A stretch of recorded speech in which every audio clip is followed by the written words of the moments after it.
He also knew it was right. The depot had just become more valuable and more visible in the same morning. If he stayed planted at its center, every ally in the radius would be dragged into fugitive logistics around his body. His flaw would tempt him to solve that by disappearing alone and making everyone chase him anyway. No, he had learned at least that much. Not full split, he said. Distributed visibility.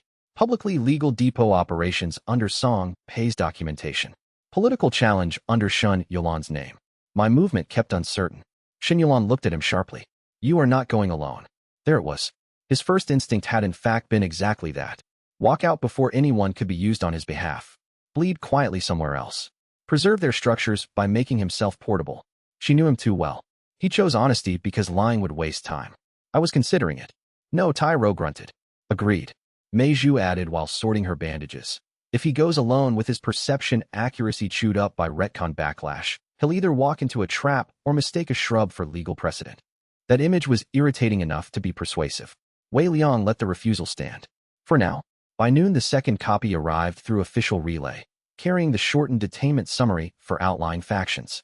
By afternoon, a courier from a neutral sect delivered a polite inquiry asking whether the depot wished to comment on reports that it was harboring an instability class deviant.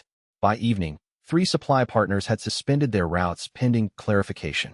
The wanted notice was working exactly as intended.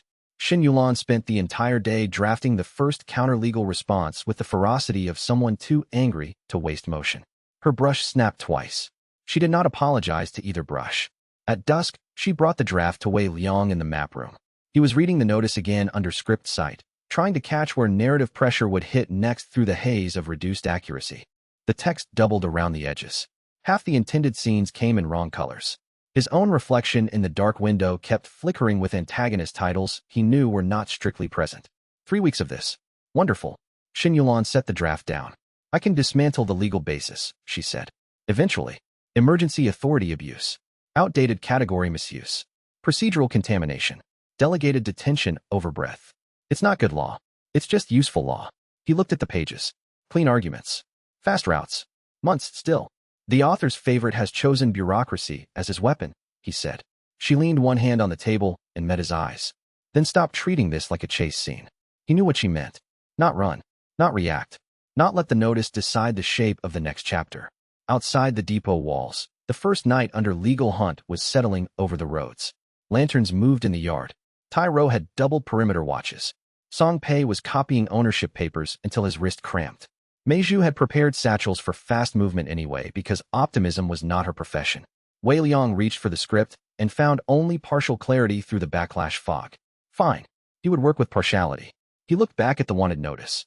The final line hovered beneath the official text in faint silver. Subject TO, be returned to proper role. His smile came slow and unpleasant. No, he said softly to the paper. I think I'll make you spend more ink first. Chapter 73. The suspension order arrived under military seal and ruined everyone's morning in the most useful possible way. It was carried by 6 riders in winter field armor bearing the Crown Prince's banner and enough formal authority to make the depot guard straighten before they remembered they currently worked for a legal absurdity organized by fugitives and archivists. Tai Ro opened the gate with one hand on his axe. The captain of the riders handed over the scroll and said, Immediate route directive. 3 province application. No threat. No swagger. Only competent military delivery, which somehow felt more destabilizing than theatrical hostility would have. By the time Wei Liang reached the yard, Song Pei had already broken the seal and gone still. That was always a sign worth respecting. Shen Yulan took the document from him and read aloud. Under Provisional Border Harmonization Authority of Crown Prince Fang Tianza, all ink court detainment directives related to the classified subject Wei Liang are suspended in the provinces of Yuqing, Iron Bell Confluence, and West Hollow pending review for military-civilian route interference. Silence dropped into the yard. Then Tai Ro let out a low appreciative whistle. That's almost romantic. Shen Yulan ignored him and kept reading through the clauses. Wei Liang watched the script instead. Above the riders, above the opened gate, above the military seal in Shen Yulan's hands, the intended scene had been violently amended. Pursuit arc interrupted by imperial variable. Prince Fang Tianza now partial shielding function. Canonical alignment degrading. Interesting. He took the scroll when Shen Yulan finished and scanned the legal structure himself. It was real, cleanly written, not a favor disguised as debt language. Fang Tianze had used his command over route security and military civilian transit authority to suspend the wanted notice where it most immediately threatened Wei Liang's current operational corridor. No request attached. No demand for private audience. No hidden line requiring future obedience. That made it more dangerous, not less. Because clean help bent stories. And Wei Liang's flaw remained exactly what it had always been. He distrusted obligation enough to refuse assistance until blood loss made his choices stupid. Xin Yulan read his face too fast. No, he looked at her. No what? No. You do not get to react to this by pretending accepting temporary military cover makes you someone's side character. Tai Ro muttered. She's getting very efficient at arguing with the version of you that appears 10 breaths early. Song Pei handed the riders an acknowledgement copy with the air of a man too suspicious to enjoy institutional salvation even when it arrived stamped and signed. The captain accepted it, bowed once to no one specifically, and led the riders out without waiting for gratitude. That, too, was telling. Fang Tianze had either chosen his people carefully or become the kind of leader whose subordinates no longer needed decorative menace to perform authority. Both possibilities were troublesome. Wei Liang went upstairs to the map room with the scroll and opened full script sight despite the backlash fuzz burning at the edges of his vision. Pain flared white behind one eye. He ignored it. Fang Tianze's fate text appeared over the parchment in layered gold-gray script that had changed more in the last month than in the previous 6 combined. Previously, stabilizing imperial force. Measured antagonist. Necessary counterweight. Now, active variable. Orbiting deviation point. Increasing authorial resistance. Wei Liang exhaled slowly. The Crown Prince's text was bending. Not toward alliance in some sentimental sense. Fang Tianze remained himself. Disciplined, politically ambitious, ruthless where he believed structure required it. But his story was no longer proceeding on the designated rails that made him a clean institutional foil. He was choosing, and those choices were increasingly accounting for Wei Liang not as problem to neutralize, but as a fact to route around, protect, argue with, and use without reducing. The script hated that. Good. Xin Yulan came in without knocking because they had long ago moved past ceremonial privacy when legal disasters arrived before breakfast. She closed the door behind her and said, "You read him." "Yes." And Wei Liang held up the scroll. "He's becoming inconvenient." That made her smile despite herself. For whom? Everyone. He showed her the fate text layers as best he could through the reduced clarity. She couldn't read the text itself, but she had learned to read him reading it, which was an intimacy far more operationally dangerous than romance ever managed. The prince is no longer moving as a designated stabilizer, Wei Liang said. His own choices are bending toward open variable status. Shielding this route without extracting a debt is part of that. Xin Yulan leaned against the map table. You realize what that means politically? He did. Fang Tianze's intervention had done more than cover 3 provinces. It had publicly signaled that the Crown Prince considered the Ink Courts wanted category subject to review rather than sacred compliance law. That would force regional officials, sect leaders, and military route masters to choose which authority they treated as narratively central. It fractured clean hierarchy. Again, good. It also made Fang Tianze easier to hit. Again, troublesome. He's moving into my orbit, Wei Liang said. Xin Yulan's expression sharpened. Careful. I'm always careful. She laughed once, dry as old paper. You are often precise. That is not the same thing. Fair. He looked at the prince's shifting text again. The script had once made Fang Tianze the ideal author's favorite for statecraft. Elegant, necessary, burdened, morally justified in every hard choice because the alternatives looked messier. Now the Crown Prince had begun making those hard choices under his own authorship rather than the script's. Shielding Wei Liang's route at no immediate profit was not kindness. It was a strategic refusal to let old legal machinery dictate which variables he was allowed to have in play. That was almost more intimate than mercy. It meant Fang Tianze had accepted narrative contamination. The map room door opened again. Song Pei entered with 3 more route notices and a face that suggested he would like the world to stop developing emotionally complicated princes during administrative crises. News travels quickly, he said. 2 suspended convoys are restoring service. One sect that was deciding whether to honor the wanted notice has suddenly remembered it prefers military funding. Also, someone in the lower office is taking bets on whether you and the Crown Prince are secretly married. Wei Liang looked up. Song Pei set the notices down. I thought you should know morale is recovering in vulgar ways. Xin Yulan put a hand over her mouth, not in shock, but to stop a laugh from becoming audible enough to count as endorsement. Wei Liang folded the suspension order and tucked it into his sleeve. Do we send thanks? That question hung in the room. To think Fang Tianzi would be correct in one register and disastrously legible in another. To ignore the intervention entirely would be dishonest and potentially insulting in ways that made future clean dealings harder. He considered the chain, then smiled. No, both Song Pei and Xin Yulan looked at him sharply. Wei Liang continued. We send acknowledgement of receipt to the military office with no embellishment. Then we file 3 public route restorations through the provinces he just shielded. Let the practical consequence become the answer. Xin Yulan's shoulders eased. That's infuriatingly good. I try. No, you don't, Song Pei said. Outside the map room, the depot was already changing shape under the suspension. Guards walked easier. Teamsters resumed arguing about loads instead of warrants. Even the mules seemed less invested in legal persecution. Wei Liang stood by the window and looked toward the road south where the prince's riders had vanished. The script's marginal note hovered near the horizon. Imperial variable diverging. Recommended correction deferred. He touched the white streak at his temple absently. You're slipping, he told the empty road. I hope he appreciates the promotion. Chapter 74. Su Can's wife was stored under her married name in a records cabinet labeled Deceased Dependents. Wei Liang found that funny in the precise way that made murder seem efficient. The ink court facility sat beneath an abandoned relay monastery 3 provinces west, all weathered stone above and cruelly maintained precision below. Officially, it was an archive annex. In script terms, it was a holding chapter, a place where removed people and excised facts were preserved in case the narrative required them later. Su Cang's stutter had begun making perfect sense 3 chapters ago. Now the answer sat in Song Pei's gloved hands in the form of a personnel ledger copied from the dead dependent shelf, while Tai Ro distracted 2 clerks by pretending not to understand how hallways worked.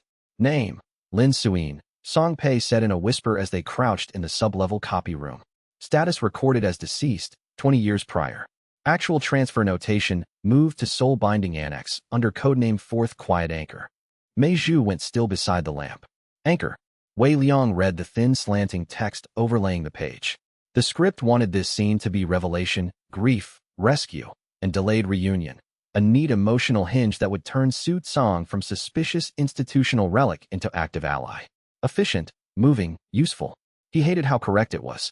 She volunteered, he said. Song Pei looked up. You can see that? Wei Liang nodded once. Eyes on the layered intention text. Not coerced in the simple sense. Cornered by structure. Offered the bargain that all regimes love most. Erase yourself quietly, and the man you love gets to continue as a functional compromise servant. Lin Suyin had accepted knowing Su Cang would survive, knowing the hall's name would snag in his throat forever as the body's only permitted rebellion. Tai Ro slipped back through the copy room door carrying 2 confiscated key rings and 1 ink smudge across his forehead. 3 clerks now believe I'm a procurement inspector with head trauma. Useful combination, Mei Zhu murmured. The facility's lower hall smelled of cold metal, lamp soot, and the medicinal brine used to preserve soul-bound bodies from rotting while the narrative extracted function from them. Wei Liang hated the smell before they even reached the anchor chamber. Xin Yulan should have been here. The thought struck and irritated him at once. She had argued to come. He had refused because the wanted notice plus her legal work plus the risk of compromise made the mission cleaner without her. That was true. It was also exactly the kind of solitary decision his flaw preferred until blood entered the scene. He pushed the thought away and followed Song Pei into the annex corridor. The 4th Quiet Anchor chamber was almost insultingly modest. No altar. No grand machine. Only a narrow room lined with script seals and 1 stone bed at the center where a woman lay as still as archived weather. Lin Suyin looked younger than the records should have allowed. Soul binding preserved too much while taking exactly what mattered. Her hands were folded over her middle. Thin silver script ran under the skin of her wrists and throat like trapped moonlight. The chamber hummed with held function. Song Pei swore under his breath. Tai Ro stopped joking. Mei Zhu was at the bedside in 2 steps, checking pulse, skin, eyes, the way physicians do when they know the answer will be impossible and ask the body anyway. Alive, she said, and not alive in any useful civilian sense. Wei Liang opened script site. Text flooded the room. Anchor 4. Emotional suppression stabilizer. Linked to regional compliance thread. Release cost. Moderate pressure collapse.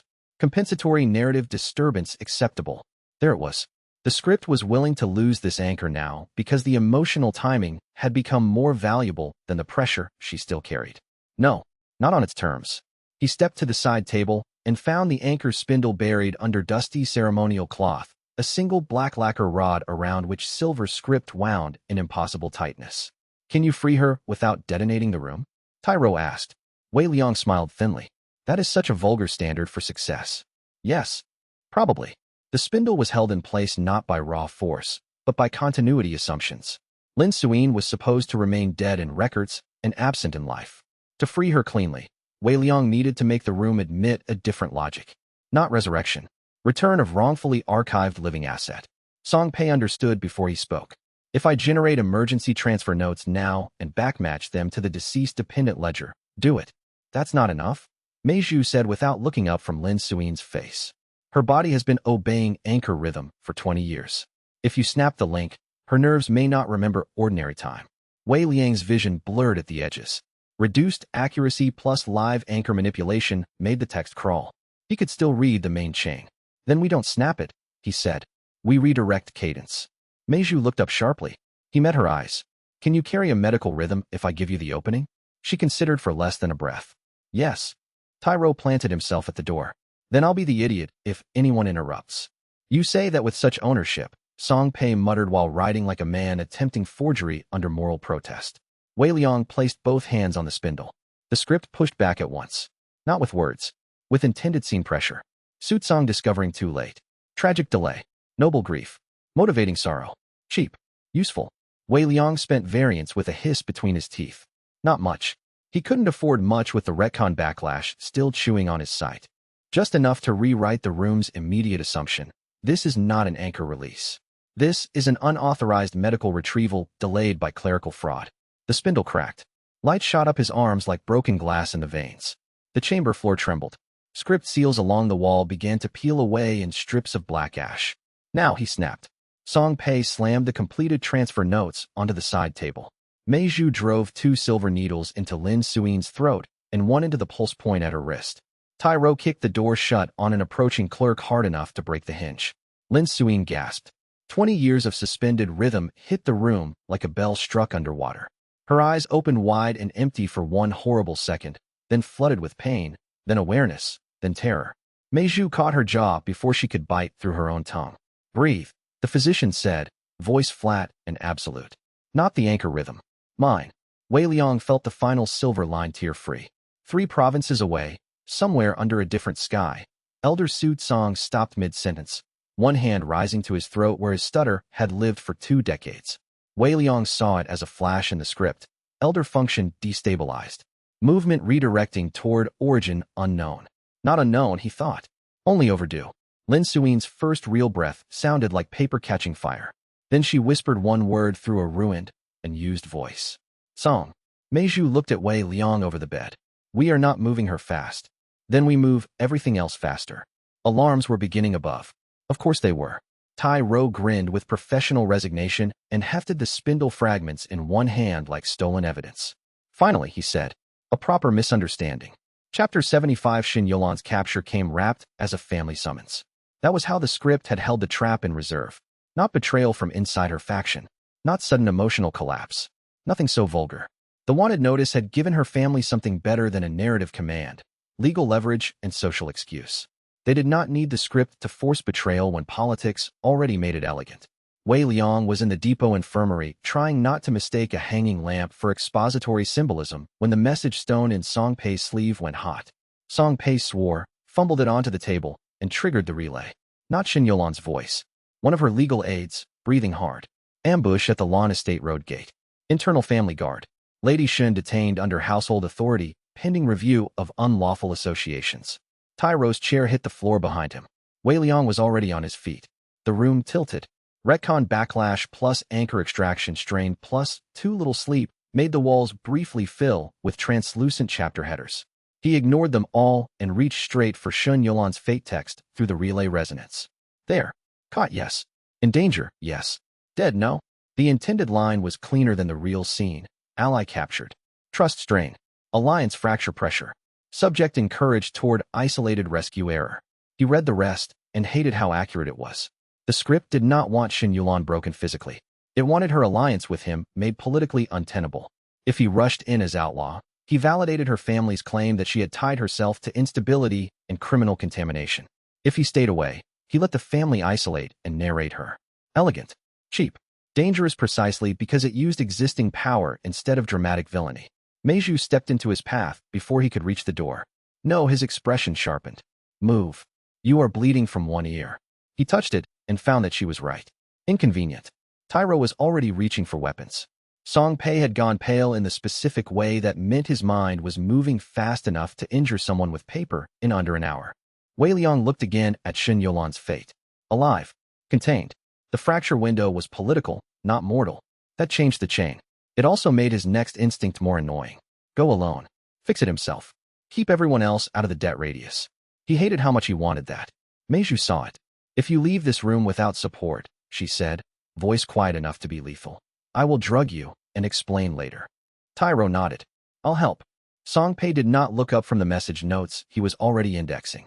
As would I, though with more reluctance and a better paper trail. Wei Liang closed his eyes for one breath. The flaw remained. Always would. He did not stop wanting solitude when stakes rose. He merely now had enough evidence to recognize the want as a structural bad habit rather than a noble principle. He opened his eyes. Fine. Meiju stepped aside at once because she trusted decisions more than declarations.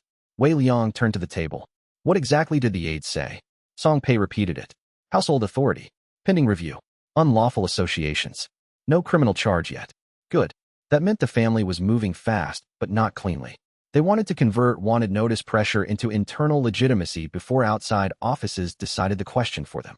He looked at Shen Yulan's alive, furious, politically viable fate line and felt the chapter snap into place. Not a rescue by force. Extraction within 24 hours by authority, exposure, and timing. He said it aloud. Tyro made a face. That sounds like less stabbing than I hoped. You can still loom. Excellent. Wei Liang paced once, twice.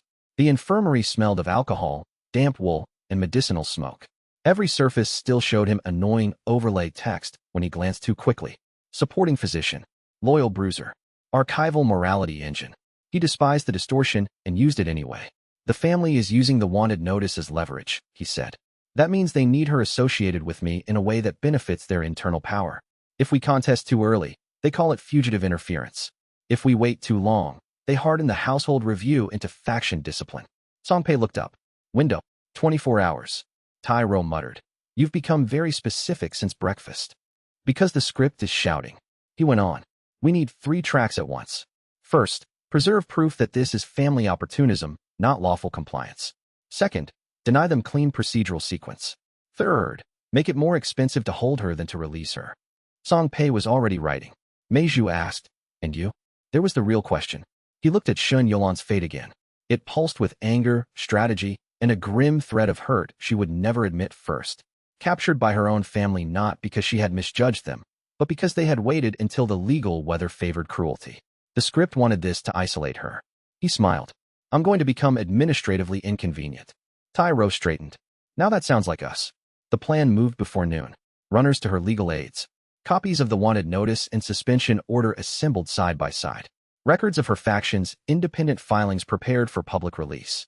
Witness statements from the road gate requested under military route review authority. None of this was glamorous. Excellent. By the time dusk settled over the depot, Wei Liang had not yet moved to the estate road. That restraint cost him. Every hour tightened the instinct to break sequence, ride alone, and tear open whatever hall held her. He did not. Not because he was calm. Because he was angry enough to be exact. At midnight he stood in the map room with Shen Yulan's fate text glowing over the table and said to the empty air where the script liked to imagine itself unobserved. You picked the author's favorite tool again. Family, law, propriety. You do love a villain who can be explained after the fact. The intended scene flickered. Ally losses force subject into emotional misstep. Wei Liang laid his hand over the line and smiled with all the warmth of polished glass. No, he said. She walks out in daylight. You can annotate the humiliation afterward. Chapter 76, Shen Yulan walked out in daylight because Wei Liang made the sun part of the paperwork. He was proud of that. The Lan family estate sat behind 3 walls of respectability and one of actual stone. Morning light struck the outer tiles and made them look cleaner than the house's conduct deserved. Servants moved in quiet, efficient lines. Family guards stood at the side gate in ceremonial armor polished, bright enough to imply legality. Everything about the place said internal matter. Household discipline. An unfortunate but proper confinement of a daughter whose political judgment had become compromised by dangerous associations. That was the story the family wanted. So Wei Liang did not arrive with a sword. He arrived with a file chest. Tai Ro carried it on one shoulder with visible resentment because the chest contained nothing he could hit anyone with. Song Pei walked on Wei Liang's left with 4 certified copies tucked inside his sleeves and the air of a man who had learned to weaponize archival boredom. Mei Zhu had refused to stay behind and now followed 3 paces back, carrying enough physician's authority to make household stewards nervous on sight. At the front gate, the lawn steward bowed just enough to preserve insult. "This is a family matter." Wei Liang smiled. "No," he said. "It was a family matter until you used an external wanted directive to justify internal detainment. Now it's administrative incompetence." The steward's face tightened. "Good." He handed over the first document. Not a plea. A filing receipt from Fong Tian's military legal office, time-stamped before dawn and sealed under Route Interference Review Authority. The second document established that the wanted notice was suspended across the relevant provincial corridor. The third contained witness statements from the road gate confirming that Lan family guards had detained Xin Yulan while explicitly citing external narrative criminal authority no longer legally operative in their jurisdiction. Song Pei recited the sequence with quiet viciousness. Improper invocation of suspended detainment basis. Illegal conversion of route review authority into household confinement. Failure to transfer detained party to recognized external office. Failure to notify provincial military jurisdiction. Would you like me to continue? The steward did not take the papers at first. That, too, was useful. Wei Liang looked past him at the inner courtyard where family retainers had begun pretending not to listen. "The author's favorite always mistakes polishing for proof," he said mildly. "You should know how the scene ends by now. We are not here to negotiate. We are here so the family can choose whether Xin Yulan leaves through this gate under escort or under a formal military retrieval order entered into public record by noon." The steward finally took the documents. His fingers were cold enough that the paper edges clicked against his rings. Inside the estate, timing mattered more than pressure. Xin Yulan's father would be deciding whether outrage could still outrun law. Her relatives would be arguing over whether family authority, if delivered loudly enough, still counted as procedure. Some cousin with too much confidence and too little rank was probably recommending they claim forgery. Someone more intelligent would be reading Fong Tian's seal and feeling the bottom drop out of that idea. Wei Liang waited in the gate court and watched the script flutter around the estate walls. Intended scene, prolonged household standoff. Ally morally isolated. Subject forced into drastic public breach. No, he had spent all night shaping the filing chain precisely so nothing dramatic would be needed. The insult would be administrative. Public. Irreversible. An hour later, a second messenger arrived at a gallop from the south. Fong Tian's office. Fast. Wei Liang felt Xin Yulan's family lose a layer of certainty before the rider even dismounted. The messenger carried a short order and a witness marshal in formal military gray. The marshal read from the scroll at the gate in a voice meant for courtyards. Under provisional review authority, detained party Xin Yulan is to be released immediately pending jurisdictional determination. Any further confinement constitutes interference with suspended military process. The estate-side windows opened one by one. Servants appeared at thresholds. Junior relatives drifted into hearing distance with faces of hungry restraint. Excellent. Family humiliation required audience. Lan Patriarch Xin Jintao emerged onto the upper terrace in dark household robes, silver-threaded and severe. He was a handsome older man in the exact style that made mediocre ethics look ancestral. His voice fell cold over the court. "You bring military process to my gate for my daughter?" Wei Liang looked up. "No," he said. "You brought military process to your daughter when you decided your household authority could borrow a wanted notice like a kitchen knife." The old man's expression tightened by a degree too small for anyone else to enjoy. Wei Liang enjoyed it for all of them. "Release her," the witness marshal said. Xin Jintao did not move. That was the mistake. Because hesitation in private could be reinterpreted. Hesitation under public legal order became record. Song Pei quietly handed a fresh page to the military scribe. The patriarch saw that and understood. At last he turned and gave a single clipped instruction inside the terrace hall. Moments later, Xin Yulan appeared. She was not bruised. Good. She was furious. Better. Her wrists were unbound. Her hair remained pinned. Her face was composed in the particular way Wei Liang recognized as active warfare under etiquette. She descended the terrace stair alone, each step measured, while every eye in the court tracked the distance between family and faction, daughter and political actor, household possession and independent legal person. When she reached the gate floor, she did not look at her father first. She looked at Wei Liang. "You filed before breakfast? You sound surprised." I sound offended you think I'd tolerate a slower rescue. Tyro coughed into one fist to hide a laugh. The witness marshal stepped aside. Xin Yulan crossed the gate threshold under daylight and military acknowledgement. That was the moment the family lost her. Not when they ambushed her. Not when they locked a room. Not when they argued over her future behind lacquer screens. Now, because every watching servant, every listening cousin, every allied faction observer who would hear the story by evening would understand the same thing. The household had tried to use external legal panic to discipline one of its own, and she had walked out under superior process while the patriarch stood above, unable to stop it. Xin Jintao's voice came down from the terrace one final time. If you leave now, do not expect this house to shelter your faction when the script's criminals drag you under. Xin Yulan turned then. Her answer was clean enough to cut winter air. If my faction needed this house, father, I would still be upstairs. No one moved. Not because they agreed. Because the truth had arrived in a shape too formal to interrupt. Wei Liang watched the line land through the courtyard and knew, with the same internal certainty he reserved for structural collapses, that her faction now belonged entirely to her. The family had overplayed possession in public and lost the right to pretend otherwise. They left with escort, witnesses, and copies. At the outer road, Xin Yulan finally exhaled through her nose and said, I had 3 different speeches prepared. You've ruined all of them. Wei Liang glanced sideways. You're welcome.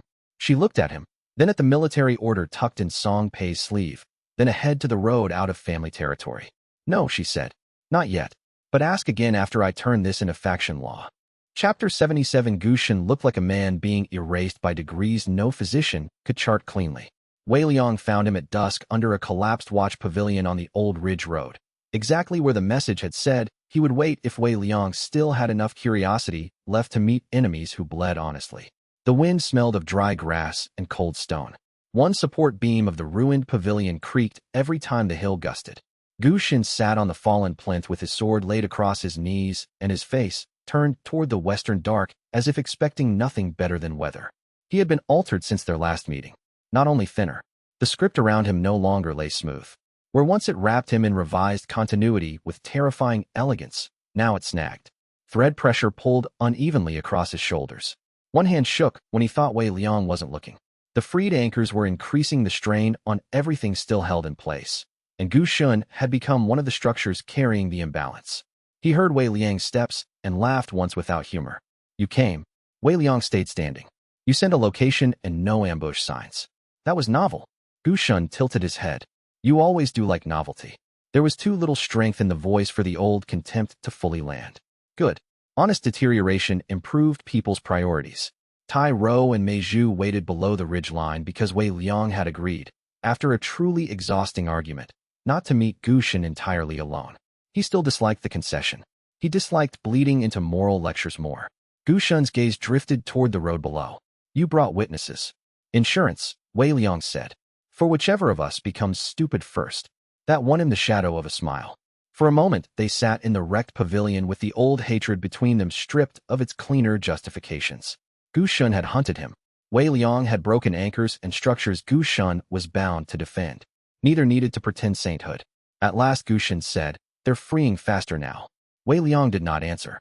Every anchor you cut, Gu Shen continued, shifts load onto what remains. Some of that goes to the built structures. Some of it goes to people who accepted the script's revisions too deeply to separate cleanly. His fingers tightened once on the sword hilt. I am one of those. There it was. Not a trap. A ledger statement. Wei Liang opened script sight through the lingering retcon fog and saw it clearly. Gu Shen's text was fraying at the edges where revised selfhood had once sealed tight. He was not merely loyal to a lie. He had been partly rebuilt from it. Pull enough of the system apart, and he became one more cost. Interesting, Wei Liang thought, and immediately hated himself a little for the reflex. Gu Shen noticed. You always do look most alive when a pattern disgusts you. I try to maintain standards. You maintain a style. That, too, was fair. The older man coughed once into his fist. When he lowered it, there was blood on the knuckles. Wei Liang looked at it, and then at him. What do you want? Gu Shen stared out over the ridge road. My daughter. The wind moved through the broken pavilion. One of the warped planks clicked twice like a bad stage cue. Wei Liang said nothing. Gu Shen's daughter had always existed in his file as motive. Resurrected, protected, bargained for. The only reason the man had accepted the script's bargain and become the revised one instead of dying correctly in some earlier chapter. He looked over now, and for the first time since they met, Gu Shun's face held no performance. Gu Mei is 17, he said. Brilliant. Suspicious. She thinks her father became a compliance scholar because I developed a late love of paperwork. His mouth twitched painfully. She knows I'm lying.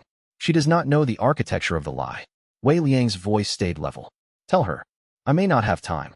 The honesty of that sentence sat between them like exposed steel. Gu Shun went on before Wei Liang could answer. I need you to go to her if I die before this finishes. Not to recruit her. Not to use her against the script. To explain what happened. Wei Liang's first instinct was refusal. Not because he lacked pity. Because taking responsibility for someone else's unfinished story always tasted like conscription. He distrusted obligation instinctively, and Gu Shun knew him well enough to have chosen this request precisely because it could not be solved through wit alone. Why me, he asked. Gu Shun laughed weakly. Because she's already researching fate texts and she will not believe anyone who sounds like a priest. That pulled his attention sharp. Researching? Gu Shun nodded once. Independently. She found inconsistencies in old script copies years ago. Started building index maps. I let her because I was a coward, and because watching her think felt like proof I had not sold every worthwhile part of my life. The man looked older after saying that. Not physically. Structurally. Wei Liang considered the chain. A dying, anchor-adjacent enemy. A daughter brilliant enough to research forbidden textual drift on her own. A request made not for pardon, but for explanation. The script hovering over the scene wanted pathos, inherited burden, reluctant promise. He hated it. Where? Gu Shun took a folded address slip from inside his robe and held it out. Wei Liang accepted it after one beat too long. The paper was warm from body heat and stained at one corner with old ink. You know this doesn't count as absolution, he said. Gu Shun leaned back against the broken pillar and closed his eyes briefly. I know. Wei Liang looked at the man who had tried to kill him and now trusted him with the only thing he still believed could outlast his own revision. There were uglier ironies in the world. Not many. If you die before I get there, Wei Liang said, I'll tell her the version with the least flattering edits. Gu Shun opened his eyes. Good. By the time Wei Liang rode south at first light, he knew two things with uncomfortable clarity. First, Gu Shun would probably not survive the next anchor release intact. Second, any daughter clever enough to independently map fate text inconsistencies at 17 was going to ruin somebody's assumptions very soon. Chapter 78. Gu Mei answered the door holding a knife and a brush at the same time. Wei Liang approved immediately. The house stood at the edge of a market town too ordinary to attract sect notice and too educated to remain stupid by accident. A scholar's courtyard. Plain tile roof. Drying herbs under the eaves. 2 stacked crates of copied books by the wall. 1 wind-bent persimmon tree in the yard. Nothing about it suggested the daughter of one of the script's revised enforcers, except perhaps the extra lock on the archive room. She opened before he could knock twice. 17, Gu Shun had said. Brilliant, suspicious. Yes to both. She had her father's eyes and none of his patience. Ink marked the side of one hand. Her hair had been pinned up with a calligraphy stick because she had evidently been interrupted while working and resented the interruption as a philosophical offense. The knife remained low but ready. If you're from the court, she said, you're dressed too honestly. Wei Liang leaned one shoulder against the gate frame. And if you're Gu Mei, you've been reading records no one intended you to compare. That changed everything at once. Not trust. Focus. She let him in only after making Mei Zhu, Tai Ro, and Song Pei wait outside the gate where she could see them. Fair. The archive room smelled of paper dust, lamp oil, and drying plum skins. Scrolls were stacked in disciplined disorder across 2 tables. On the central wall hung a hand-drawn map covered in thread, notes, and copied route extracts. Wei Liang stopped. He did not do that often by accident. Gu Mei noticed and looked, not pleased, but vindicated. Yes, she said. Now either tell me why my father sent you or leave before I decide your expression is insulting. Her map was not complete. It was also much too good for independent work. Anchor anomalies. Regional compliance notes. Records of impossible personnel disappearances linked by timing rather than geography. 3 suspected holding sites, one of which they had already confirmed. Not enough to break the structure. Enough to know the structure existed. Wei Liang turned away from the wall. Your father may be dying. She went still. Not theatrical stillness. The awful efficient kind that happens when a person has suspected a truth long enough that hearing it aloud only removes their last excuse. What is he? She asked. No denial. Good. Wei Liang had no use for the early stages of family fiction. He told her. Not every detail.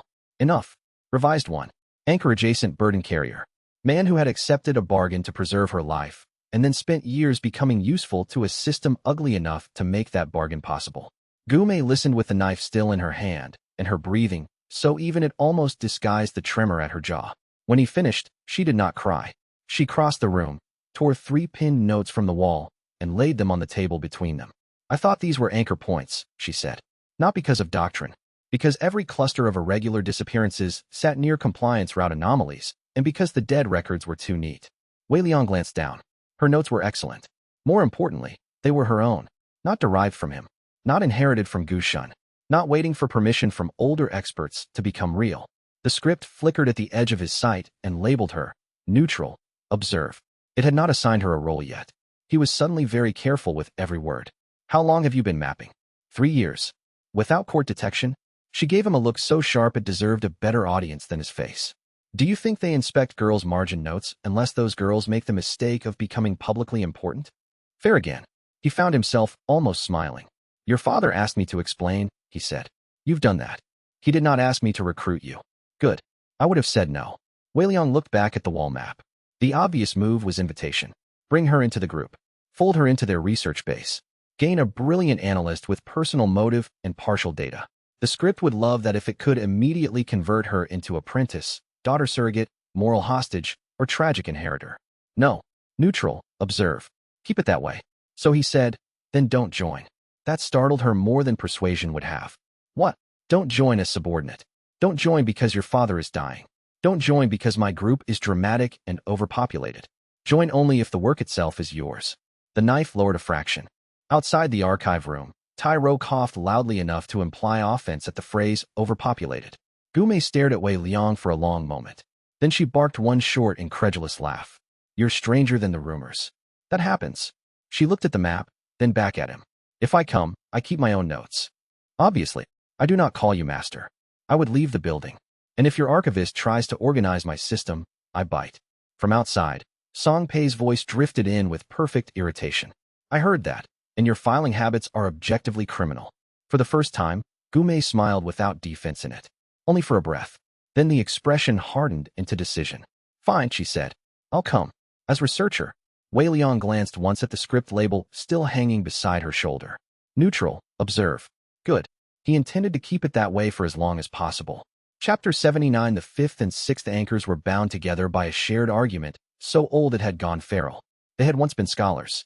This fact became harder to believe the moment Wei Liang entered the lower vault where the pair had been held for 27 years, because what remained of them looked less like scholarship than mutual siege. One chamber split by a screen of script thread glass.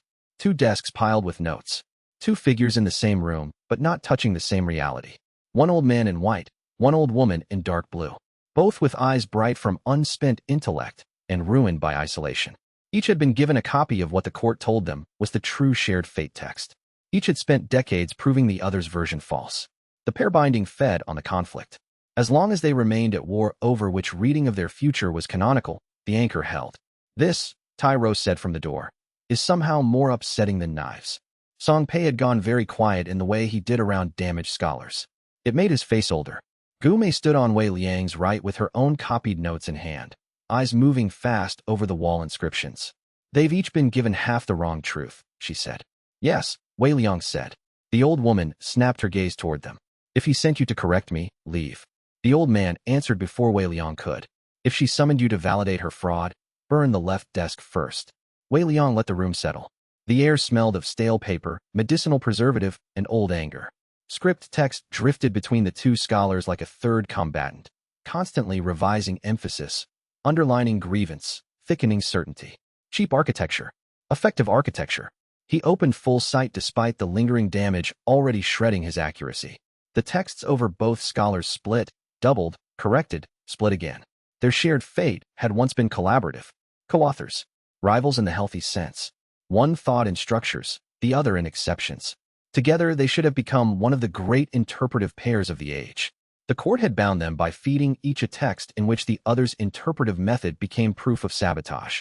27 years of enforced epistemology war. No wonder the anchor held. Wei Liang stepped to the center screen and said, You are both wrong. That bought him silence. Then outrage. Excellent. The old woman rose so quickly her chair toppled. Young man, the old man stood too. On what basis? Wei Liang smiled faintly. On the unfashionable basis that I can read both scripts at once. That shut them up for nearly 2 breaths. He turned first to the woman. Professor Lin, your text says Scholar Wen intended to subordinate your revision principles under his continuity model. Her mouth thinned. Because he did. Wei Liang looked at the old man. Scholar Wen, your text says Professor Lin intended to fracture your collaborative school into self-validating exceptions. His eyes sharpened. She did. Wei Liang reached into the script drift and forced the hidden layer visible. Not by brute variance this time. By reading deeply enough to hold the pair text where both could see it. The room screamed inside his skull. Their true shared fate surfaced above the glass partition in silver blue script. Both scholars flinched. Not because it was grand. Because it was intimate. Joint authorship. Mutual correction. A school built on disagreement, made productive rather than weaponized. The exact arguments they had used to strengthen each other before the court turned those arguments into prison bars. Professor Lin's breath hitched. Scholar Wen grabbed the edge of his desk hard enough to whiten every knuckle. Gume took one involuntary step forward. Song Pei made a low sound like grief, trying to disguise itself as academic offense. Wei Liang held the pair text in place while blood ran warm from one nostril. Read, he said. They did. At first like enemies searching for trap clauses. Then like scholars. That was the breakthrough. Not mystical reconciliation. Method. Lin saw where one had once preserved structural coherence, so her exceptions would not be dismissed as noise. One saw where Lin had once punctured his continuity model before it hardened into doctrine. Each finally read the other's corrections not as betrayal, but as the missing half of their own work. The script fought viciously. Margin text flooded the chamber. Misreading. Manipulation. False synthesis. Wei Liang spent variance to keep the true layer visible and felt something tear behind his left eye. Pain hit so hard his knees gave. Gume caught one elbow before he struck the floor. Hold. She snapped. Not to him but to the scholars. You have one chance not to die stupid. Good girl, Wei Liang thought with tired approval, then resented the phrasing and revised it internally to good researcher before the script could taste the shape of apprenticeship. The old man crossed to the screen first. Not through it. To it. He laid one palm against the glass where his younger self's joint line with hers still shimmered. Professor Lin came 2 steps later. For one absurd second, they looked like rivals about to continue the argument in new vocabulary. Then she put her hand opposite his. The glass dissolved. Not shattered. Accepted irrelevance. The pair binding unraveled with a sound like 100 pages turning at once. Both scholars staggered as 27 years of weaponized certainty left their systems. The chamber's anchor mechanisms blackened and flaked away. The old desk split along hidden script joints. Wei Liang saw the 2 freed lines snap loose into the greater weave, and then saw nothing at all. He woke 4 days later to Mei Zhu threatening Tai Ro over broth temperature.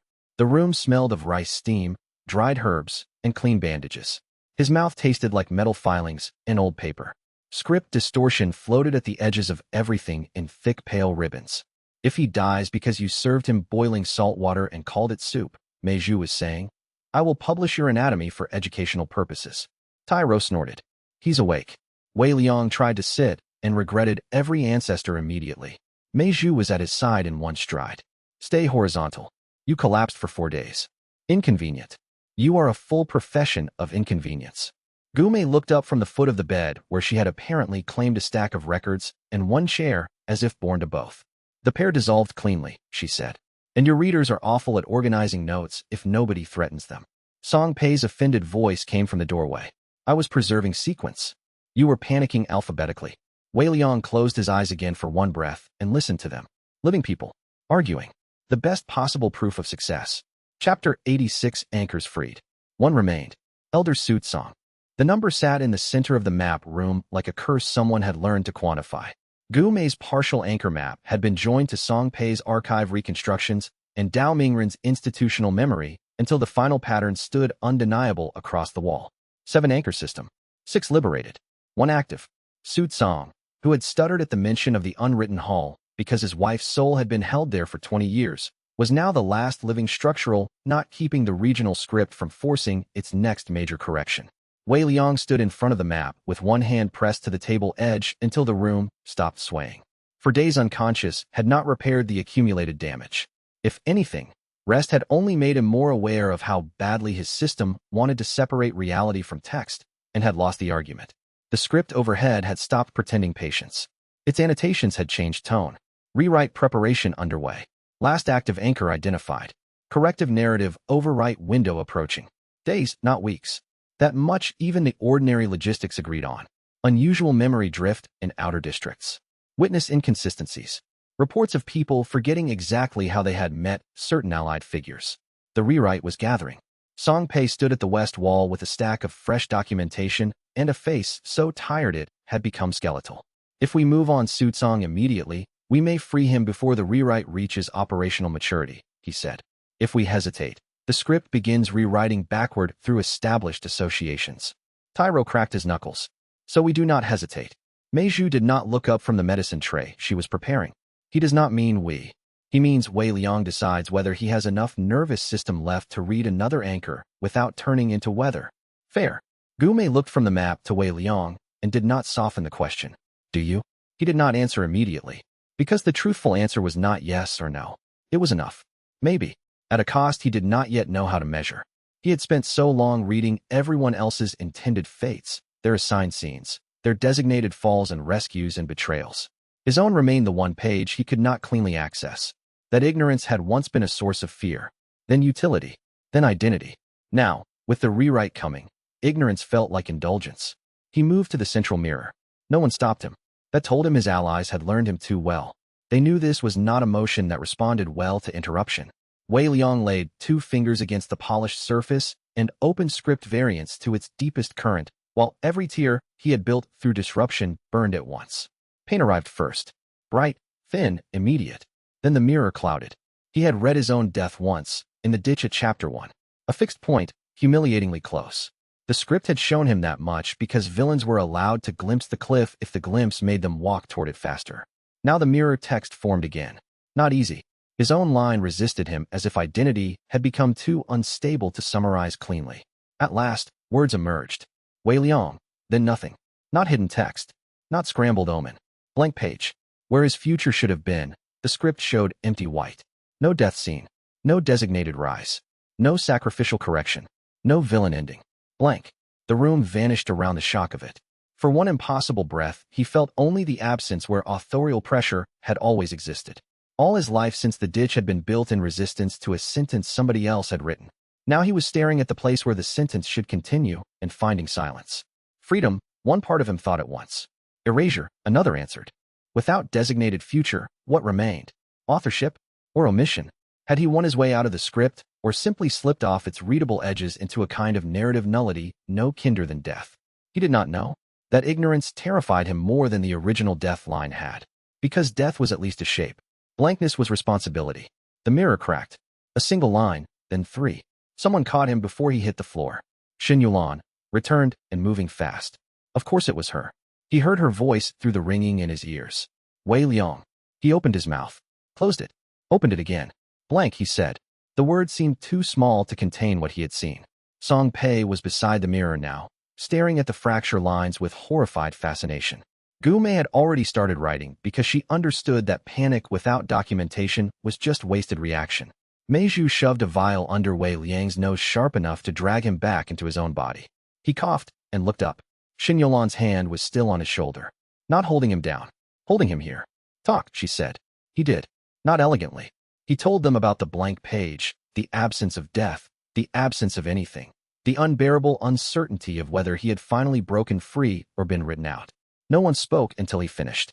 Then Gume, not even pretending reverence, said, Well, that's either catastrophic or useful. Tyro nodded once. Good. We remain in familiar territory. And the room, impossibly, almost laughed. Outside the depot, the wind changed. Wei Liang felt the script gathering itself for the rewrite like a stagehand pulling black curtains across old scenes. Days, not weeks. 6 anchors freed. 1 left. His future blank. The chapter ended with the map on the wall, and the mirror cracked, and every person in the room understanding at once that whatever came next would not merely try to kill him. It would try to unwrite him. Chapter 81. The first person to forget him was the butcher's son from King Mist's lower market. Song Pei discovered it by accident while verifying food deliveries. He returned to the depot before noon with 2 account slips, 1 half-eaten steamed bun, and the expression of a man who had just found a stain spreading behind the wall. He remembered the white hair, Song Pei said without greeting. Not the name. Wei Liang looked up from the cracked mirror in the map room. Which white hair? Yours. That sharpened every spine in the room. Gume put down her brush. Xin Yulan stopped halfway through a legal annotation and turned. Tyro muttered something impolite about cursed clerks. Song Pei laid the slips on the table, flattening them with unusually careful fingers. Lower Market Butcher's son. Worked supply labor during Arc 1 events around Qing Mist. He tapped the witness notation with one nail. I asked whether he remembered the young man who disrupted Feng Ruo's public training yard humiliation. He said, and I quote, some sharp-faced disciple with a white streak? I remember the feeling of trouble, not the details. Wei Liang felt the room narrow. The rewrite had begun. Not with fire. Not with people vanishing from portraits.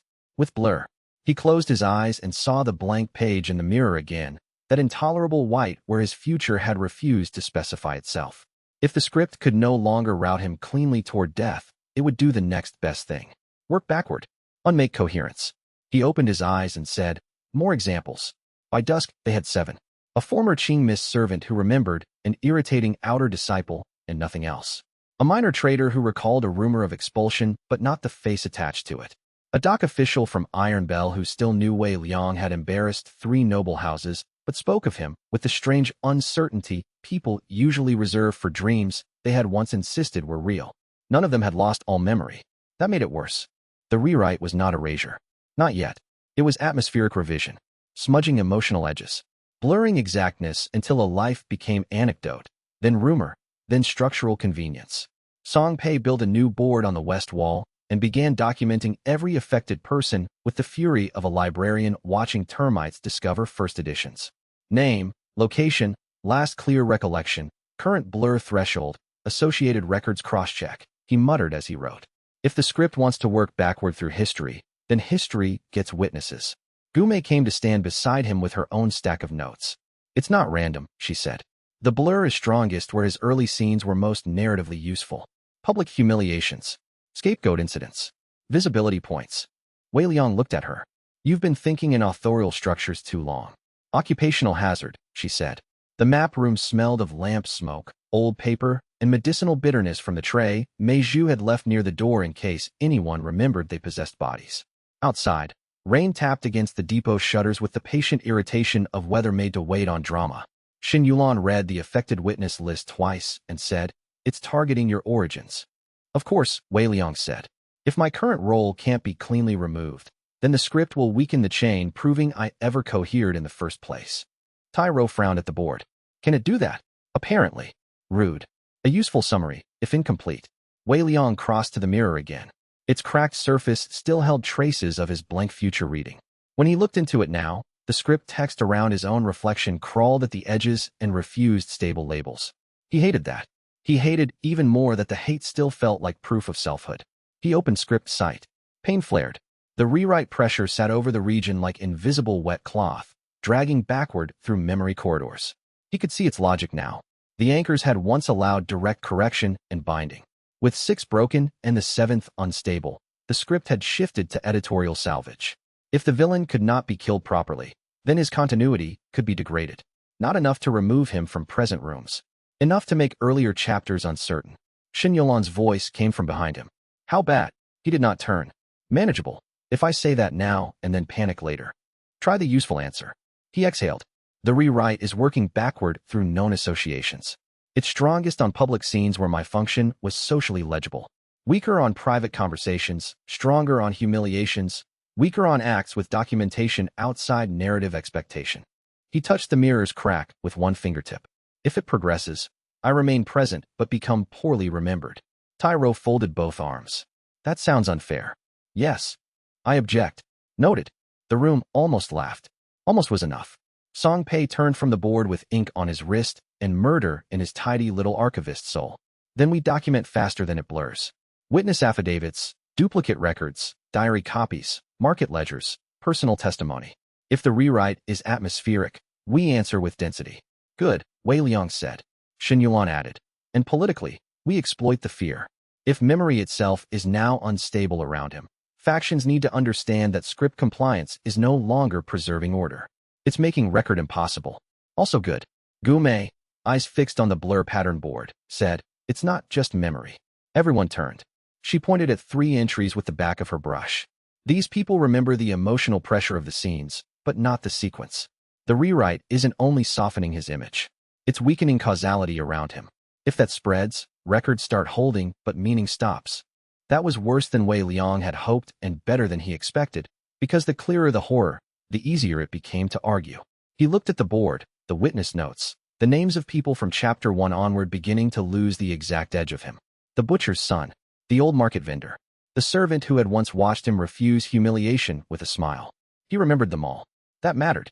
If the past became partially his to carry alone, he would carry it. But alone was exactly what the script wanted next. He saw that too. The fatal flaw in him stirred at once. Refuse help.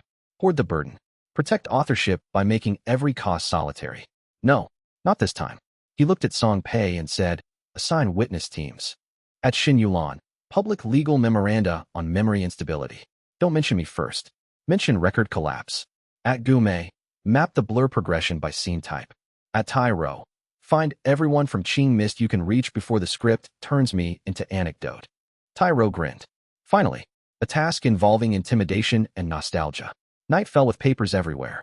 Song Pei wrote until his fingers cramped. Gume built a progression chart on the wall. Xin Yulan drafted a political circular so dry it could have sliced through stone.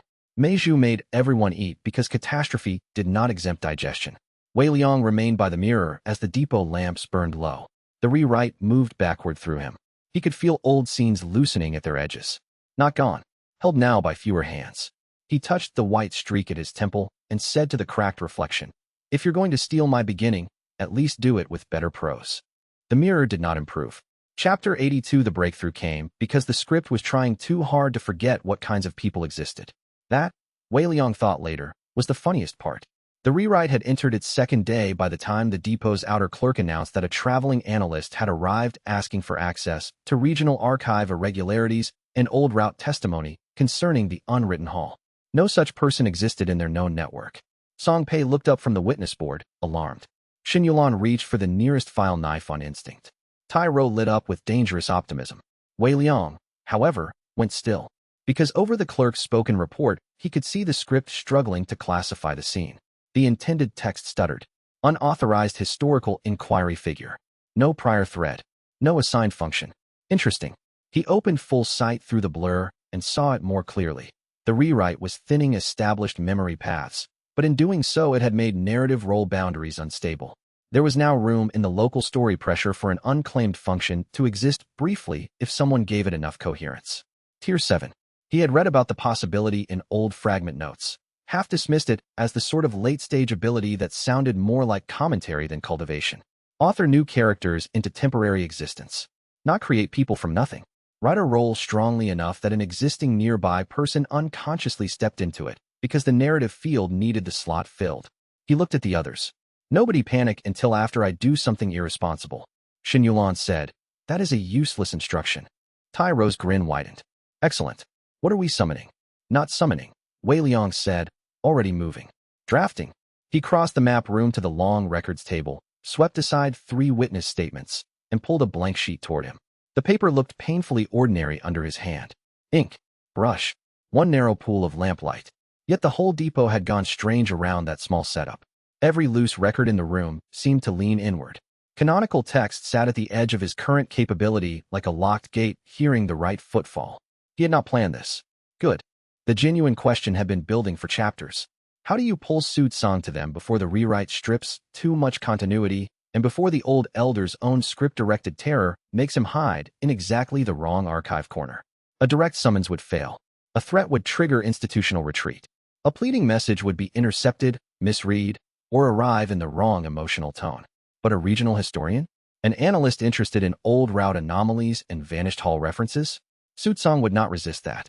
He had spent 20 years mildly horrified by his own stuttered reaction to one forbidden phrase. Curiosity was the one road left open through his fear. Wei Liang touched the brush to paper. The room shivered. Not from spirit pressure. From implied story. He wrote, regional historian. Traveling archival investigator. Known for tedious persistence, excellent source habits, and a tendency to ask old men the one question they have spent 20 years trying not to answer. The first line of white shot through his hair before the roll was even complete. Pain climbed the back of his skull like freezing water. Meizhu swore from the doorway and came forward at once, only to stop when Song Pei caught her sleeve. Not yet. The archivist said, voice tight. If he loses the phrasing, it collapses. Wei Liang kept writing. No grand title. No martial skill. No mysterious bloodline. Just enough narrative density that some actual person in the region could occupy the role plausibly for a few hours. He spent variants. The world lurched sideways. For one impossible blink, every person in the room split into possible castings. Tai Ro as loyal bodyguard, tavern witness, local enforcer. Song Pei as official chronicler, hesitant clerk, aggrieved commentator. Xin Yulan as political patron, estranged daughter, interim magistrate. And beyond the depot, through roads and weather and moving carts, one drifting figure near a provincial archive station suddenly lit with compatibility. A woman in a brown traveling robe carrying 3 copied route ledgers and a face no one would remember separately from her questions. Not invented. Selected. The role took her. Wei Liang felt it happen the way one feels a thread catch on a nail and pull taut through cloth. Canonical text broke open. The rank did not feel like more force. It felt like understanding vacancy. For the first time, he perceived story not only as intended outcomes and deviation windows, but as functional space. Missing roles. Unclaimed witnesses. Absent intermediaries. Holes in causality that the script usually filled without anyone noticing. Now he could write into those holes briefly and make the world supply the nearest human fit. The cost came at once. His ears rang so hard, he nearly dropped the brush. The room sounds separated from one another into independent captions. Lamp hum. Tai Ro breathing too loudly. Xin Yulan not saying the thing she wants to say. 3 full strands at his temple went white in one breath. He bit the inside of his cheek and tasted blood. Xin Yulan was beside him the moment the final line dried. What did you do? Wei Liang looked up, pupils blown wide with pain and revelation. I wrote a historian. Tai Ro laughed helplessly. That sentence means far too much now. At the outer gate, the clerk knocked once, uncertain. The analyst is insisting she has urgent comparative questions for Elder Su Tsang regarding regional hall references. Song Pei went very still. Xin Yulan looked from the page to Wei Liang to the door and back again. You did it. He swallowed blood and copper and exhaustion. Unfortunately, Gu Mei, who had watched the whole thing with a researcher's greed and a sane person's alarm fighting visibly in her face, stepped to the page and read the role description once. Then she said, in a tone of reverent disgust, that's not creation. That's invitation under false metadata. Wei Liang pointed weakly at her with the bloodied brush. Exactly. The role held for 4 hours. Long enough. The analyst never learned she had been unusual. She spent those hours pursuing archival irregularities with magnificent tedium, reached Su Tsang through precisely the route question sequence needed to unsettle his caution, and by nightfall had pointed the old elder directly toward the depot with the kind of accidental authority only a person temporarily occupying a perfect narrative role could carry. When the role dissolved, she simply became herself again. A minor records traveler with a headache and an excellent page of notes she did not remember deciding to prioritize.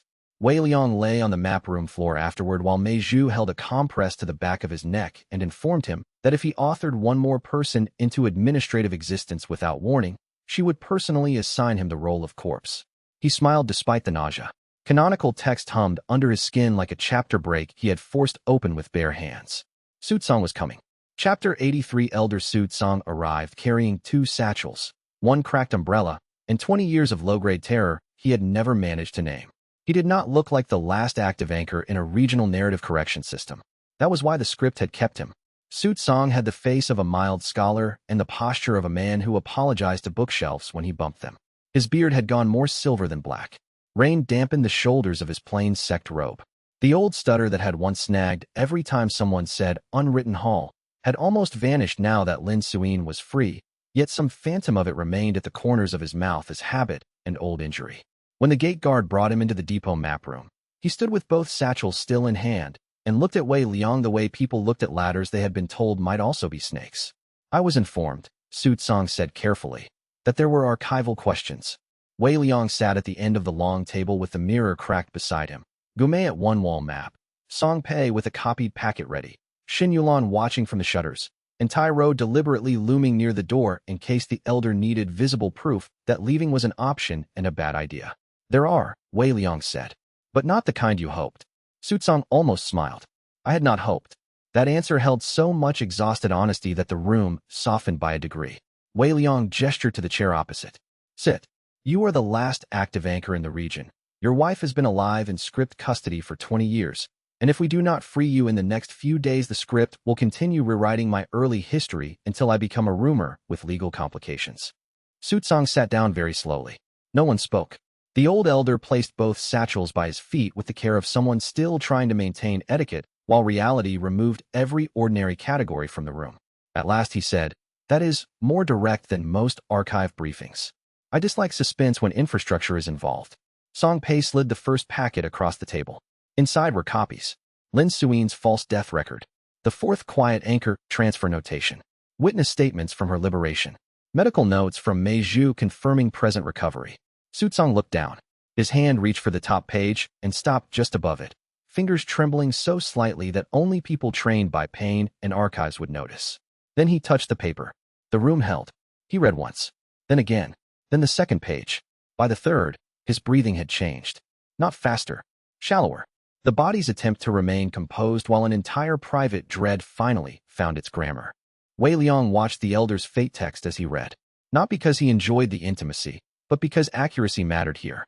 Sutsong's line had always been a mess of institutional service and unnamed fear. Now the unnamed portion was burning clear. Not madness.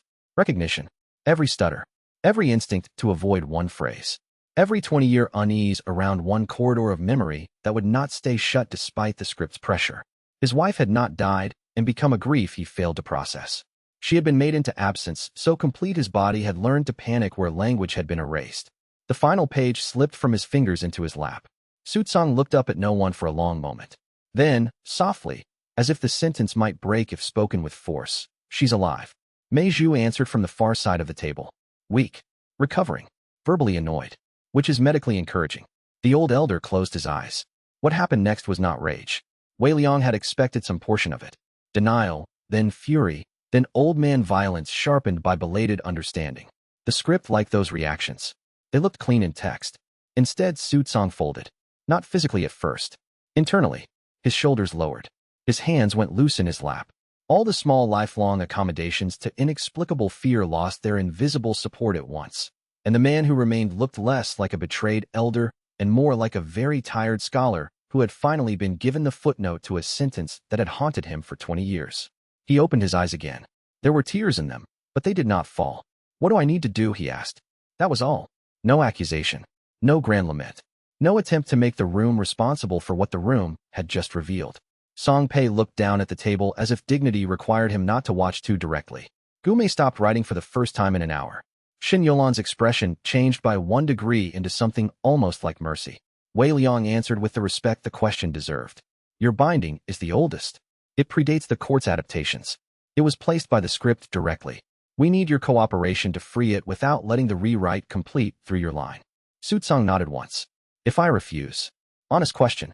"Then the region worsens," Wei Liang said. "My past blurs further. The script keeps working backward. You remain the last correction hinge." The old elder took that in. Then he asked, "And if I agree?" "You suffer," Mei Zhu said, because she had no patience for hopeful vagueness in medical contexts. Tyro glanced at her. Blunt. Useful. Sutsong's mouth twitched. That alone made Wei Liang think they might survive him. "Will I see her?" Sutsong asked. This time, Mei Zhu's answer softened. "If we do this correctly, yes." Sutsong placed one hand over the packet in his lap, as if steadying a book in strong wind. Then, with the same tone he might have used to approve a revised archive catalog, "Begin whenever the method is ready." The room moved again after that. Song Pei started assigning research tasks in clipped bursts. Gume was already annotating the binding traces from Sutsong's fate text. Xin Yulan left to reinforce outer legal screens in case Dao Mingren's people realized the elder had moved. Tai Ro went to double the guard rotations. Mei Zhu finally took Sutsong's pulse and informed him that scholars had no business surviving on tea and dread for 20 years. Sutsong accepted the scolding with absent politeness. Wei Liang remained where he was, watching the old man sit with the packet proving his wife had lived all this time in a room he had never been allowed to imagine correctly. When the others had dispersed far enough, Sutsong looked at him and said, almost apologetically, "I thought I was becoming a coward." Wei Liang leaned back in his chair. "No," he said. "You were becoming evidence." Chapter 84. Freeing Sutsong took 3 days, and all of them badly. The binding sat deeper than any prior anchor because it was not merely a soul knot or revised institutional seal. The script itself had placed the first layers, long before the ink court learned how to mimic such work. That meant ordinary legal tricks, archive theft, and emotional reversals were not enough. The release mechanism had to answer something older than procedure. So the depot became a siege workshop. Song Pei turned the central hall into an indexing battlefield. Cedar tables vanished beneath copied fragments from early court foundations, Qing missuppression records, and every pre-compliance text that mentioned direct narrative excision. Guomei built a parallel wall of hand diagrams showing how the script's oldest bindings differed from later ink court ones. Her handwriting was sharper than Song Pei's and considerably less respectful. Wei Liang moved between both systems with a cup of cold tea in one hand and blood drying too often at one nostril. Su Tsang sat in the center room under mirrored lanterns, reading everything they brought him and supplying details from old court training that he had never before understood in context. This phrase, he said on the second evening, tapping one faded notation. We were told it meant continuity reverence. Guomei read over his shoulder and made a disgusted sound. No, it means witness severance. Song Pei, from the far table, said, I hate how often ancient piety turns out to be clerical murder. Tai Ro guarded the outer rooms, inner rooms, roofline, and apparently the concept of interruption itself. He slept in a chair by the threshold with one eye half open and three knives within reach, because several different factions had now realized the old elder was missing and the depot had become the place where missing things tended to become politically expensive. Mei Zhu watched everyone's health with the expression of a saint sentenced to manage idiots. Drink. Sit. If I catch one more of you treating collapse like a scheduling inconvenience, I will triage by spite. Chao Jian stood watch outside the depot perimeter with his wave sense stretched thin over every approaching road. The rewrite pressure had changed now that Su Tsang sat inside the building. It no longer moved backward as diffusely as before. It focused. For separate groups of ink court agents tested the perimeter over the 3 days. Each one turned away by Chao Jian before they reached the main gate. The first came as legal messengers carrying sealed review authority. He met them on the road and said, in his almost painfully earnest voice, no. The second came as scholars claiming archival concern.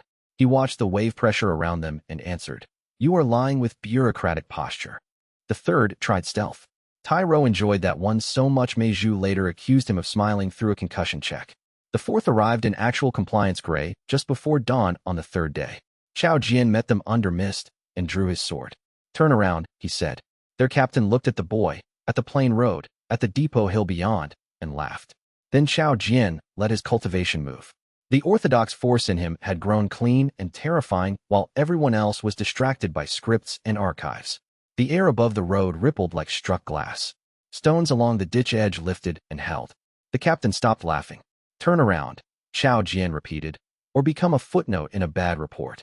They turned around. Inside, none of that mattered more than the room where Su Tsang sat.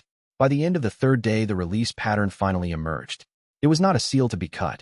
It was a sentence to be contradicted. The oldest binding around Su Tsang translated, in essence, to, this man is the price of silence. The script had placed him as structural witness denial. His fear, his stutter, his years of mild, inexplicable dread all served the same function. A living annotation proving that some losses could only be survived by never being named. Wei Liang stared at that line until the answer became obvious enough to hurt. We don't break the sentence, he said. Song Pei looked up from a stack of copied fragments. We out-argue it. Yes. Guomei's eyes lit with the kind of ferocious comprehension that made her dangerous in rooms full of older men. Then the contradiction is not freedom. It's testimony. Su Tsang, pale from 3 days of reading his own hidden architecture, said quietly, I speak. There it was. Not a technique. A choice. They prepared the room accordingly. Mirrored plates in all 4 corners. Public witness copies. No locked doors. No hidden clerical channels. Tai Ro stood guard outside with enough visible weaponry to discourage philosophy. Mei Zhu set pulse needles at Su Tsang's wrists and throat. Song Pei held the copied contradiction text ready in both archive and legal form. Guomei anchored the structural diagrams. Wei Liang took the central position opposite the old elder and felt every frayed layer of script pressure gathering for one last correction attempt. Su Tsang looked very tired. He also looked, for the first time, not afraid. Wei Liang opened script sight. The old binding blazed around the elder in black-silver text. This man is the price of silence. Wei Liang answered by speaking the contradiction they had built together over 3 days. No, this man is witness. Song Pei read the archive proof. Guomei read the structural diagram. Mei Zhu read the medical notes proving prolonged harm. Xin Yulan, who had returned just in time from a provincial legal relay, read the public process declaration from the doorway in a voice cold enough to make law sound like weather. Then Su Tsang spoke. His voice shook once on the first word. Only once. My wife was taken and hidden under false death record. I was left alive as an instrument of omission. I testify that fear without object is not proof of divine order. It is evidence of theft. The binding convulsed. The room darkened at the edges as the script pushed back with every old instinct it had. Keep silence. Preserve continuity. Avoid ruin. Su Tsang inhaled like a man dragging a blade out through his own ribs. Then he said, more strongly, I have been silent for 20 years. Continuity is not worth that price. The sentence hit. The mirrored plates cracked in unison. Lantern flames blew horizontal. Wei Liang felt the oldest layer of the binding break apart not as a chain, but as a correction finally denied. Then Su Tsang screamed. Not long. Enough. Mei Zhu held him through the pulse storm, while the final script hooks tore free from his soul like burnt thread dragged from healing skin. Wei Liang kept the contradiction visible until blood ran from both ears, and the whole room tipped into white noise. At some point, Tyro kicked in the outer door on an approaching agent. At some point, Xiao Jian's wave sense rolled through the yard like a struck bell, warning everyone something vast had just changed. At some point, Gume started crying without interrupting her own annotations. By the time the light settled, Su Tsang was unconscious in Mei Zhu's arms. The oldest binding was gone. Chapter 85. The rewrite stopped at sunrise and left the damage behind. That was the first thing Wei Liang understood when he woke in the map room with a blanket over his legs and the smell of wet ash drifting through the open shutters. The pressure had changed. Not vanished. Stopped. For days the script had been working backward through memory corridors, thinning him out of old scenes. Now the backward drag was gone. The air in the depot felt like a room after a fever has broken, still sour with what it has survived, but no longer rising in temperature with every hour. He sat up too quickly. The world blurred, steadied, then offered him the west wall where Song Pei had built the rewrite documentation board. Half the entries were marked stable. Half were marked degraded. None were marked restored. There it was. Xin Yulan entered carrying 3 scroll tubes, and one expression reserved for moments when victory had turned out to be expensive in exactly the way he feared it would. How bad, he asked. She handed him the nearest tube. The rewrite halted within 1 hour of Su Tsang's release. No further witness degradation. No new memory blur reports after dawn. She paused. It does not reverse what already blurred. He opened the tube. Inside were copied statements from people who had known him in Arc 1. The butcher's son still remembered white hair and trouble, not the name. The servant still remembered scandal, not sequence. One Qing Mist instructor now recalled some outer disciple disturbance, and nothing else where once there had been a coherent human shape. Wei Liang read them all without comment. Xin Yulan led him. Outside the room, the depot moved in strange, subdued rhythm. No celebration. Too many people understood what had been saved and what had been lost. Song Pei came in carrying an archive box under one arm and 2 copied ledgers under the other. There's more. Of course there was.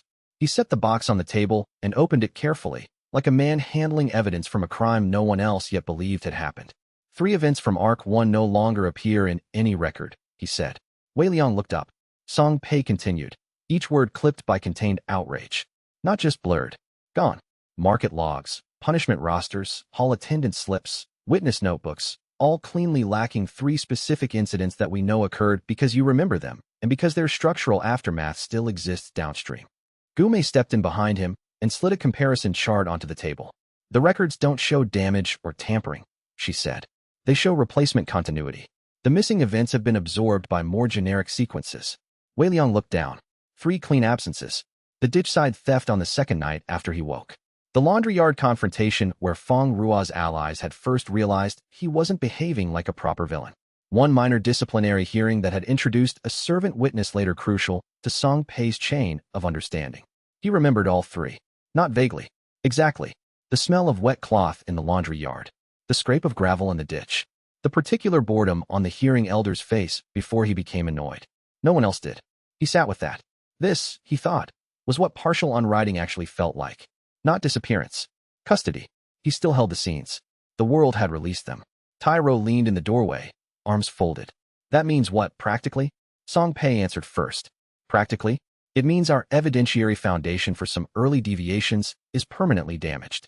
Those events remained true in causal structure but unsupported in official memory. Tyro frowned. So he's right, and the world is being rude about it. Yes, Gume said. That is a surprisingly competent summary. Wei Liang looked at the comparison chart again. The script had failed to finish the rewrite. It had lost the seventh anchor. It could no longer continue the backward assault. Yet in the window, it had stolen 3 scenes out of common continuity and left them only in him. Freedom or erasure? The question had returned in a new form. Before, it had been his future. Now it was his past. Xin Yulan set the remaining scroll tubes down. Su Tsong is awake. Weak. Asking for his wife every 10 minutes, and then apologizing to the room for repetition. Wei Liang huffed a laugh despite himself. Good. Gu Shun is dying faster, Gume said, because her family life apparently had no respect for pacing. Less good. The rewrite stopping increased the strain rebound. There it was again. No victory without redistribution of cost. Wei Liang stood slowly and walked to the west wall. The rewrite board. The anchor map. The witness degradation chart. The cracked mirror still waiting on the far table like an accusation. 6 anchors had become 7. 7 had become 0. The rewrite had halted. His history remained wounded. He touched one of the missing event entries with 2 fingers. No record. Only memory. Only him. The script's newest annotation appeared above the wall map in a hand so calm it felt obscene. Mortal anchor network destroyed. Rewrite inoperable. Alternative strategy initializing. No relief even in failure. Of course. Wei Liang smiled faintly at the text. You always did hate when the supporting cast survives the chapter. Xin Yulan came to stand beside him. Not touching. Present. What now, she asked. He looked at the 3 missing events, at the part of his life the world had surrendered, and he had not. Then at the map where every major conflict in the region was beginning to brighten at once under the script's gathering alternative pressure. Now, he said, the author's favorite stops revising and starts setting everything on fire. The room understood. The rewrite war was over. Something broader and uglier was beginning. Yet before it did, Wei Liang allowed himself one precise acknowledgement. He had a past no longer fully shared by the world. He would remember it anyway. Chapter 86. The script stopped rewriting him and began setting the region on fire by noon. Not literally. Literal fire would have been easier. Literal fire produced smoke, heat, and a clean list of urgent buckets. What arrived instead was the kind of multiplied pressure only systems understood well enough to inflict. A plague flare in 2 river villages that had not shared water for a generation. A grain blight report from the western terraces arriving on the same morning as a broken levee convoy. 3 military patrol disputes at old armistice boundaries. An urban rumor wave in Iron Bell claiming the depot was hoarding antidote stocks. A sect granary lock failure in a district already too proud to ask for help. Every problem was survivable alone. Together they formed a shape. Wei Liang stood in the map room and watched the script overlay blossom across the wall like spilled ink made malignant. Alternative strategy active. Conflict acceleration across all open threads. Forced division of deviation actors. Humanitarian pressure as narrative dispersal. Subtle, Tyro said. No one in the room laughed. Xin Yulan had already pulled 3 route maps flat under one hand and was marking crisis points with a precision that looked almost serene until one noticed how hard she was pressing the charcoal. Song Pei had converted the old rewrite board into an active response wall in less than an hour. New slips kept arriving. Plague, grain, troop motion, bridge sabotage, false price panic. One of the courier boys had begun sorting by color and gone pale enough that Mei Zhu made him sit down and drink broth before continuing. Gume read through the script pressure concentrations as if trying to insult them by understanding too quickly. It's choosing compounding points, she said. Places where immediate human suffering will always outrank structural intervention if we have to choose. Of course it is, Xin Yulan said. If we ignore the human crises, we become exactly what it has always claimed we are. Wei Liang looked at her. That was the real trap. Not merely dispersion. Moral segmentation. Choose people and lose the war against the script. Choose the script and lose the right to call the rest victory. No, he thought. The author's favorite does love false binaries. He moved to the center table. We split. Tyro grunted. That sentence usually means I carry something heavy. Correct. Wei Liang started assigning before anyone could turn the moment into debate theater. Mei Zhu, plague villages. Take 2 runners, full medicine authority, and every piece of documentation we have on route immunity, because locals will assume you're importing contamination. She crossed her arms. And when I say I need 3 wagons and military quarantine backing, you'll get them. Good. Continue being useful. Xin Yulan, political containment. Grain panic, local councils, and any faction trying to turn scarcity into leverage. She nodded once. I want Song Pei's fastest couriers. Song Pei didn't even look up. You already took them in your head half an hour ago. I'm merely catching up. Tyro, convoy defense, and visible deterrence. Anything on the roads that needs someone large enough to make opportunists recalculate without a committee. Tyro finally smiled. At last, my true calling. Gume, stay with Song Pei. Pattern watch. We need live analytical support if the script starts cross-loading crises. Gume's eyes narrowed. That's not a lesser assignment. I know. She accepted it because she had not been born yesterday, and because nothing inflamed good researchers more than being mistaken for decorative intelligence. Chao Jian entered from the yard mid-assignment with wind on his clothes and his wave sense still half open. There's another one, he said. Wei Liang looked up. What kind? Army kind. The room shifted. Not because armies were always the largest threat. Because armies were narratives with boots. Chao Jian spread the fresh field sketch over the table. Cultivator column from the Eastern Ridge districts. Fast-moving. Too disciplined for panic. Too direct for ordinary deployment. Their route intersects Larkfold City in less than 3 days. Wei Liang opened script side at once. The room blurred. The map sharpened. The incoming force appeared in intended text. Regional destruction thread. City sacrifice for escalation. Army assigned as necessary catastrophe. There it was. An army not evil enough to hate properly and not free enough to stop on its own. He read farther. Commanding General, fully script-bound. Strategic route, fixed. Civilian impact, severe. The path pulsed toward Larkfold with the inevitability of a chapter title. That one is mine, Wei Liang said. Every head turned.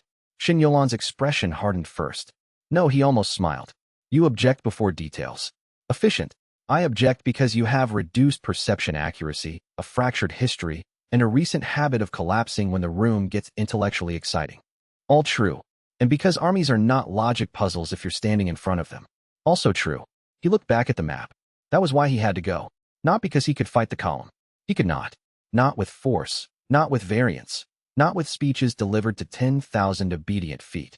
Because he could read where narratives fail to close. The script was pushing every thread at once, but armies still required one thing stories often forgot to account for properly. Second-rank human judgment under impossible command.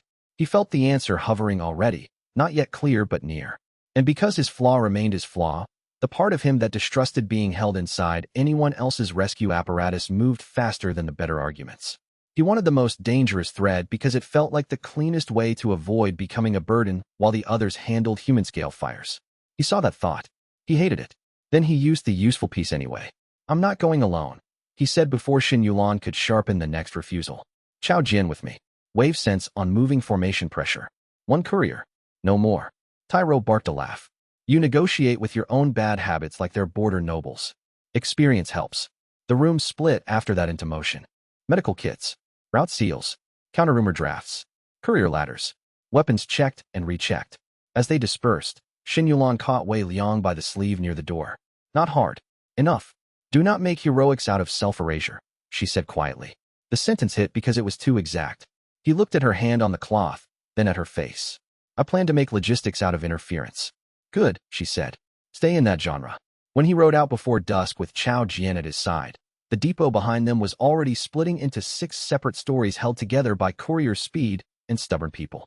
The script wanted them torn into functions. Wei Liang intended to prove functions could talk to one another faster than catastrophe expected. Chapter 87. The army moved like grammar. That was the first thing Wei Liang thought when he saw it from the ridge above Larkfold's eastern plain. Not like men. Not yet. Like a sentence that had been written long before the soldiers in it knew what shape their boots were making. Banner blocks aligned too cleanly. Supply carts took the exact width of the road. Messenger riders cut between units in arcs so efficient they looked less trained than pre-approved. Even the dust rose in disciplined layers under the late afternoon sun. Below the ridge, Larkfold City sat ringed in winter-brown fields and old walls built more for tax confidence than war. If the column hit at full assigned pressure, the city would not hold. Chao Jian crouched beside Wei Liang in the scrub grass, one hand flat to the soil. They're wrong, he said. Wei Liang glanced sideways. Insightful. Chao Jian ignored that. No, I mean the pressure feels wrong. Not malicious. Just, nobody in that formation is choosing at the same weight their bodies are moving. Good. That matched the text. Wei Liang opened script site and let the army resolve into layered fate lines. Most were dull with command compliance and low-grade narrative compulsion. Not innocent exactly. Armies rarely were. But these soldiers were not the author's favorites or designated butchers. They had been routed into catastrophe because a city needed to burn for the next set of regional stakes to escalate cleanly. The commanding general stood at the center of the moving column like a nail hammered straight through every line around him. Fully script-bound. No deviation window. Wei Liang read farther. Staff officers. Supply overseers. Signal captains. Then he found it. Second in command. Deputy Commander Han Chila. His fate text did not close properly around the assault. Why? Wei Liang narrowed the sight. There. A dead brother in Larkfold. A mother still living inside the city's western ward. Promotion withheld 3 times because he asked practical questions at the wrong meetings. Script pressure present? Yes, but not integrated. Han Chila had been assigned to this role as a competent continuation mechanism, not because he believed in the city's destruction. Unbound enough. One hinge. Wei Liang exhaled. He could not stop an army. He could get to the man who could. The plan formed almost offensively quickly. Approach not the general's tent, but the deputy's logistics review route. Use canonical text to insert a temporary field role the army would accept near Han Chila. Shift one conversation before the assault clock locked. Make the deputy see the cost not abstractly, but as something already violating his own chain of obligation. Simple enough to be survivable. Complicated enough to hurt. He should have asked for more support. He knew that. The thought came and went. Chao Jian was watching his face. You have something. Yes. And you're already deciding how little help to ask for. Wei Liang smiled without humor. Your observational habits are improving. That's not a compliment. No, it wasn't. His flaw had become too visible among people who refused to let him name self-denial as style. Good for them. Inconvenient for him. He looked back at the moving column. I need a path into Han Chila's route review. So we should send a team. No, we should send one role. Chao Jian grimaced. I hate it when you say things like that. Wei Liang rested one hand on the hilt at his side and reached for canonical text. The rank opened under pain now, as if his body had learned to anticipate the cost and offered suffering before the work out of bitter professionalism. He wrote on a page braced against his knee, Regional Forage Accountant, Temporary Military Intake Specialist, Annoying, Indispensable, Carrying Revised City Census and Quartermaster Discrepancies. The role settled into the nearby narrative field at once. This time it caught an actual person on the Larkfold side of the line. A harried provincial clerk presently arguing with 3 grain carts and 1 broken mule harness in the lower valley. The man straightened, blinked, and suddenly remembered with perfect confidence that he had an urgent duty to deliver corrected supply figures to Deputy Commander Han before the assault timeline finalized. Canonically absurd. Operationally excellent. Wei Liang rode down to intercept him. The clerk nearly fell off his cart when he saw 2 armed cultivators appear out of roadside brush. Wei Liang raised both hands. Good afternoon. You're about to save a city without understanding most of it. The man stared. What? Precisely.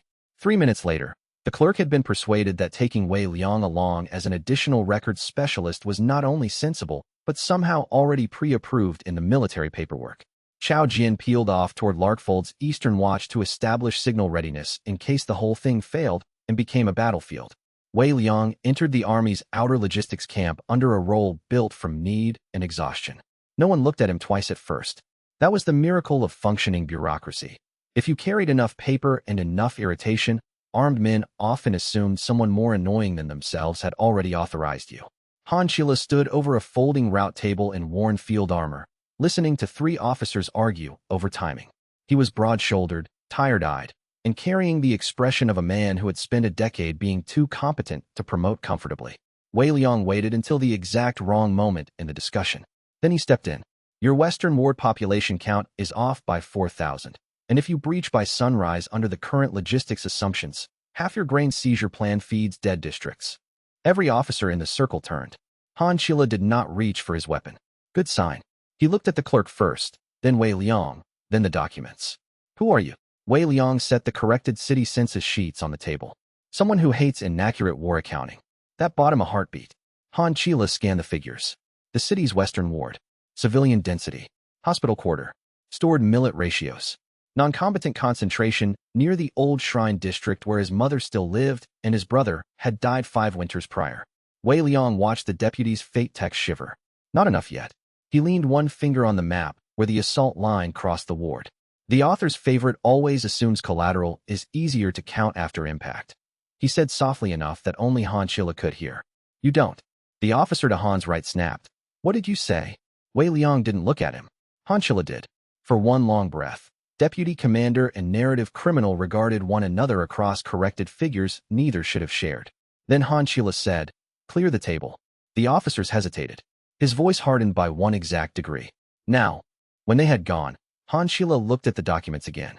You're not a forage accountant. No. And yet these numbers are correct. Yes. xianxia's jaw tightened. Outside the command ring, the army still moved like grammar. Inside it, one man had finally been given a factual reason to disobey his assigned sentence. Wei Liang let the silence work. At last the deputy asked the only question that mattered. If I stop this, what happens? Wei Liang smiled faintly. You become inconvenient. Chapter 88 Fang Tianzi arrived while xianxia was still deciding whether conscience counted as mutiny. He came at the head of a military column that looked, at first glance, like the sort of stabilizing imperial force the script had always adored. Ordered banners. Measured advance.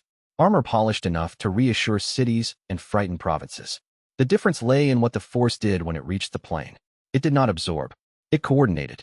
Larkfold's eastern fields were silver with frost when the prince's outriders crested the ridge and signaled approach. xianxia stood at the command rise with Wei Liang, Chao Jin newly returned from the city wall, and 3 officers who had spent the last hour discovering that their deputy commander had become deeply unpleasant about casualty assumptions. The officers went pale when they saw the imperial standard. xianxia said nothing. Wei Liang read the field. The script had not accounted for this. Its intended scene was already fraying visibly. City destruction thread interrupted by institutional collision. Order instrument no longer reliable. Good. Very good. Fang Tianzi rode at the front in dark armor without decorative flourishes. He had always looked dangerous. Now he looked useful in a way even the script could not quite classify cleanly. Behind him came military legal officers, route marshals, medical wagons, and supply inspectors in numbers too deliberate to be an improvisation. He had not come to posture. He had come to solve. That was far more subversive. When the prince dismounted, his gaze found Wei Liang first and lingered for exactly the length of one insult, not spoken. You look terrible, Fang Tianzi said. Wei Liang inclined his head. Your concern remains one of your more irritating qualities. It keeps proving justified. No warmth. No coldness either. Just the strange practical friction they had built between them over too many shared deviations to pretend neutrality remained natural. xianxia stepped forward and saluted. Your Highness. Fang Tianzi acknowledged it, then took in the spread map on the field table, the revised city census, and the assault line now heavily crossed out in xianxia's own hand. Interesting morning, he said. Wei Liang watched the prince read the scene in one glance. Good. Fang Tianzi had always been gifted at social geometry. Now, with his own fate text bending free of some of the script's older stabilizing compulsions, that gift had stopped serving only order and begun serving reality. He looked at xianxia. Do you wish to proceed with the assault as originally assigned? The deputy commander's answer came after a visible choice. No, Your Highness. Why? xianxia glanced once at Wei Liang and then away, refusing the easy route of blame shifting. Because the casualty assumptions are false, the seizure plan is incompetent, and the city's destruction serves no military end worth the cost. Fang Tianzi nodded as if this were simply what sound officers eventually said when given actual numbers. Good, he said. Then we will not do it. That sentence moved through the field like a blade drawn cleanly from a wound. Officers heard it. Messengers heard it. The city wall heard it through signal relay. The script heard it most of all. Its text spasmed above the plain. Imperial order instrument deviating. Recommended reassertion. The line broke off. Because what precisely was the script to use here? Fang Tianzi had been supposed to remain its elegant human instrument of social order. The prince who understood that designated losers stabilized worlds. The man who could always be trusted to choose harsh continuity over messy autonomy. Instead, he had brought legal officers, medicine, and grain. Wei Liang found that delightful. The next hours became the strangest military coordination of his life. Fang Tianzi set a mobile command line outside Larkfold and began assigning overlapping crisis responses not only to his own forces, but to Wei Liang's dispersed network. Plague villages get southern medical escort, he said to a route marshal. Run through Meizhu's quarantine requirements before your men infect themselves by enthusiasm. Western terrace blight relief travels under military seal, but remains merchant distributed, he told Lu Wancher's relay officer. If anyone turns this into wartime price extraction, I confiscate them personally. Xin Yulan gets political fast route across all 3 review jurisdictions, he added to his legal clerk. If any provincial office delays her dispatches, I want the clerk's superior copying apology forms before dusk. Wei Liang watched the command tent fill with maps, riders, couriers, and arguments. For the first time since waking in the ditch, he had institutional backing that did not seek to flatten him into instrument or threat category. It felt wrong. Not morally. Narratively. That was what made it powerful. His flaw stirred at once. Do not lean. Do not owe. Do not let another structure make you legible by carrying you. He felt the instinct clearly and hated its timing. Because the support was useful. Because refusing it now would not preserve authorship. It would simply make him less effective while more people bled. Fang Tianzi noticed the hesitation in one glance. Of course he did. While 2 adjutants argued over corridor capacity, the prince stepped close enough to speak without witnesses pretending not to hear. If you say something noble about refusing help, Fang Tianzi murmured, I will have you sedated for strategic reasons. Wei Liang looked at him. Your bedside manner remains tyrannical. And your self-destructive instincts remain boringly consistent. There was no good answer to that. Worse, Fang Tianzi knew it. Wei Liang exhaled through his nose and looked back at the maps, the legal officers, the army that had not sacked a city because one deputy commander chose fact over script and one prince chose flexibility over role. Fine, he said. We coordinate. Fang Tianzi's mouth moved by half a degree. Progress. By sunset the field had transformed. Larkfold still stood. Han Qila's assault route had become relief corridor. Military wagons rolled grain instead of breached tools. City gates opened under armed truce.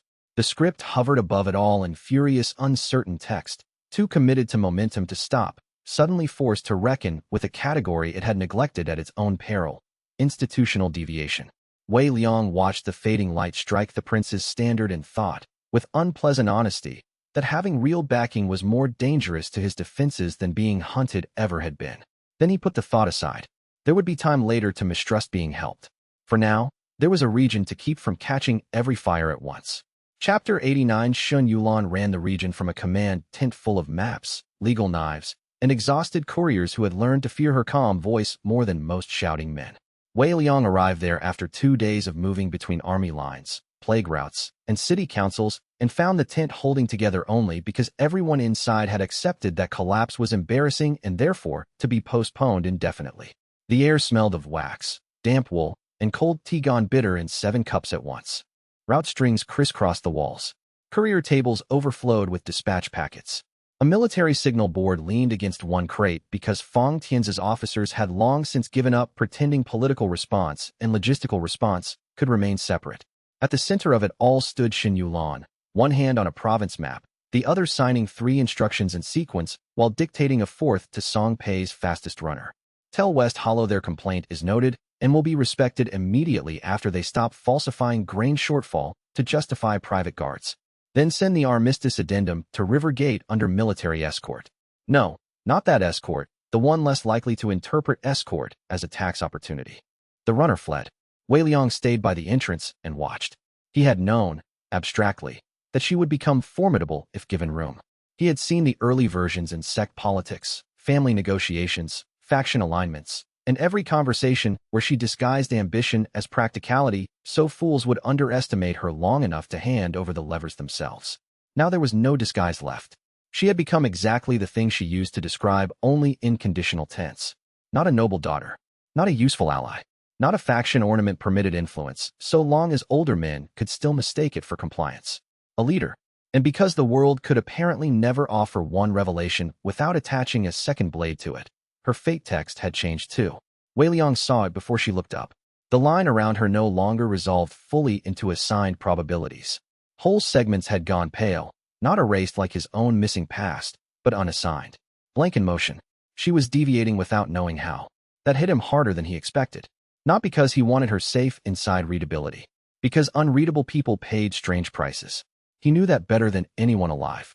Xin Yulan finally looked up, took in his expression, and said, If you're about to tell me I look tired, I'll assign you to poultry ration disputes. Tempting, he said. You're becoming structurally offensive. Good. Sit. He did, because in her tent, even his arrogance recognized jurisdiction. Song Pei emerged from behind a stack of legal route reports with ink on both cuffs, and an expression of such refined displeasure that Gu Mei, if present, would have called it archival peacocking. 3 provinces are functionally stable, he said. 2 are lying about stability. 1 is stable only because no one has yet admitted the grain numbers are fictional. Which one? Wei Liang asked. All of them, in their hearts. Xin Yulan jabbed a finger at the north map. The script is accelerating every conflict simultaneously because it wants us to choose badly under pressure. So we choose structurally instead. She shifted to the east stringboard. I've tied plague relief to route legitimacy. That makes city magistrates cooperate if they want future military escorts. I've tied military escorts to public grain tallies, which forces merchant honesty in 3 corridors. And I've tied local council recognition to compliance with the new legal challenge templates, which means any faction trying to exploit the wanted notice inherits 6 pages of procedural misery. Wei Liang listened, then looked at her fate text again, blank segments widening around every decision she made that no old script of noble daughters, childhood allies, or faction inheritors would have predicted. The script had not yet found a replacement role sturdy enough to contain her. Excellent. Dangerous. He asked, do you know your line is going unreadable? Song Pei froze in the act of reaching for a dispatch. Xin Yulan's eyes narrowed, not with fear, but with immediate professional suspicion. Unreadable how? Wei Liang considered how to phrase it without accidentally turning her into a metaphor for his own anxiety. Failed. Like mine, he said. That landed. The tent quieted around them while outside, someone shouted because 2 courier horses had tried to bite each other over 1 water bucket. Xin Yulan held his gaze for 3 breaths. Then she looked back down at the map instead of him. That sounds expensive. He almost smiled. Usually. And is this the part where you decide what it means for me? There was the warning. Good. He respected her most when she guarded authorship like a blade. No, he said. This is the part where I tell you the script doesn't know what to do with you anymore. Song Pei sat down slowly. Well, he said. That seems healthy in the broad strategic sense and catastrophic in the individual one.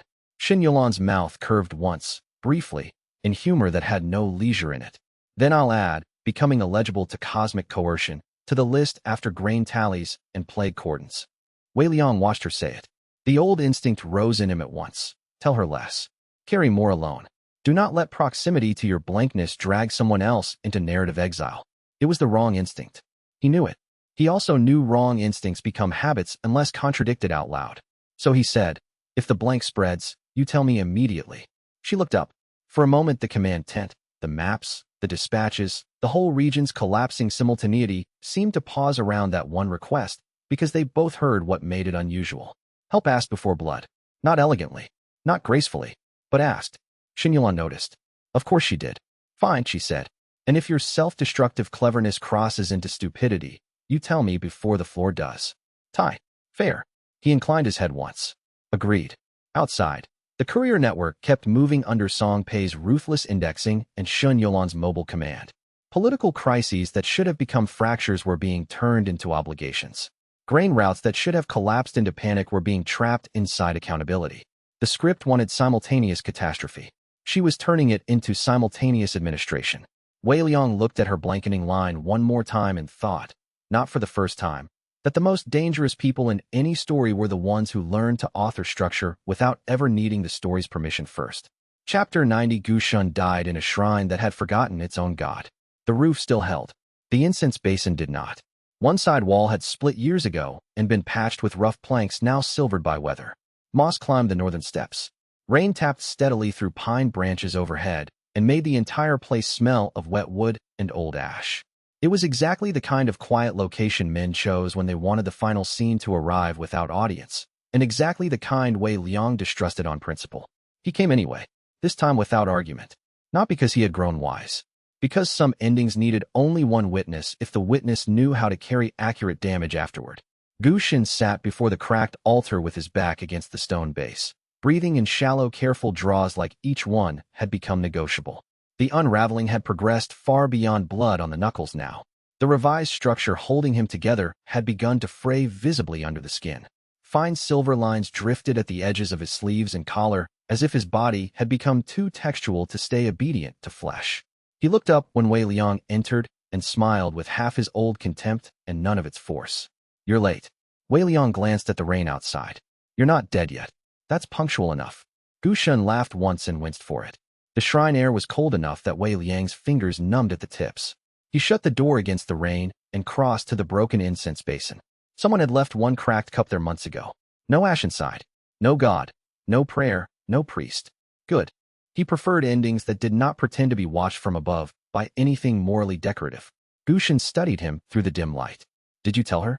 Enough. And Wei Liang let one shoulder rest against the altar. She's brilliant. Suspicious.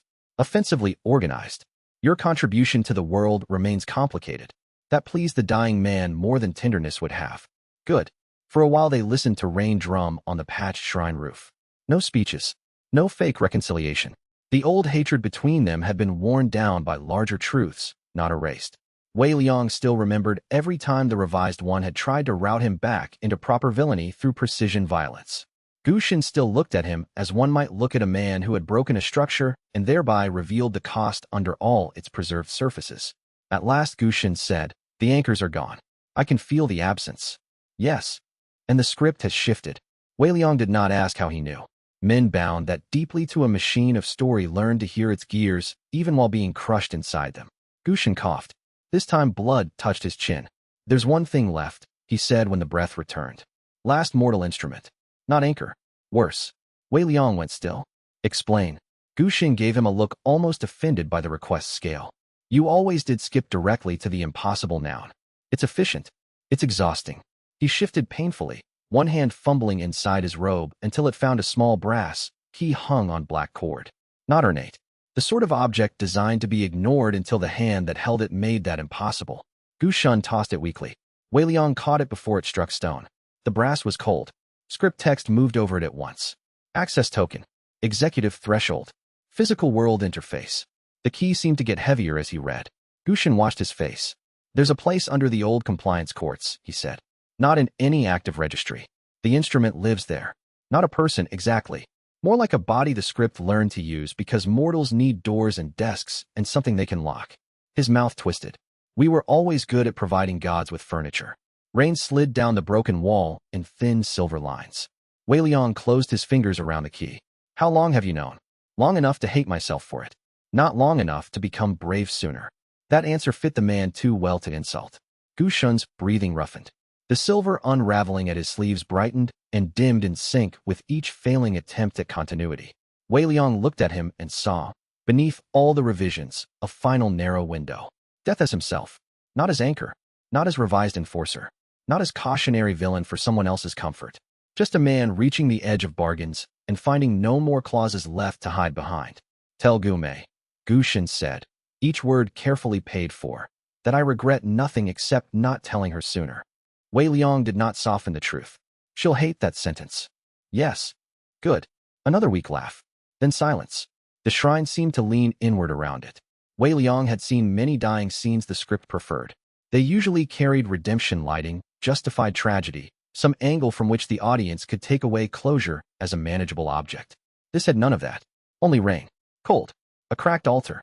One key in his hand, and one dying man too lucid for comfort. "You know," Gushin said after a long pause, "for all your talk about authorship, you still look surprised every time people become more than their assigned use." Wei Liang considered the accusation, then answered honestly, "That's why I keep surviving." Gushin nodded once. The next breath came shallower. The one after that almost didn't. Wei Liang straightened from the altar and came closer, not out of tenderness exactly, but because witness should not always be performed from convenient distance. Gushin's eyes found his one last time. No repentance. No plea. No request for absolution he had not earned and did not seem to want. Only a kind of exhausted accuracy. The silver lines at his collar loosened. The script around him, which had clung so hard for so long, finally lost purchase. He died as himself. The shrine went very quiet. Wei Liang stayed until the rain weakened. Then he closed Gushin's eyes with 2 fingers and looked down at the brass key in his own palm. Executive threshold. Physical world interface. Not the narrator itself, perhaps, but the door through which editorial force touched mortal history. The author's favorite had not merely hidden behind cosmic abstraction. It had kept an office. Of course it had.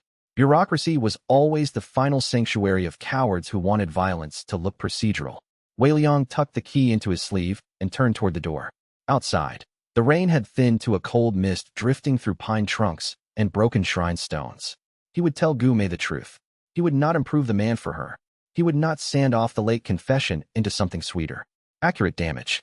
That was what witnesses were for. As he stepped back onto the road, The script's text shifted at the edge of his sight with a new pressure that felt less like strategy and more like preparation for formal argument. Good.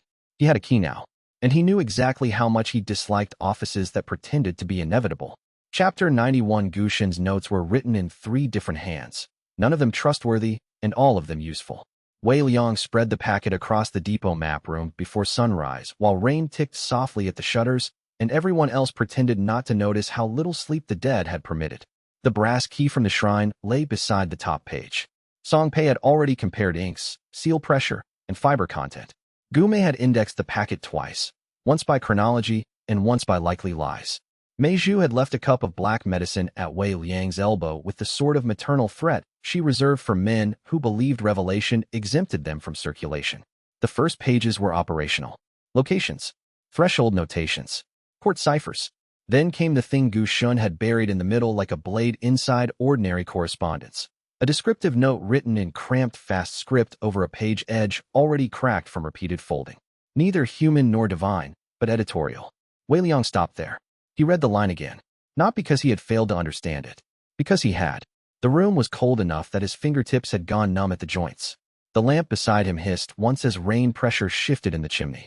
Song Pei, who had learned to read silence around text the way other men read footsteps around doors, asked quietly, "Bad?" Wei Liang handed over the page. Song Pei read it and sat down without apparent intention. Gu Mei crossed behind him, plucked the sheet from his hand after exactly the amount of courtesy that kept them from becoming enemies, and scanned the note herself. "Editorial," she said. Xin Yulan looked up from the legal dispatches she had been reviewing. "Use a larger sentence." Wei Liang leaned back in the chair and felt the old cracked floorboards under the table groan with everyone's shifting weight. "The narrator," he said, "isn't metaphor. It's the script's executive function when there's a dispute between possible versions of events. Not the text itself. The thing that decides which version becomes canonical." Tai Ro, from the window seat where he was oiling a blade and trying to look only mildly interested in Apocalypse, frowned. "So the script writes things, and something else chooses which writing counts." "Not exactly," Song Pei said, recovering enough to be precise. "The script generates intended continuity. The narrator arbitrates when continuity is threatened, contradicted, or multiplied." He looked back down at the note. An editorial entity. A selector. Gu Mei's face had sharpened into researcher hunger. Then the rewrite wasn't the real weapon. Wei Liang nodded once. No one in the room liked that answer. Good. Truth worth surviving rarely improved under affection. He rose and crossed to the west wall, where the regional conflict map still bristled with crisis tags. Army thread. Plague thread. Grain thread. Political destabilization. Missing records. Memory blur. All of that, he now understood, had been mortal technique. Complicated, brutal, ingenious at times. But still mortal. Anchor systems. Compliance law. Institutional distortions. Rewritten memory. All mechanisms for shaping available versions of events before they needed to be judged. The narrator was what waited after that. If enough versions survived into visibility, if enough deviations accumulated, if the script lost clean control over sequence, then something editorial entered to decide. The room felt smaller around the realization. Song Pei said, "This means every victory so far has only forced the real decision-maker to take the file personally." "Yes." Tai Ro made a low, disgusted sound. "Your enemies keep getting less punchable." Wei Liang looked at the note again. Neither human nor divine. Editorial. It fit too well. The script had always felt bureaucratic in its cruelty. Petty where it could be petty. Grand only when necessary. Obsessed with designated roles, continuity burdens, and preserving sequence even at the cost of anyone living inside it. Of course, its final authority would not be a god or beast or heavenly tyrant. Gods demanded worship. Tyrants demanded fear. Editors demanded coherence. That made them far harder to argue with and far easier to hate. He felt something ugly and bright click into place. "Good," he said. Everyone looked at him as if checking for fever. Xin Yulan asked, "Explain that before Tai Ro throws you out a window for dramatic hygiene." Wei Liang almost smiled. "It means I've been aiming at the wrong abstraction. The script is not the final opponent. It's precedent. The rewrite, the wanted notice, the anchor network, the crisis acceleration. Those are all methods for narrowing available scenes before they reach judgment." Gu Mei caught it first. "So if the narrator chooses among versions, then our work is not only to survive. It's to generate better versions faster than the script can collapse them." "Yes." The map room became more alive after that. Not safer, more legible. Song Pei began pulling every feng shui fragment, and every old dispute record in which contradictory script outcomes had been noted historically. Gume reorganized the wall to separate script methods from editorial thresholds. Xin Yulan started asking legal questions not about survival of current charges, but about what kinds of public documentation forced multiple authoritative narratives to coexist long enough to matter. Wei Liang stood still in the center of it and let the shape settle. The narrator. He had not yet seen it. Still, he could feel the architecture of its arrival all around the room. Every time someone chose their own role. Every time documentation survived contradiction. Every time institutional support and outlaw disruption collaborated instead of canceling one another. Every time the script failed to reduce a person to function cleanly, they were not merely resisting text. They were creating editorial burden. Tyro finally said what everyone else had been circling. Can you kill it? Wei Liang looked at the cracked mirror, then at the note, then at his own white streak reflected in the dark window glass. No, he said. That would require it to be the sort of thing that can be stabbed. Tyro clicked his tongue. Cowardly of it. Wei Liang's mouth moved by half a degree. Yes. Then he looked at the packet again and saw, in the pattern between Gu Shun's operational notes and the editorial description, the question that had been building for chapters. How do you argue with a selector? Not by screaming. Not by overpowering. Not by claiming innocence. By making the alternatives visible enough that bad selection becomes self-indictment. He felt the rank above canonical text stirred distantly, not yet reachable, but listening. The room had not changed physically. Yet from that hour onward, every crisis map, every witness list, every choice his people made acquired a second layer of consequence. They were no longer merely surviving the script. They were compiling a case. Chapter 92 Wei Liang broke through to sacred manuscript because a cup fell off a table in 5 different ways. That was how the world announced itself when he stopped limiting his sight to the script's preferred outcome. The breakthrough question had been waiting since Gushin's notes made the problem plain. If the narrator chose among versions of events, then reading only the script's intended line was no longer enough. One version, however useful, was still only one draft handed up for judgment. He needed all of them, not forever, just enough to know what arguments reality itself was offering. Song Pei objected to the training immediately. You are already suffering from reduced discrimination events, mirror shock, record bleed, and an unhealthy tendency to call collapse instructive. That last one is style, not pathology. It is both. Mei Zhu supported Song Pei with an almost insulting amount of professional enthusiasm. If he splits his perception any wider without preparation, his brain will walk out before the rest of him. Gu Mei traitorously agreed. I prefer not to lose our lead reader to conceptual drowning. Wei Liang listened to all of this with the patient expression of a man about to do the thing anyway, and wishing everyone would preserve their best objections for after he proved them right in interesting ways. Xin Yulan caught that expression and said, No, he looked at her. She folded both arms. If you intend to attempt this, you do it under supervision, on schedule, with records, and with a physician who can hit you if you start speaking in chapter headings. Tyro, from the training yard door, nodded seriously. Reasonable condition.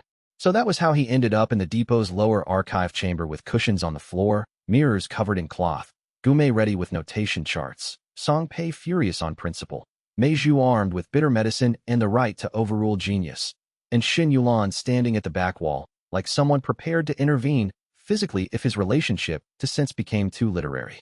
Wei Liang sat cross-legged inside a ring of copied contradictions from the past month. Army route not taken. Wanted notice suspended. Anchor records exposed. Xin Yulan walking out in daylight. 3 missing events from Arc 1 existing only in him. Many versions. That was the point. He opened canonical text first.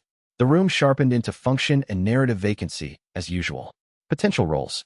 Present castings. Local scene pressure. He held there until the pulse stabilized. Then he pushed. Sacred manuscript did not arrive like height. It arrived like excess. The cloth-covered mirrors brightened under their shrouds. The copied contradictions on the floor lifted at the corners. Every lamp flame in the chamber split into branching afterimages. The cup beside Song Pei's knee fell off the table. In one version, Gume caught it first. In another, it struck the floor and shattered, prompting Mei Zhu to curse and everyone to lose focus. In another, Tyro casually hooked it with one boot and looked unbearably pleased with himself. In another, Xin Yulan moved fastest because she had already anticipated the distraction and hated being proven right physically. In another, no cup had ever been near the edge because Song Pei had placed it 2 inches farther in at the beginning of the scene. All of those versions hit Wei Liang's mind at once. He blacked out before the cup touched anything in the world they were actually standing in. When he came back, he was on the floor with Mei Zhu forcing something vile under his tongue and Song Pei saying, with the restrained horror of a man too educated to scream properly, "I told you." Wei Liang coughed, swallowed, and stared up at the ceiling beams while the possible cup trajectories still flickered behind his eyes. "Useful," he said hoarsely. Mei Zhu hit him in the shoulder. "Not hard. Clinically. Incorrect." The second attempt went worse. This time he lasted 3 breaths longer and saw not only branching actions, but branching emotional weights. Tai Rou laughing in one line, worrying in another. Song Pei angry in 4 distinct archival registers. Xin Yulan pretending indifference in none of them. Then the room multiplied outward into every adjacent corridor and every possible interruption and every courier who might arrive in the next 6 minutes carrying any of 9 different bad reports. He blacked out hard enough to chip a tooth when his jaw struck the floor. After Mei Zhu finished threatening to stitch his lips together if he called that promising, Wei Liang lay flat under 3 blankets and thought through the failure. The problem was not volume. It was hierarchy. He was trying to read all possible versions of the current scene as if they held equal weight. They did not. Most were weak branches. Decorative. Noise. Only a few had enough pressure to matter to the narrator later as actual alternatives. He needed filtration. Not by preference. By viability. When he stood for the 3rd attempt near midnight, everyone in the room looked as if they had separately decided they were too committed to stop him and too intelligent to feel good about that commitment. Good. Those were the right faces for this kind of work. Wei Liang sat again. Opened canonical text. Pushed towards sacred manuscript. The chamber bloomed into multiplicity. This time he did not chase everything. He asked one question only. Which version survived contact with reality long enough to matter? The world answered. Most branches dimmed at once. The cup still fell in 5 ways, but 3 collapsed immediately under circumstance. Only 2 remained meaningfully viable. The courier outside the room did not carry 9 possible messages. He carried 2 plausible burdens and 1 extremely theatrical failure the world did not respect enough to keep. The sound in Wei Liang's skull became bearable. Not comfortable. Filterable. Sacred manuscript settled. The rank changed his perspective more profoundly than any before it. He was no longer reading a preferred script against resistance. He was reading the scene as contested authorship. All viable versions present at once. All their weights visible. The script's choice no longer sovereign by default. Merely one powerful draft among others. He opened his eyes. The room was still there. The cup remained safely on the table, because in the surviving dominant version Song Pei had indeed placed it farther from the edge at the beginning. Wei Liang began laughing softly enough to unsettle everyone present. Xin Yulan came forward first. How bad? He looked at her and saw 4 viable versions of that question. Concern hidden. Concern open. Annoyance masking concern. A sharper version in which she was already planning how to use his answer operationally. All true enough to matter. He chose the best response available in the current branch. Complicated, he said. Which is an improvement. Song Pei sat down so abruptly the chair legs scraped stone. Congratulations, he muttered. You've cultivated into insufferable nuance. Wei Liang wiped blood from one nostril and thought, with exhausted delight, that for the first time the script's preferred version of a scene no longer felt like weather.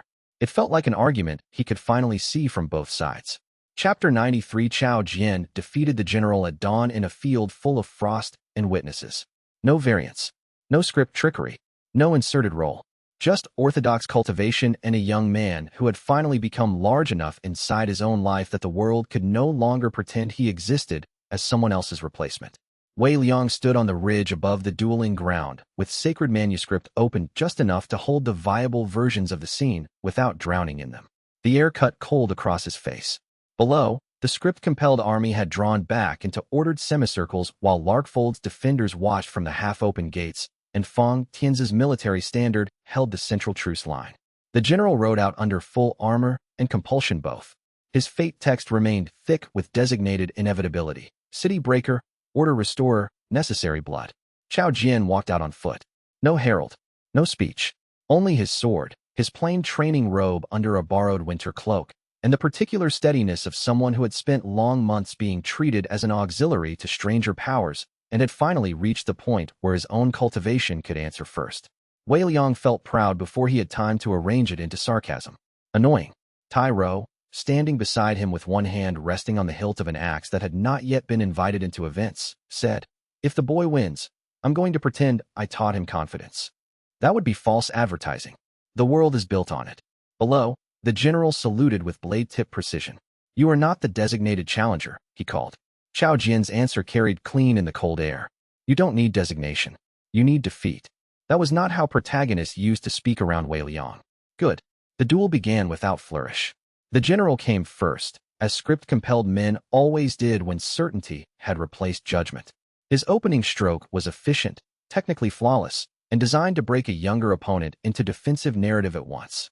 Xiao Jian was not there. He had learned too much from too many people to be where stories expected him. He shifted left on the first breath, letting the strike split frost where his ribs had been, and answered with a vertical return cut so orthodox it almost looked boring until one noticed the timing. No wasted momentum. No display. No reliance on Wei Liang's distortions. Pure path. The general narrowed his eyes. On the ridge, sacred manuscript showed Wei Liang's 6 viable versions of the next exchange. In 2, Xiao Jian overcommit to speed and got his shoulder opened. In 1, the general's compulsion forced a dirty technique that poisoned the whole duel into rout. In the strongest line, Xiao Jian recognized that the man before him was fighting within assigned inevitability and answered not by outsurprising him, but by being more rigorously himself than any assigned role could compensate for.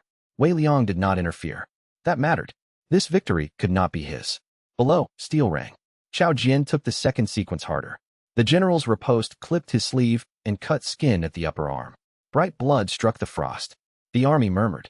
Larkfold's wall watchers leaned forward in one shared intake of breath. Wei Liang felt the old reflex stir. Spend variance. Shift angle. Save him. No. If he touched this fight, even invisibly, the compulsion would break for the wrong reason. Xiao Jian would remain shadowed in his own fate text by the possibility that his wins still belonged to someone else's authorship. So Wei Liang stayed still. It cost him more than he expected. Interesting. Xiao Jian saw the blood on his own sleeve, reset his footing, and changed. Not in cultivation level. In understanding. The boy who had once tracked narrative pressure for Wei Liang like an apprentice measuring storms now met the general's next 3 attacks without trying to be cleverer than the script. He simply became more exact than it could usefully route around. Frost cracked under his steps.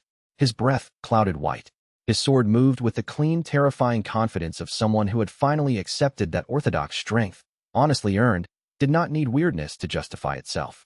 The general struck high, then low, then feinted center with the momentum of assigned certainty behind him. Xiao Jian let the first glance. Broke the second line at the wrist. Entered on the feint. For one suspended beat, his blade lay at the general's throat, and the entire plane realized the scene had already changed. The compulsion broke visibly. Not with light. With confusion. The general's eyes cleared as if surfacing through cold water. The great pressure around his line snapped loose. Behind him, rank after rank of soldiers staggered in the saddle or on foot, script command draining out of their formation like poison, discovering it no longer had a vein. Xiao Jian stepped back at once instead of taking the throat. Mercy? No. Precision. The fight had been to break assignment, not satisfy bloodlust. Fang Tianze on the command line below exhaled through his nose in what might have been approval if one had poor standards for princehood. The general lowered his sword. He looked around as one waking into his own battlefield for the first time. Then at Xiao Jian. Who are you? Xiao Jian's answer came after one heartbeat, in which Wei Liang saw the old possibilities collapse. Replacement protagonist. Useful disciple. Secondary inheritor. No. Gone. My name is Xiao Jian, he said. Remember it yourself. Wei Liang felt the shift at once. Fate text reorganized under sacred manuscript. Xiao Jian's line no longer carried replacement markers at all. No secondary protagonist pressure. No, if the designated lead fails. Route here, contingency wait. Primary. In his own right. The word formed in clean, bright script before dimming into ordinary future openness. Tyro looked sidelong at Wei Liang. You're making that face again. What face? The one where you look like you'd rather swallow nails than admit you're pleased. Wei Liang kept his eyes on the field where Xiao Jian was now speaking with the freed general in simple soldier's language, practical and unadorned. I'm cold, he said. Tyro barked a laugh. Of course you are. Wei Liang did not tell Xiao Jian what he had seen. Not then. The boy deserved at least one victory, not immediately translated into theory by the nearest inconvenient reader. Instead, he watched him walk back across the frost field, no longer carrying anyone else's designation in thought, with a kind of severe private satisfaction that the script had now lost not only anchors and rewrites and public coherence. It had lost one of its best fallback leads. Chapter 94 Elder Su Tsong's fury came late and arrived with footnotes. For 2 days after his release, he had been mostly quiet, rebuilding ordinary time inside his own body, meeting Lin Suyin in a room no script had written correctly, and walking the depot corridors with the haunted courtesy of a man who kept apologizing to furniture for surviving badly.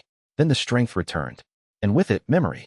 Wei Liang found him in the lower archive after midnight with 6 old ledgers open, 3 candles burned almost to the dish, and the expression of a scholar who had finally chosen indignation over shock. Good, Su Tsang said the moment Wei Liang stepped in. You're awake and unbusy. Sit down. We are going to discuss the 1,000-year fraud beneath the fraud you already know.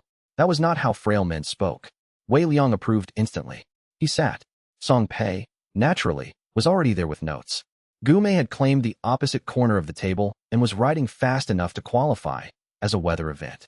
Lin Suyin herself leaned against the wall wrapped in 2 blankets, and a look of such clear-eyed exhaustion that anyone mistaking her for delicate would have deserved whatever object she next threw. Su Tsang tapped the top ledger. The unwritten hall. There was no stutter now. None at all. The word landed clean in the room and made the candles bend almost imperceptibly. Not a phrase, Su Tsang said. Not a legend. An organization. Older than the Ink Court by nearly 1,000 years. The court is merely its enforcement arm in the current era. Wei Liang folded his hands. The old seed from Chapter 4 clicked into full relevance with the satisfaction of a lock finally meeting the right tooth. Origin. Su Tsang looked at him. Catastrophic war. Pre-dynastic. Pre-court standardization. The regional record calls it 6 different names because nobody wanted to preserve the scale accurately. Provinces burned. Cultivation lineages snapped. Narrative continuity fractured so badly entire populations lost meaningful future progression. Not death. Worse. Fate static. He opened another ledger and showed the copied notation. Alive, active, but unable to generate coherent choice. People moved, ate, fought, and bred, but nothing accumulated. No arc. No deep consequence. History pooled and stagnated. The room had gone very still. Lin Suyin spoke from the wall, voice rough but controlled. And after that, a group of survivors made the first bargain. Su Tsang nodded once. With the script, or with whatever structured force was then operating in its place before the current framework hardened. He turned a page. The unwritten hall formed around one principle. Mortality would trade compliance for regional stability. Not freedom. Not flourishing. Stability. Gu Mei's brush stopped. So they volunteered the species for a long administrative surrender. In essence, yes. Song Pei looked physically pained by the sentence. They made institutional cowardice into a founding myth. Su Tsang almost smiled. Archivists are at their most eloquent when offended. Wei Liang felt sacred manuscript shimmer at the edge of his perception. In one viable version of the conversation, Su Tsang softened this history out of loyalty to old institutions. In another, rage made him imprecise. In the strongest line, he did exactly what he was doing now. Laid out the architecture plainly enough that no one could pretend ignorance later. And the Ink Court? Wei Liang asked. Su Tsang flipped to another section. Created centuries later when enforcement needed standardization and plausible law. The hall designs the doctrine and preserves the bargains. The court handles mortal administration. Wanted categories. Compliance structures. Anchor conversions. Public legality. His mouth hardened. The hall remains where the old permission lives. Wei Liang looked at the ledger pages, the copied seals, the generation-spanning hand transitions. Not myth. 1,000-year institution of managed surrender. No wonder the script had lasted. Mortals had been doing its clerical work for it long enough to call the arrangement realism. Current head, Xin Yulan said from the doorway. Nobody had heard her come in. She crossed to the table, glanced at the open records once, and went immediately for the structural question. Su Tsang looked up at her. Elder Dao Mingrun. Silence. It was obvious in retrospect. Of course it was. The man who enforced compliance because he had seen fracture. The elder who always operated with the terror of someone preserving more than doctrine. The one antagonist in the early arc who never acted like a cartoon tyrant because he was never serving merely rank. Song Pei set down his brush. He was hall before he was court. Yes, Su Tsang said. Raised into it. That phrase tugged at Wei Liang's attention, but not yet enough to name. The room now held too many active realizations to separate cleanly. The unwritten hall had made the first bargain. The Ink Court was not root, only branch. Dao Mingren sat at the mortal head of the oldest compliance structure in the region. Tai Ro appeared at the archive door, took one look at the table's collective expression, and asked, Am I about to hate another old building? Wei Liang answered without looking away from the records. Yes. Excellent. Su Tsang closed the final ledger with both hands. There is more, he said. Locations, succession methods, hall-safe archives, fallback ritual language. Enough that if you confront Dao Mingren now, he will not be able to hide behind the court alone. That was the real turning point. Not merely more information. Leverage that changed the next conversation from ideological dispute to terminal accounting. Wei Liang thought of Dao Mingren as he had first seen him, sharp-eyed, controlled, frightening because he understood more than most elders ever should and feared more than most allowed themselves to admit. Not clean villainy. Institutional necessity turned into a man. The author's favorite, he thought. And now I know the publishing house. He rose from the table. Xin Yulan looked at him at once. Tonight. His instinct said yes. Drive the opening. Confront immediately. Do not let others absorb the next cost. His better judgment looked at the candles, the exhausted scholars, Lin Suyin barely standing, Su Tsang finally speaking without stutter, and all the ways solitary urgency loved to disguise itself as discipline. He exhaled once. At dawn, he said. Xin Yulan's shoulders eased by half an inch. He noticed. Interesting. Chapter 95 Elder Dao Mingren kept his office exactly as if the last year had not been trying to set his whole worldview on fire. Wei Liang entered at dawn under legal true seal and found the same severe shelving, the same inkstone-aligned square to the desk edge, the same window open to the same mountain line, so that natural order could be framed and consulted without ever being allowed to interrupt paperwork. Only the man behind the desk had changed. Dao Mingren looked older now in a way unrelated to years. Not frilier, more visible. The armor of institutional certainty had worn thin enough that Wei Liang could see the fatigue beneath it without needing script sight at all. On the desk between them lay 3 bound records, already waiting. That meant the elder had prepared. Of course he had. Wei Liang closed the office door behind him. No guards inside. No hidden formation glow. No overt threat. Just one old authority at a desk, and the mountain morning cold leaking faintly through the shutter seam. Dao Mingren gestured to the chair opposite. Sit. Wei Liang did. Not because obedience had suddenly become fashionable. Because meetings are easier to win when both sides admit they are no longer one accusation away from arresting the other. Dao Mingren rested one hand on the top record. Su Tsang talked. Yes. And he was accurate? Yes. The elder closed his eyes for one breath. Then opened the first record and turned it toward Wei Liang. Then before you decide what to do with the hall, you will look at what happened the last time the mortal structure failed. Wei Liang had expected defense. Denial. At minimum, a speech about tragic necessity delivered in polished elder tones. Instead, Dao Mingren began with evidence. That made the conversation more dangerous immediately. The record pages were older than the desk by centuries. Thick fiber archive stock. Emergency field copy annotations. Civilian observation reports written by hands that shook visibly through the reproduced stroke patterns. Province collapse. Continuity loss. Fate static spread. Not dramatic apocalypse. Not blood raining from the sky. Something quieter and perhaps worse. Whole districts of people whose lives had ceased to accrue meaningfully. They worked, ate, traded, married, buried, and repeated, but no choices deepened into futures. No one became more themselves from one year to the next. Stories stopped cohering. Ambition existed without consequence. Grief existed without transformation. Memory held, but led nowhere. Wei Liang read for a long time. He trusted Dao Mingren enough now to know a fabrication would not come this carefully sourced. He mistrusted him enough to read every witness notation twice anyway. When he finished the first bundle, the office had grown colder. Dao Mingren said, I was never wrong about the stakes. Wei Liang looked up. There was no triumph in the elder's face. Only exhaustion and the rigid need to make the central fact survive even if everything else about him burned. No, Wei Liang said. You were wrong about your methods. Dao Mingren inclined his head by a fraction. Yes. That answer did not make Wei Liang calmer. People were much easier to oppose when they clung to the wrong argument out of vanity. Dao Mingren had spent too long inside catastrophe records to mistake method for principle any longer. That left them with the harder conflict. A man who had done terrible things for reasons not cleanly reducible to appetite or cruelty. The elder turned the second volume. The hall made the first bargain because the alternative at that scale was prolonged fate static across 6 regions. The court enforced because every weakening of the system risked recurrence. The anchors, the wanted categories, the compliance law, all of it came from the same conclusion. He met Wei Liang's eyes. If mortality is left fully to itself after enough structural damage, coherence can fail. Wei Liang let that sit. The mountain light through the shutter seam had shifted from pale blue to early gold. Dust moved above the desk in slow, unsettled patterns. You're not wrong about the stakes, Wei Liang said again. You're wrong in believing the only answer to collapse is managed authorship by frightened custodians. Dao Mingren's mouth tightened. Because your answer is better? Because my answer leaves people alive in the parts that matter. The elder was silent for a beat too long. Then he said, very quietly, you think I did not know what I was killing? Wei Liang opened script sight.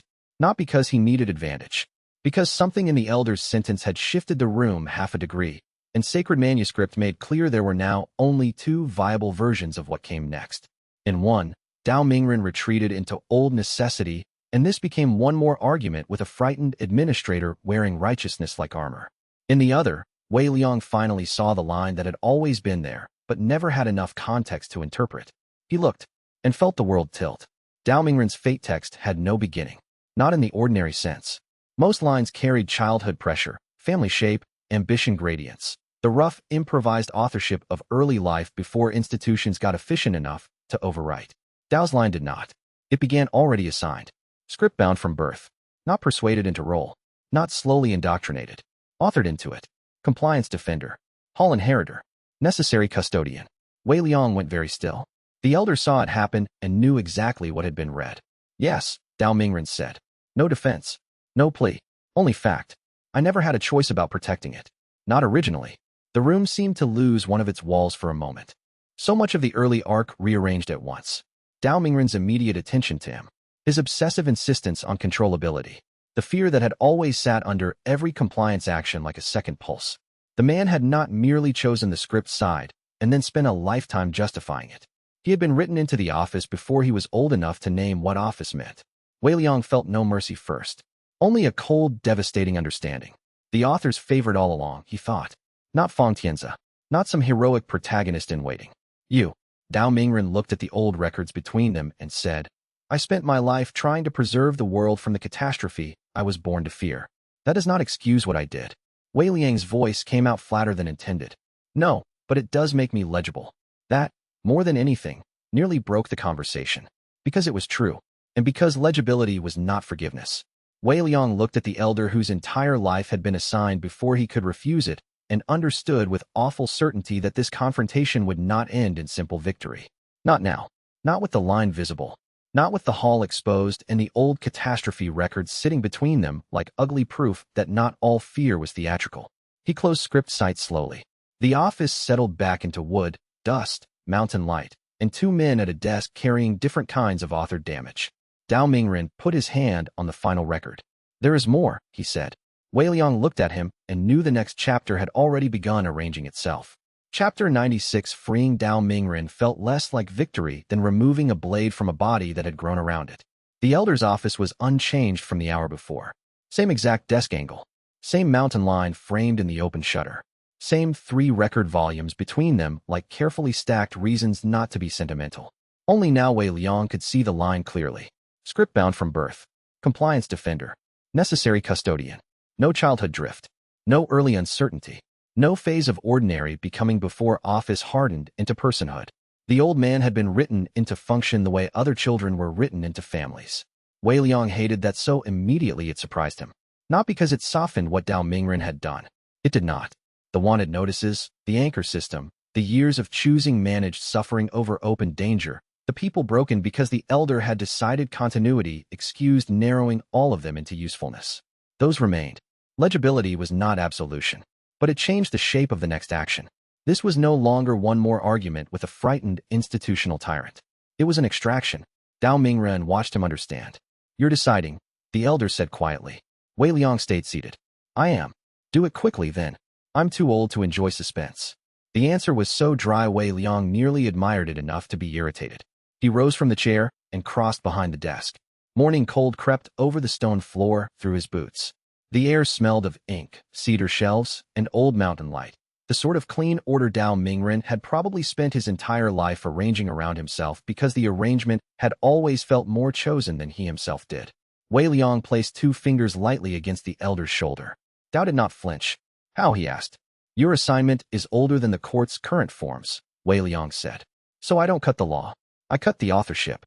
Song Pei would have appreciated the phrasing. Sacred manuscript opened. The office multiplied. In one viable version, Dao Mingren resisted on reflex and the office shattered into script seal violence. In another, The elder accepted release too late and collapsed into fate-static fear before the cut completed. In the strongest line, he did the one thing the hall had never actually taught him how to do. He consented to uncertainty. Wei Liang reached deeper, not into the elder's current choices. Below them, down to the first line the script had ever laid over the infant who would become Dao Mingren. The assignment glowed there in old black-gold text, terribly elegant, terribly efficient. This one preserves the frame. Wei Liang read it once and then answered. No, he said softly. This one decides. The room convulsed. Not outwardly at first. The books on the nearest shelf leaned as if an argument had entered their spines. The inkstone cracked down one corner. Every draft moving through the office seemed to reverse for one impossible breath and then rush back all at once. Dao Mingren inhaled sharply. Wei Liang felt the assignment resist with all the force of a life built around one sentence never chosen. The elder had not merely obeyed the script. He had learned himself through it. Pulling the assignment free meant exposing the terrifying absence beneath it. He almost understood why so many institutions preferred chains to choice. Almost. Look at me, Wei Liang said. Dao did. The elder's eyes were not calm now, not composed. For the first time Wei Liang had ever seen, there was naked fear in them and no doctrine available to mask it. If I release this, Dao Mingren said, voice roughening, the pattern beneath me goes with it. Good. You think that so easily. Wei Liang's hand stayed where it was. No, he said. I think it after years of watching frightened men call themselves necessary. The script text around the office screamed through 10 viable collapse patterns. Record fires. Seal ruptures. Memory bleed. The old hall chains snapping loud enough to wake half the mountain. Wei Liang held to the strongest line. Dao Mingren breathing. Terrified. Still choosing. The elder shut his eyes once, opened them again, and whispered the most honest sentence he had probably ever spoken. I don't know what remains if I am not that. Wei Liang felt the answer rise before he approved it. Find out. Then he tore the line free. The assignment broke with a sound like paper burning underwater. Gold-black text ripped loose from Dao Mingren's spine and dissolved into ash-fine motes that never reached the floor.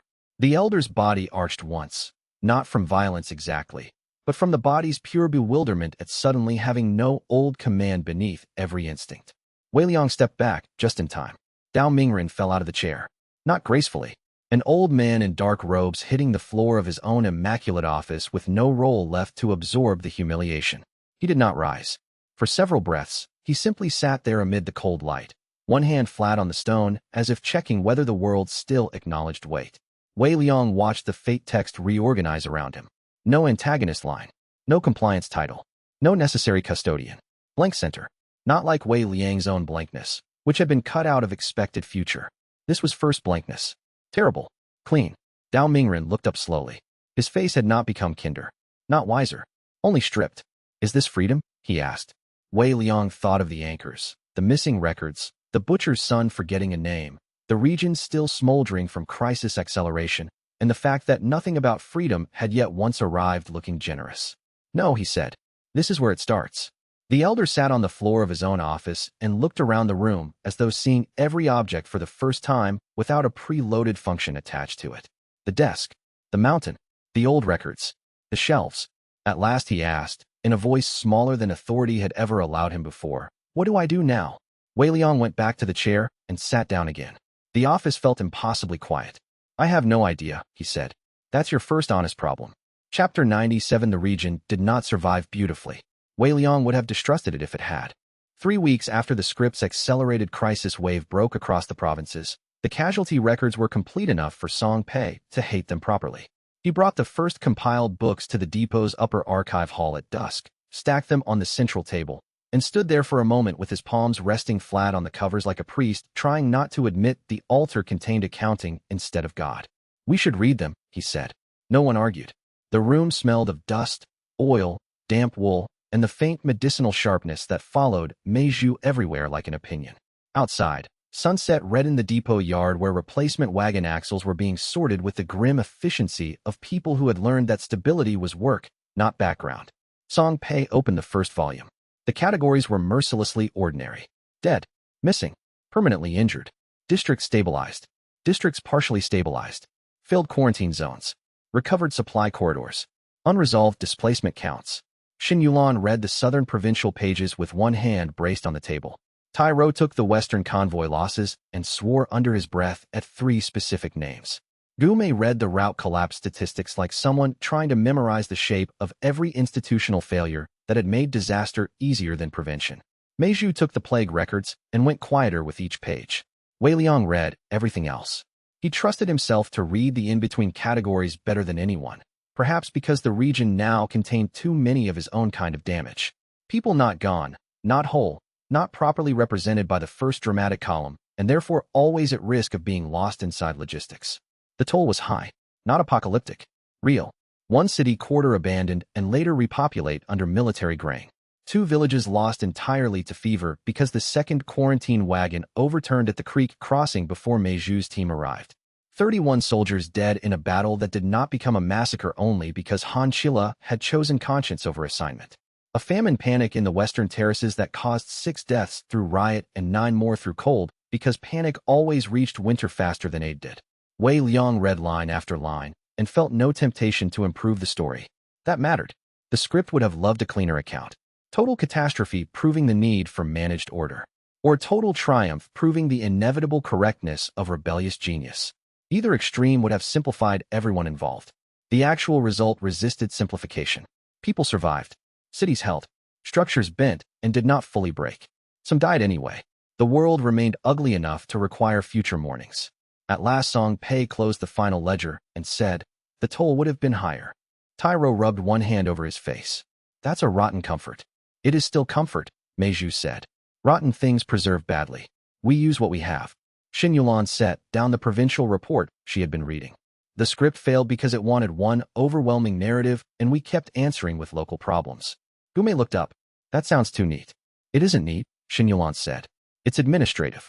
Wei Liang leaned against the shelf post and let them talk, while sacred manuscript flickered faintly at the edge of his sight. He no longer had to concentrate to see branching pressures in every room. It had become background literacy. Not yet effortless. Never that. But nearer. The group had survived the acceleration not by out-dramatizing the script, but by refusing its preferred scale.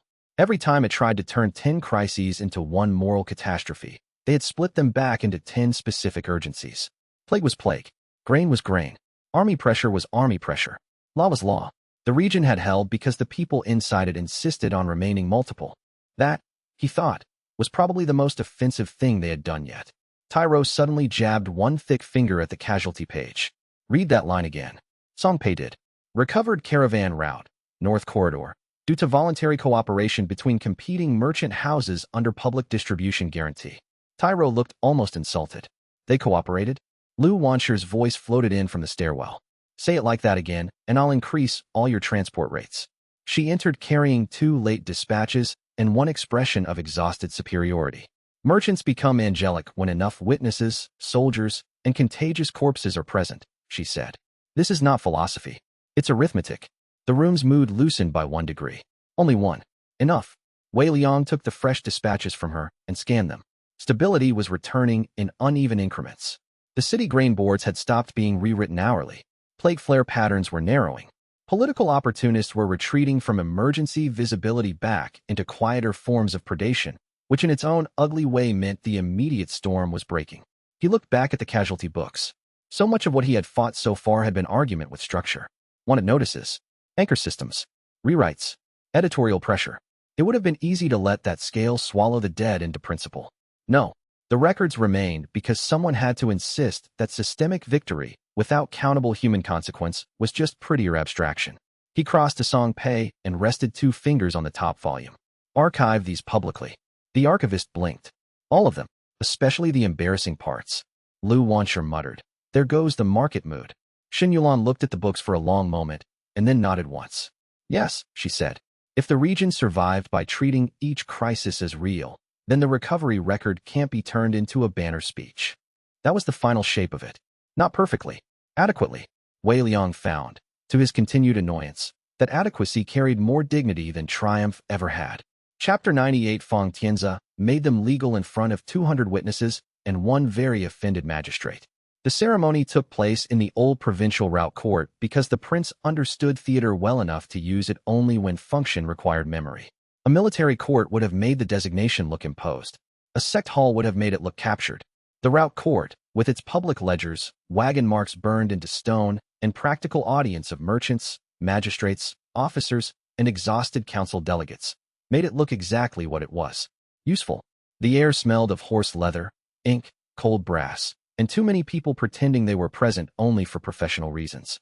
Wei Liang stood with the others beneath the central beam, while the provincial recorder read the new status in a voice so dry the words almost became respectable. By emergency and continuing authority under the Regional Stabilization Act, the following parties are recognized as consultants to the regional stabilization effort, with limited movement privilege, protected access to records under review, and provisional immunity from standing in court detainment categories where such detainment impedes stabilization operations. Tyro leaned slightly toward Wei Liang. That is the ugliest metal I've ever heard. Good, Wei Liang murmured. Pretty law tends to hide knives. Fang Tianzi stood on the raised side platform, one hand resting on the edge of the record table.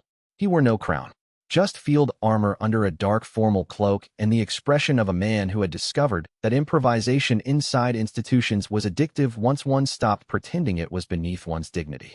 The magistrate reading the order looked deeply unhappy. Also good. Unhappy magistrates were often evidence of useful legal novelty. When the recorder reached Wei Liang's name, a low stir moved through the court. Not scandal exactly. Recognition colliding with official acknowledgement. Narrative criminal, wanted category, memory blurred instability source, and now consultant under law. The script would have called it improper genre pollution. Wei Liang called it afternoon. After the formal reading came signature. Xin Yulan signed with faction authority. Song Pei with archival witness status. Mei Zhu with medical emergency certification that looked suspiciously like she had bullied someone until the office admitted physicians were, in fact, infrastructure. Tyro signed by making the quill look much smaller than intended. Gu Mei signed as provisional analytical adjunct, and somehow made the title sound like a threat. When Wei Liang took the brush, sacred manuscript flickered. Not at the court. At Fang Tianzi. The prince's fate text had gone blank through the center. Not fully. Its outer edges still held pressure from bloodline, office, expectation, military burden. But the core, the place where the script used to keep its cleanest route for him, was open now, and new text was forming there in real time as he chose. Not designated. Written. Wei Liang held the brush a fraction too long. The sensation unsettled him more than it should have. Hope, he thought with distaste. How vulgar. He signed. The ink dried fast in the winter air. When it was done, Fang Tianzi descended from the platform and approached the table in full public view. That in itself was strategy. Let everyone watch the prince treat the outlaw consultant structure as official reality. Let them either adapt or become provincial anecdotes. He stopped opposite Wei Liang. Congratulations, Fang Tianzi said. You are now legally inconvenient in a more sophisticated way.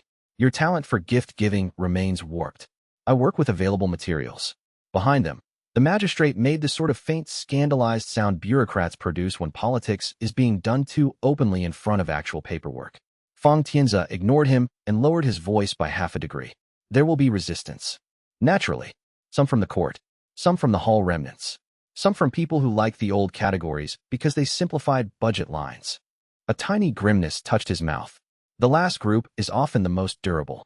Wei Liang glanced toward the crowded court where exactly those people were already performing fast arithmetic with their loyalties. I've always respected pettier enemies. They commit to the bit. The prince's eyes narrowed with the ghost of amusement he never let become public enough to miseducate his officers. You should know, he said, that formalizing your group complicates my own position. I assumed you had noticed. And yet I did it. There was no good answer to that if one wished to remain emotionally efficient.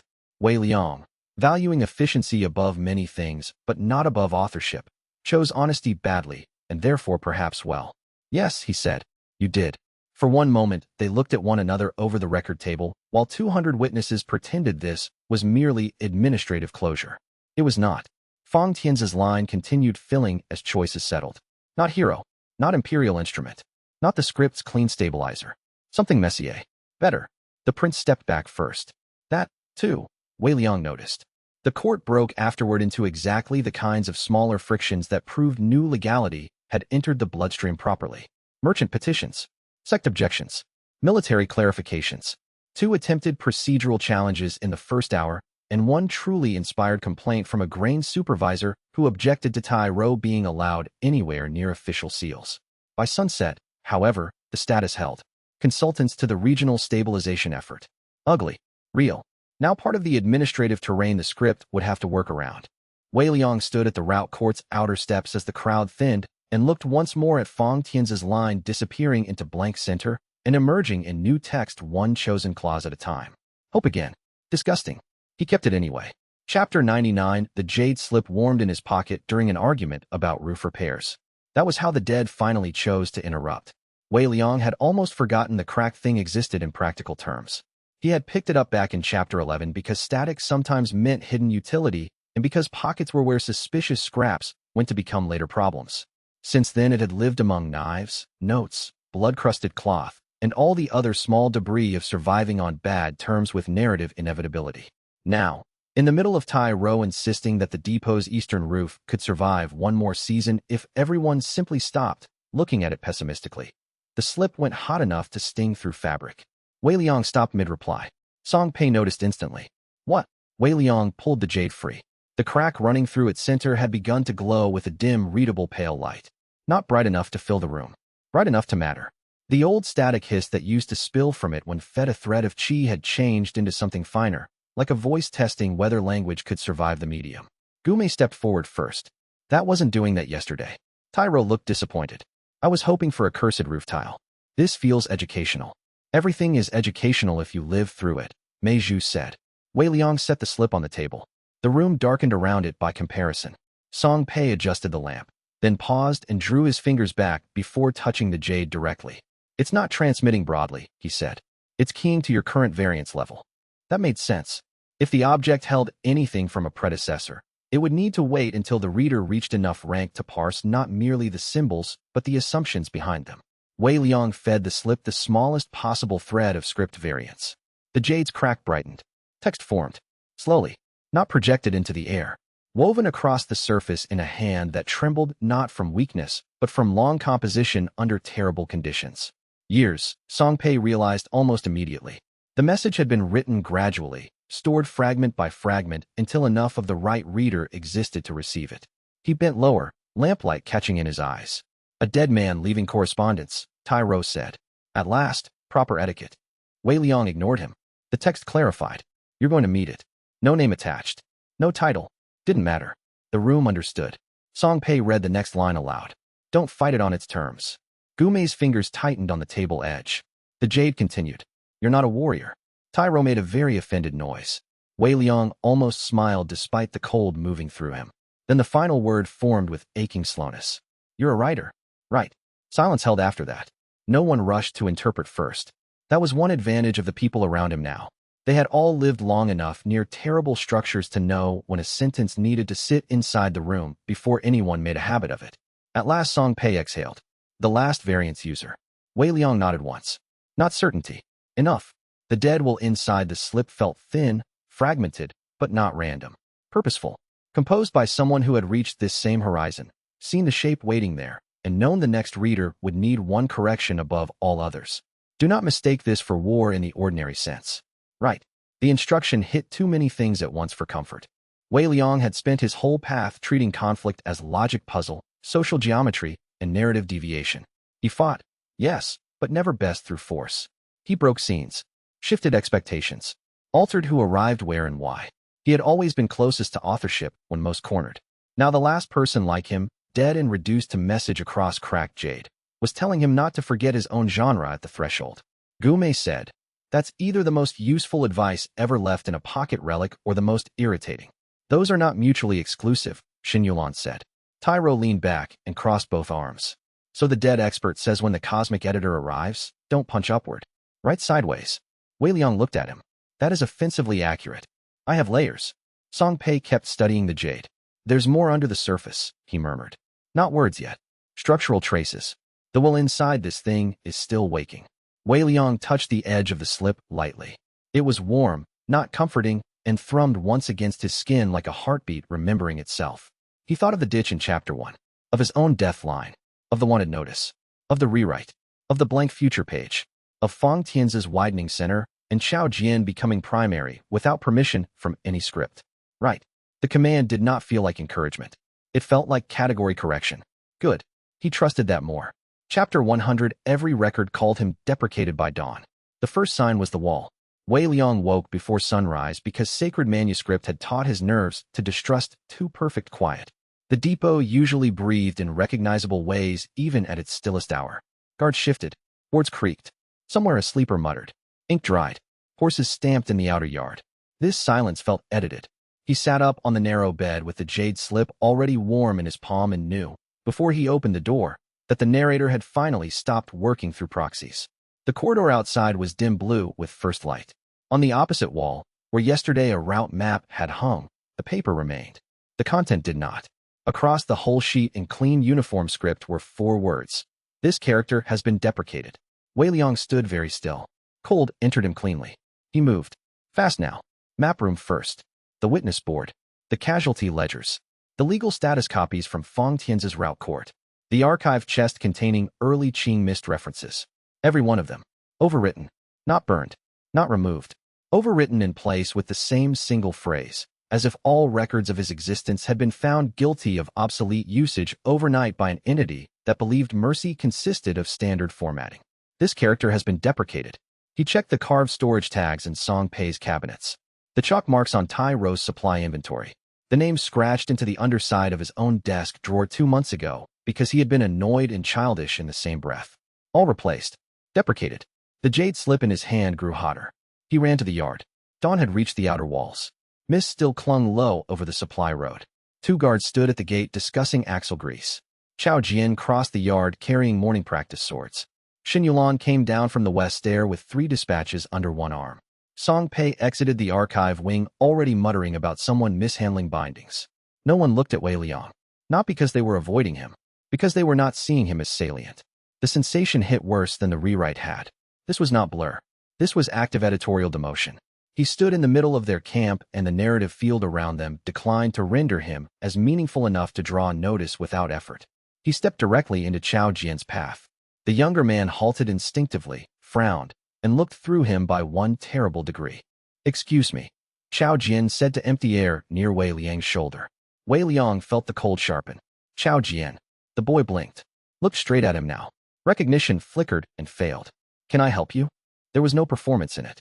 No trick. He simply did not know. Xin Yulan crossed the yard behind them without breaking stride. One of her dispatches slipped. Wei Liang caught it reflexively and held it out. She took it from his hand because gravity had made the gesture legible, then looked up with polite distance reserved for functionaries and strangers. "Thank you." Nothing else. No blade-hidden familiarity. No instant read of his face. No old history beneath the words. Wei Liang's mouth went dry.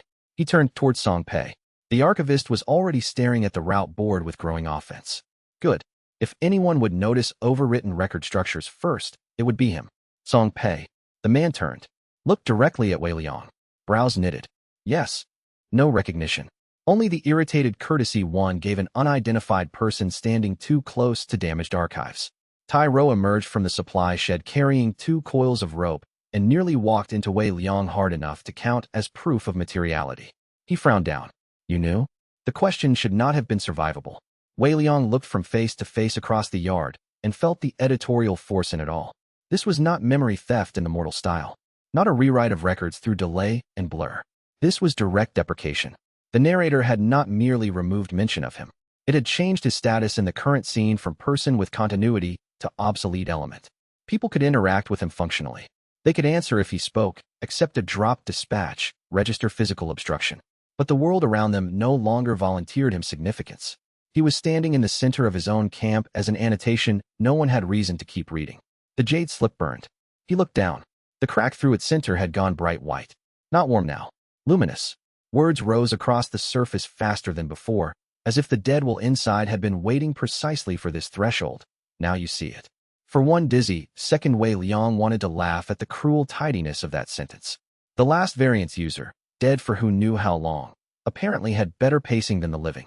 Xin Yulan was speaking to a guard captain near the stair now about route notifications, using the same measured command voice she had built over months of shared work. Not one flicker of old argument or alliance touched her expression when her eyes passed over Wei Liang's shoulder. Chao Jian had moved on to the practice yard. Song Pei was cursing at overwritten labels and not yet asking the right question because the right question required a person shape to connect the damage. Tai Ro had decided Wei Liang was probably some temporary consultant and had already mentally assigned him a generic face. The depot still existed. Its history with him did not. The jade slip pulsed once. Not just the dead will now. Something more. He understood with sudden sick certainty that the slip, cracked and dismissed back in Chapter 11, was now the only vessel in the region still carrying an unedited continuity trace of him. The only reason the Yard did not fully close over his existence in that moment was because one dead variance user had written forward through time and lodged witness inside Jade. Wei Liang closed his fingers around it. The pain grounded him. Good. He would need grounding. Because somewhere beyond this Yard, beyond the overwritten records and politely empty faces, an editorial entity had just made its first direct move and proved exactly what kind of confrontation Chapter 101 was going to be. Not battle. Revision. He stood alone in the middle of the camp he had built, surrounded by people who still cared about the work but no longer remembered the man, while dawn rose colder over the depot roofs, and every written surface in sight declared him obsolete. This character has been deprecated. Wei Liang looked at the phrase on the route board, then at the blazing jade in his palm. The author's favorite, he said softly to the morning air, has finally sent an editor. No one reacted. Of course they didn't. He was already outside their readable cast. The jade slip brightened until the crack inside it looked like a thin white eye opening. The only thing in the world that still knew he existed was the dead will trapped in that old fragment. Chapter 101. The narrator arrived just after dawn, wearing a human shaped the way a knife wears a sheath. Wei Liang stood alone in the depot yard because aloneness had been imposed so thoroughly it now counted as weather. The others moved around him in practical morning rhythms, with no memory attaching his outline to consequence. Song Pei argued with a scribe over relabeling. Xin Yulan crossed the west walk with dispatch tubes under one arm and not a single old instinct turning her eyes toward him. Tai Ro shouted at a supply cart for philosophical reasons. Xiao Jian practiced sword forms in the frost with the clean focus of someone who would have greeted Wei Liang 3 times before breakfast if greeting still had an object. Every written surface in sight still carried the same phrase. This character has been deprecated. Then the phrase began to move. Not the ink. The meaning. The depot's walls brightened in narrow vertical bands. The frost on the yardstones lifted without melting. Every overwritten notice on every beam and crate and map board released itself from its surface and rose into the air as pale strips of compressed script. No one else reacted. That was worse than panic would have been. The world around them had categorized the event as background adjustment and politely withheld alarm. The strips of text braided in the yard center. A figure formed. Tall by convenience rather than by anatomy. Limbs a little too exact. Face almost human until the eye slid and realized features were not arranged once, but continuously revised. The skin looked like paper seen through deep water. Hair, where present, kept editing length and color between one blink and the next. The whole entity held itself with the dreadful economy of something that had never once needed to improvise unless forced. The jade slip in Wei Liang's hand burned white-hot. The figure looked at him, and the yard behind it sharpened, as if a paragraph had suddenly found its proper punctuation. Deprecated element, it said. Its voice carried no echo. It was worse than echo. Every syllable sounded pre-approved by 10 invisible revisions before it reached the air. Wei Liang felt his own mouth try to shape 3 different responses. Sacred manuscript split the moment instantly. Insult first. Question first. Silence, to gather data. He chose the third because this thing would almost certainly interpret impatience as genre weakness. The narrator inclined its head by a fraction, as if silence itself were a familiar kind of citation. You persist beyond clean depreciation, it said. This is untidy. Wei Liang looked at the people moving around the yard, each one functionally near him and narratively worlds away, and decided politeness had been adequately tested. The author's favorite finally appears, he said. You look over-edited. The narrator's mouth changed shape around what might have become a smile, if a smile were something it needed often enough to standardize. Your rhetorical habits remain oriented toward deflection. Your face remains oriented toward being wrong on purpose. The entity did not react emotionally. Of course it didn't. It reacted structurally. 2 possible argument branches collapsed at once around them, leaving only the cleaner confrontation line.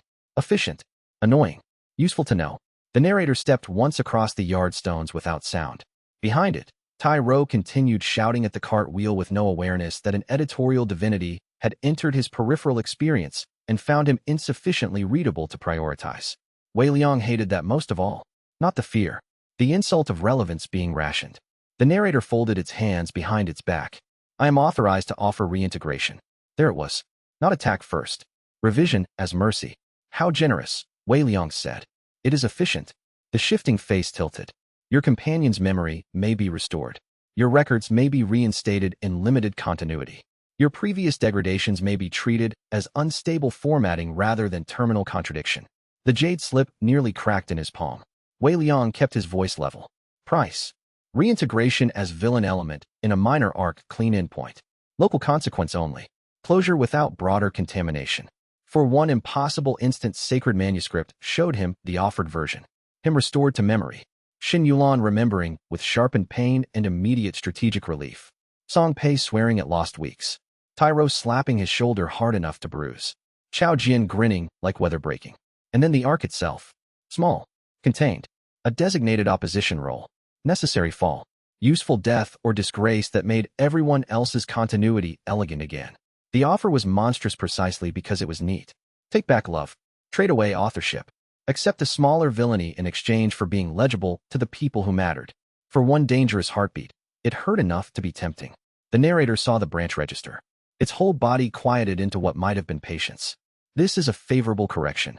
Wei Liang thought of the ditch. Of the wanted notice. Of the butcher's son forgetting his name. Of every time the script had tried to preserve order by reducing someone to function and calling that mercy because the resulting narrative looked easier to carry. He laughed. Not because anything was funny. Because the alternative was admitting how close the offer had come to finding soft tissue. No, he said. The word entered the yard like dropped iron. The narrator did not frown. Clarify. No. Wei Liang repeated, more pleasantly. I'm not accepting reinstatement as a decorative villain in some provincial side chapter, so your continuity can recover its posture. That is the kind of bargain mediocre editors mistake for elegance. The figure's features shifted. Not anger. Recalculation. Good. He had become inconvenient again. The narrator's next sentence came with the exact weight of a line already revised twice for precision. You mistake preference for authority. Wei Liang looked at the people in the yard who no longer knew him, and still somehow kept the depot breathing in patterns he recognized. No, he said. I mistake your authority for quality. The yard brightened sharply. Not a threat. An annotation mark. The narrator had finished its initial review and moved from offer to active file notation. The strips of floating script around its body tightened. Then degradation remains in force. You say that like I wasn't standing here for it. The entity's gaze shifted to the jade slip in his hand. For the first time, the changing face showed something close to active disapproval. Unauthorized witness remnant. Excellent, Wei Liang thought. At last, a vulnerability with manners. The narrator looked back at him. This conversation is not concluded. Then it came apart. Not vanished. Dissolved into text strips that re-entered every overwritten sign and board and beam with the obscene tidiness of a clerk filing knives in the correct drawer. The yard returned. Tyro swore at the cart. Xin Yulan sent a runner. Song Pei argued with the scribe. No one looked at Wei Liang. He stood alone holding the burning jade and understanding, at last, that the editor would always offer clean endings first. Worse violence came later. Chapter 102 when Xiao came out of the jade slip like a footnote refusing burial. Not smoke. Not light. Not some sentimental ancestor image with tragic robes and conveniently legible sadness. The first thing that emerged was handwriting. Thin silver lines spilling off the slip's cracked face and hanging in the air beside Wei Liang's bedroll that evening. Each stroke assembling itself as if a page had finally grown impatient enough to stand up. The others still moved around camp without memory of him. And so the event happened inside a privacy stranger than solitude. Public space narratively sealed from everyone except the deprecated element and the dead witness who still recognized his name.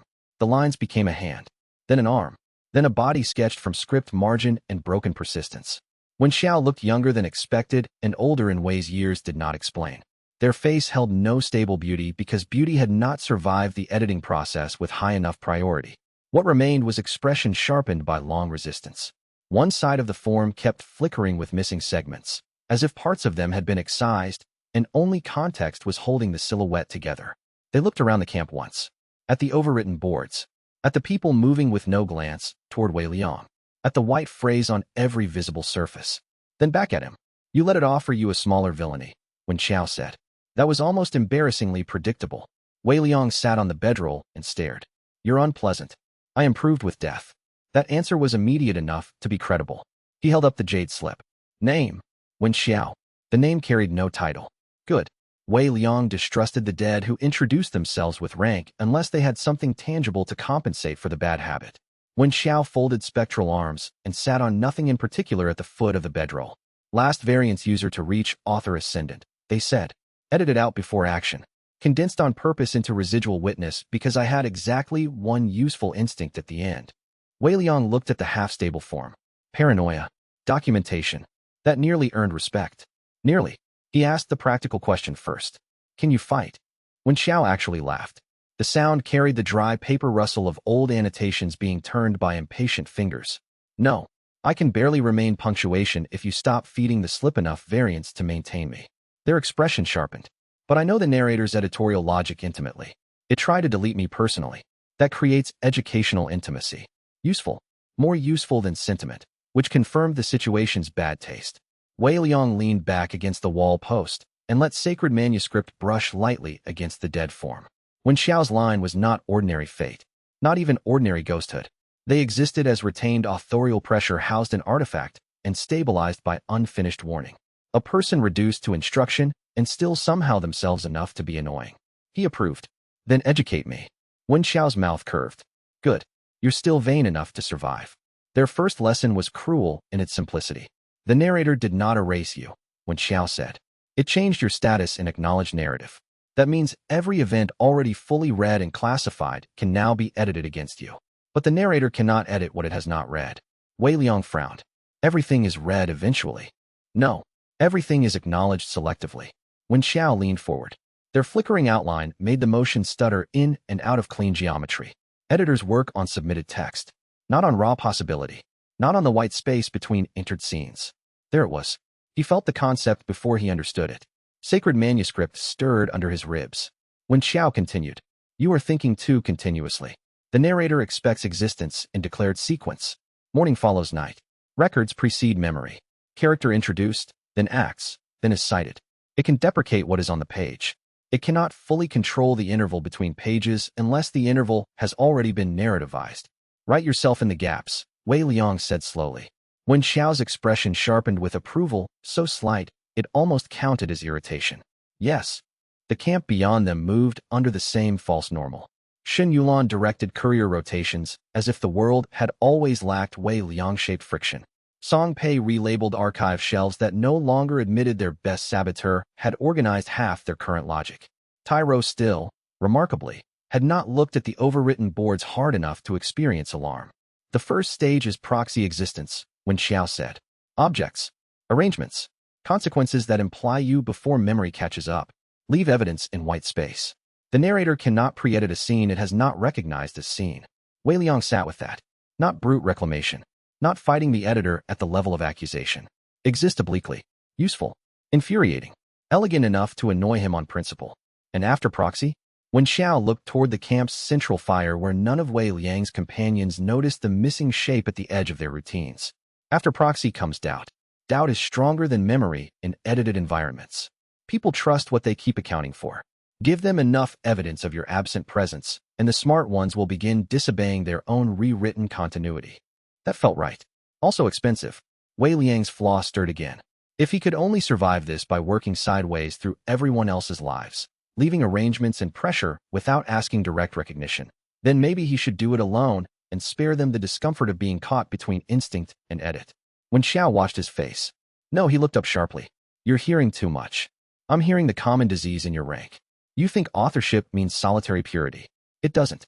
It means responsibility for what your scenes ask of other people. That hit hard enough to be educational. When Xiao settled back. Good. You can resent that later. For now, exist in white space. Chapter 103 Wei Liang began by putting Song Pei's indexing knife back where it belonged. That was all. One small object moved from the wrong shelf to the right drawer while the archivist was downstairs arguing with a magistrate over whether the phrase stabilization consultant did or did not legally imply reading privileges in sealed famine ledgers. Wei Liang stood in the upper archive stacks with sacred manuscript open just enough to feel the edges of acknowledged events. Song Pei's current scene was downstairs, in public dispute. The knife's absence from the right-hand drawer was not itself a scene. Neither was its replacement. White space. He placed the tool inside the drawer and closed it. Nothing exploded. Good sign. The narrator did not notice because there had been nothing submitted to notice.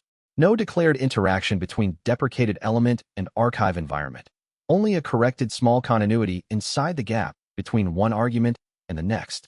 When Song Pei stormed upstairs 15 minutes later, muttering about legal illiteracy and grain-focused magistrates, he opened the drawer by reflex and stopped. His fingers rested on the knife. His face tightened. He looked left, right, at the ledger shelf, at the table where he distinctly, probably, maybe remembered leaving the tool earlier. No, he said softly. Then, after a beat, that is irritating. Wei Liang watched from the far stack and said nothing. The first insertion had worked, so he escalated carefully. At noon, he moved Shen Yulan's marked courier tube from the north dispatch crate to the west, where her tactical sequence actually required it before she herself realized she had mis-sorted under pressure. At twilight, he replaced the missing fourth page in Gu Mei's anchor comparison packet with the exact copy Song Pei had overlooked under a casualty ledger. That evening, he left Mei Zhu's preferred fever herb on the infirmary shelf 2 hours before a runner arrived with symptoms she had not yet had time to prepare for.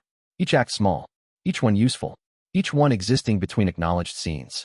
By the second day, the camp had developed a collective expression, not fear, recognition without vocabulary. Shen Yulan was the first to begin moving, as if a missing strategist stood 2 steps to her left.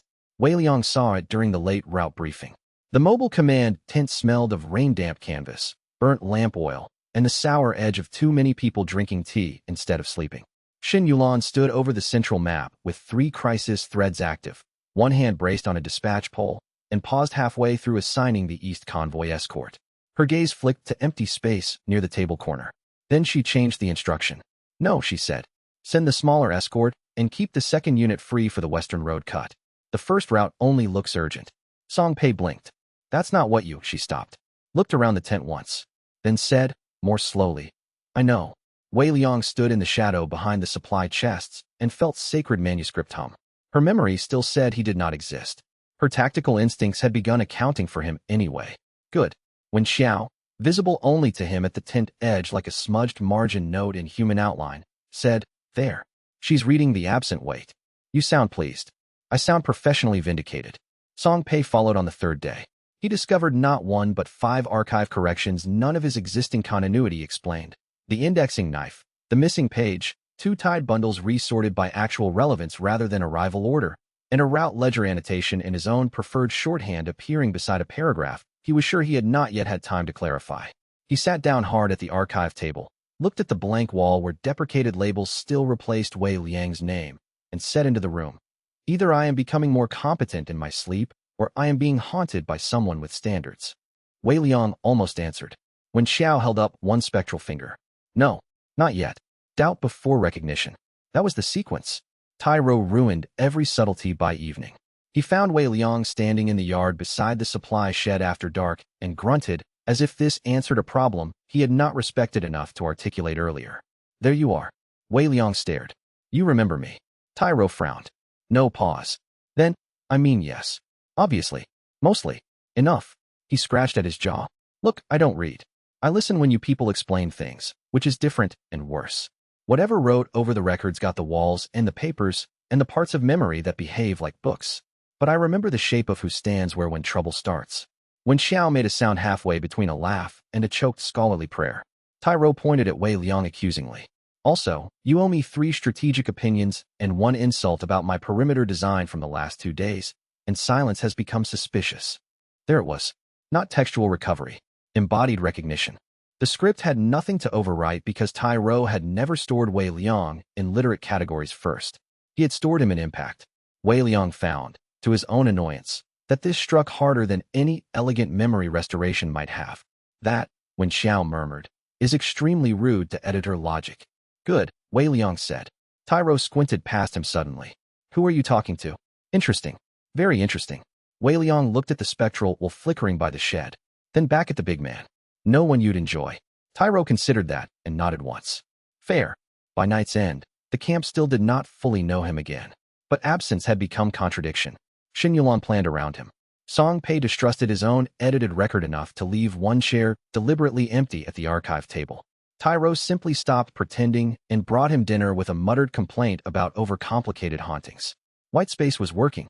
The narrator had not yet looked into the gaps. Wei Liang intended to make the gaps crowded. Chapter 104. Xin Yulan remembered him first by refusing to call her own instincts irrational. That was the difference. Many people, confronted with the persistent sensation of an unrecorded strategist in the room, would have chosen denial. Fatigue, stress, too much tea, too many simultaneous crises. Xin Yulan had built herself too carefully to insult her own pattern recognition that way. It happened in the mobile command tent during a rainstorm loud enough to flatten lesser conversations. The tent walls snapped and hissed in the wind. Couriers came and went dripping. Maps had begun curling at the corners from damp despite Song Pei's repeated claims that weather and paper were enemies best managed through mutual resentment. Xin Yulan stood over the central table reviewing 6 route dilemmas in sequence when she suddenly stopped, pressed 2 fingers to the lower right map edge, and said, to empty space, "If you're here, stop moving my dispatch pins by half an inch." It's infuriating. Song Pei, halfway through an index complaint, froze.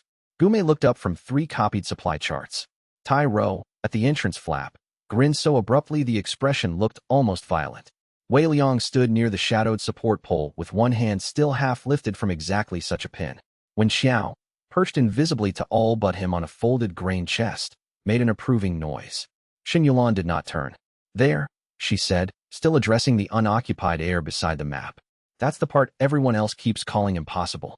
I call it bad documentation." Wei Liang stepped forward. The tent seemed to notice him before the people did. Sound shifted. Rain changed emphasis on the canvas. The lantern flame nearest the table bent toward his sleeve and steadied. Xin Yulan looked up. This time her eyes caught and did not slide away. Recognition did not arrive all at once. It assembled. Irritating strategist. White streak. Awful smile. Specific posture when he was about to say something intolerable and useful. Then memory hit behind it in jagged sequence, not fully restored but enough to bruise. The ditch. The sect. The wanted notice. The depot. Everything the narrator had tried to classify into deprecation and leave flat. Her hand tightened on the map edge. "You absolute," she stopped. Not because the insult was unearned. Because the relief beneath it was too visible and she hated handing that to empty air. Wei Liang inclined his head slightly. "Hello." She looked at him as if deciding whether to hit him or ask 12 structural questions first. "Do not do that again. I had very little control over the initial editorial choice. Not the deprecation. The appearing in my tent like a guilty footnote." Tyro barked a laugh. "See? I told you she'd remember through irritation first." Song Pei, who had gone white around the mouth and then furious around the eyes in a sequence so predictable it nearly counted as comforting, sat down very slowly. "I left an empty chair because I trusted my methods more than the wall," he said. "I would like that entered into history before anyone starts being emotional." Gume pointed her brush at him. "You are emotional. I am archivally vindicated." When Xiao, watching all this with the deep smugness of the recently dead, murmured to Wei Liang alone, "You have surrounded yourself with argumentative salvation. Very distasteful. Good work." The camp did not recover memory evenly. Xin Yulan's came first in tactical blocks. Song Pei followed through method. Once he accepted the evidence of manipulated records, his own mind reorganized around the contradiction with almost insulting speed. Mei Zhu remembered through care. She walked into the infirmary, saw the second prepared fever kit she had not packed herself, and simply said, "There you are," with the tired certainty of a physician too busy to make metaphysics decorative. Tai Ro, annoyingly, had effectively never lost the core of him at all. When Song Pei demanded explanation, Tai Ro shrugged. "I don't read," he said. The script had nothing to overwrite. Gume rolled her eyes. "That's not how cognition works." Tai Ro looked pleased. Maybe not for readers. It was not perfect. Memories returned patchily. Some scenes stayed blurred. Arc 1 still had holes no amount of immediate recognition could fill because the rewrite had genuinely damaged the shared continuity there.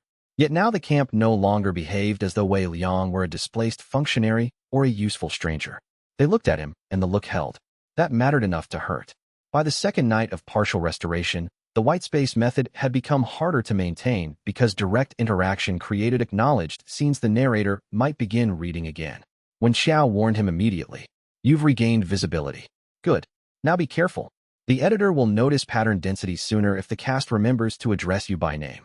Xin Yulan, who could not hear when Xiao, and was therefore spared the temptation to throw things at dead critics, said, "You keep glancing left like a man with bad ghosts." "That's because I have excellent ghosts."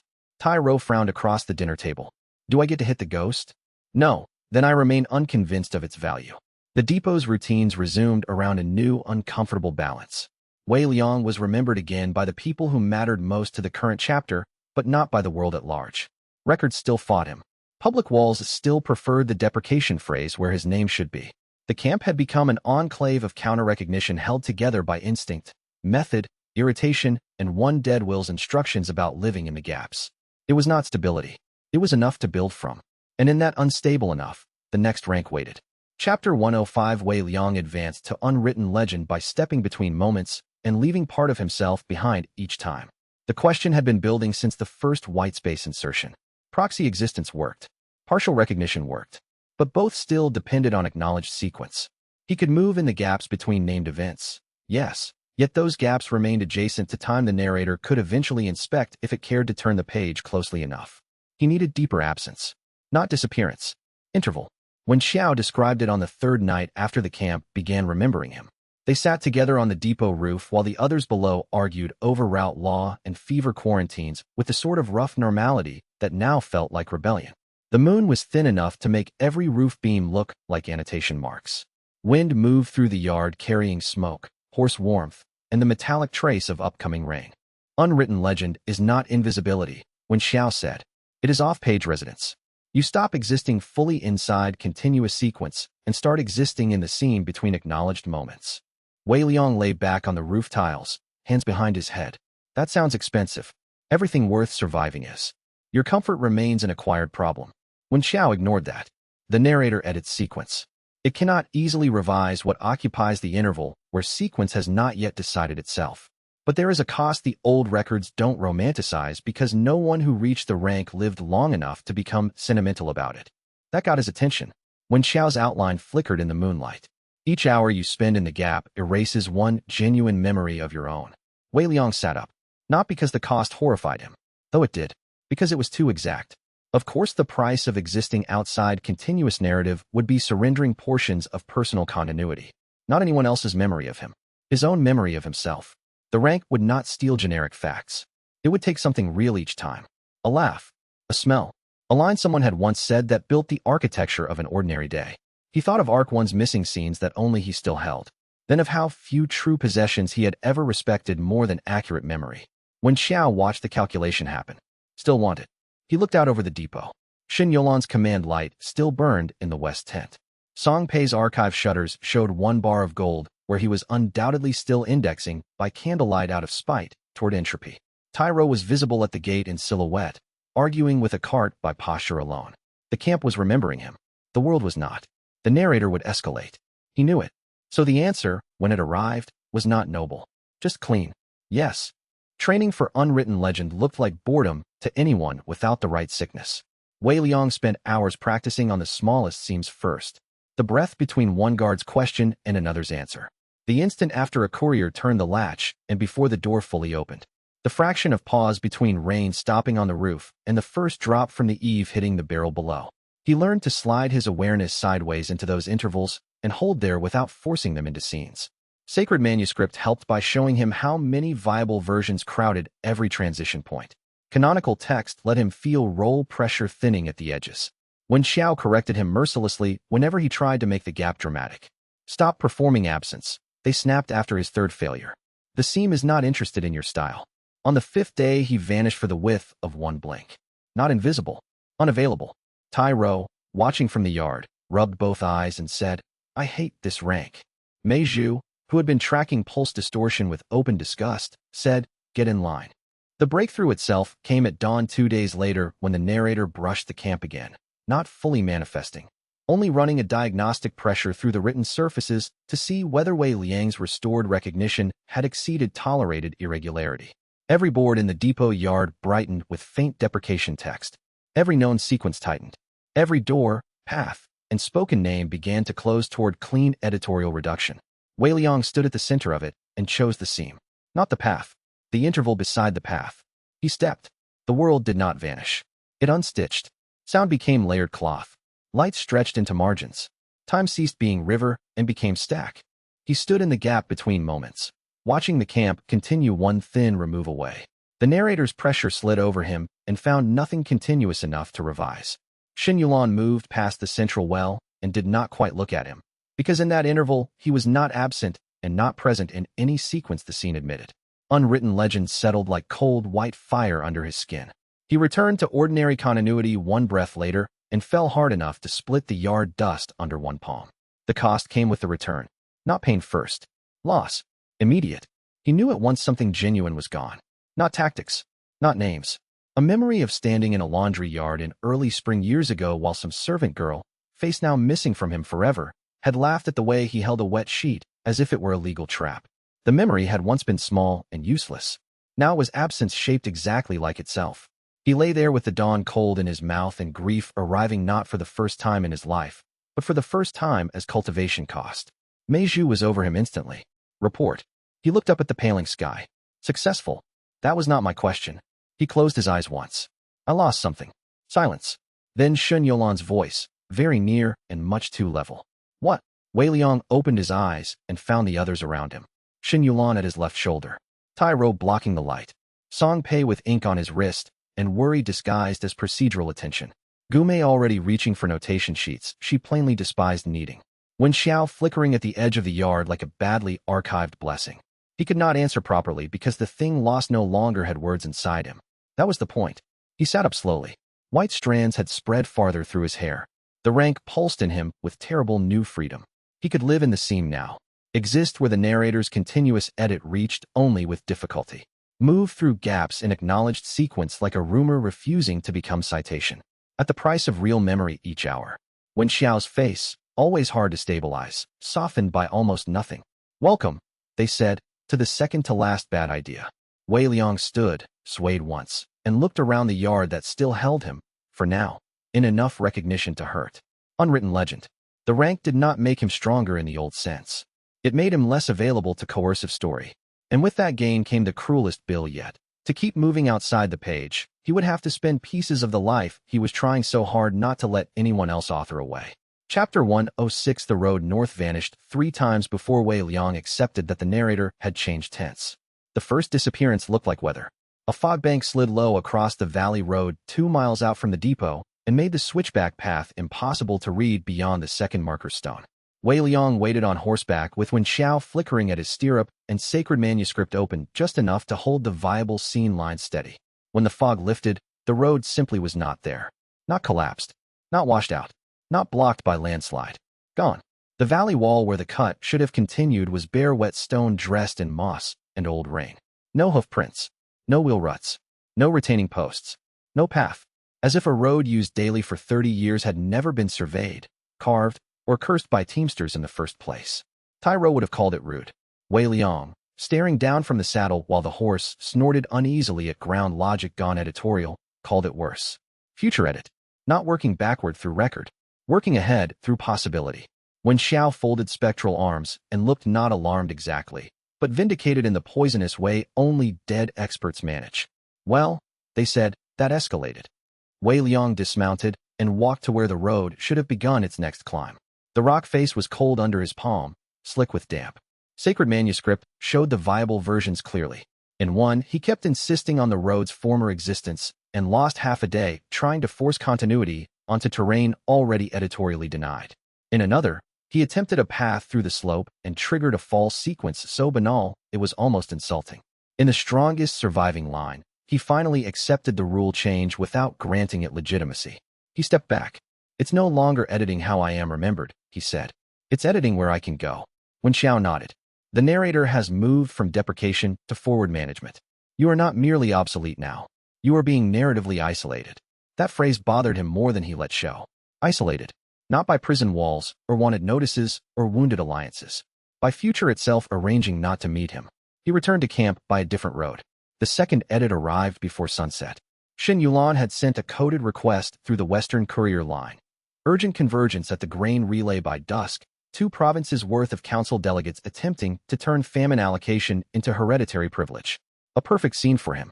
Fast-moving, structurally ugly, loaded with enough pretense to make his particular skills feel almost appreciated. He reached the relay station at dusk and found only extinguished lanterns, locked side doors, and one old porter sweeping grit off the step. Council delegates? Wei Liang asked. The porter looked up blankly. They moved to the lower ferry before noon. Not possible. He had the dispatch tube, the time seal, the route notation.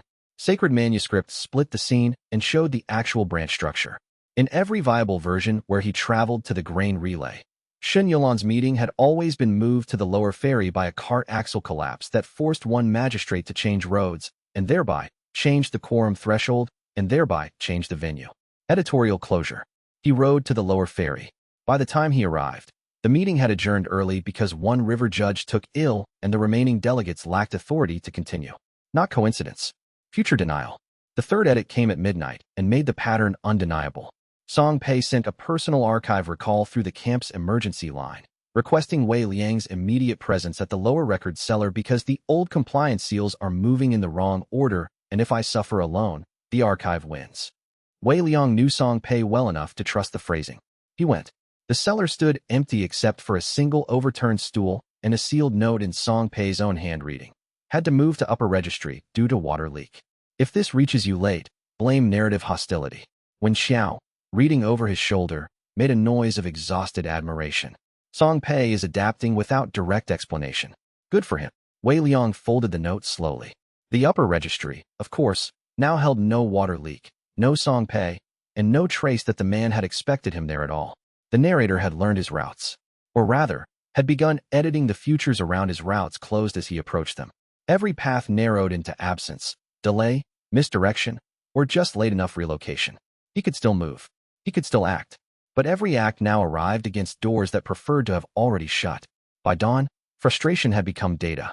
He stood on the depot roof while the sky paled silver blue behind the hills and let sacred manuscript open wide enough to watch the converging failures. North Road absent. West meeting moved. Archive request displaced. 3 courier chances lost to near misses. 2 attempted supply inspections rerouted by absurdly plausible timing. The pattern line drew itself cleanly. The narrator was no longer contesting his past alone. It was editing the future into closed grammar around him. When Xiao appeared at the roof edge, transparent enough that morning light passed through their shoulder in strips. Well, Wei Liang looked over the camp below where his companions, now remembering him in irregular but sturdy ways, moved through their work as if the world had not begun quietly refusing him roads. The author's favorite has become predictive. No, when Xiao said, it's become territorial. That landed. Because they were right. The narrator could not fully remove him from acknowledged current scene any longer. So it would control transition instead. The bridges between events. The means by which he reached influence. That was where editors lived best. Not in the sentence itself. Always. But in deciding which sentences touched. Wei Liang leaned one hand on the cold tile ridge and thought, with the bitter amusement of a man whose enemies kept finding more abstract ways to be petty, that the next move would have to come from somewhere neither past nor future had been granted permission to standardize. The gap, or something even less filed than that. Chapter 107 When Xiao told him the narrator's one true limitation while kneeling over a child's game scratched into the depot courtyard dust. 5 squares. 2 crossing lines. 3 little river stones moving from corner to center and back again under dead fingers that left no mark except in the layer Wei Liang could see. It would have looked absurd to anyone else, which made it a perfect classroom. Editors are not creators, when Xiao said. You keep understanding this intellectually and then forgetting it every time the pressure gets personal. Wei Liang stood with his hands in his sleeves and watched the stones change position between one blink and the next. My memory has become an unstable archive. You'll forgive my occasional inefficiency. No fair. The courtyard smelled of wet clay and boiled rice from the kitchen shed. A spring breeze had begun replacing winter's edge, which in another story might have suggested renewal instead of tactical inconvenience. Wen Xiao moved one stone to the center square. This is an acknowledged scene, they said. Characters, stakes, prior references, causal pathways. The narrator can edit because the scene has entered readable continuity. Another stone. This is a probable future. Not yet actual, but narratively loaded. It can be shaped, narrowed, delayed, made inaccessible if enough of its structure is already legible. The third stone they held between 2 fingers, then set not on the scratched board, but on bare dust beside it. This, they said, is pure potentiality. Not hidden event. Not denied sequence. An event no one has written yet because no one has even correctly imagined it into available continuity. Wei Liang looked at the stone in the dust. The wind shifted. One kitchen boy laughed by the far wall. Somewhere outside the depot gate, Tyro was explaining to a tax clerk why certain tones of voice had historically poor outcomes. The narrator can't edit that, he said. When Xiao looked up. Exactly. The phrase settled into him with the satisfying wrongness of a lock opening inward. All their work so far had been disruption within readable structure. Flip the humiliation. Rewrite the legal sequence. Retcon the filing. Split the crisis threads. Occupy white space. All still responses to known narrative machinery.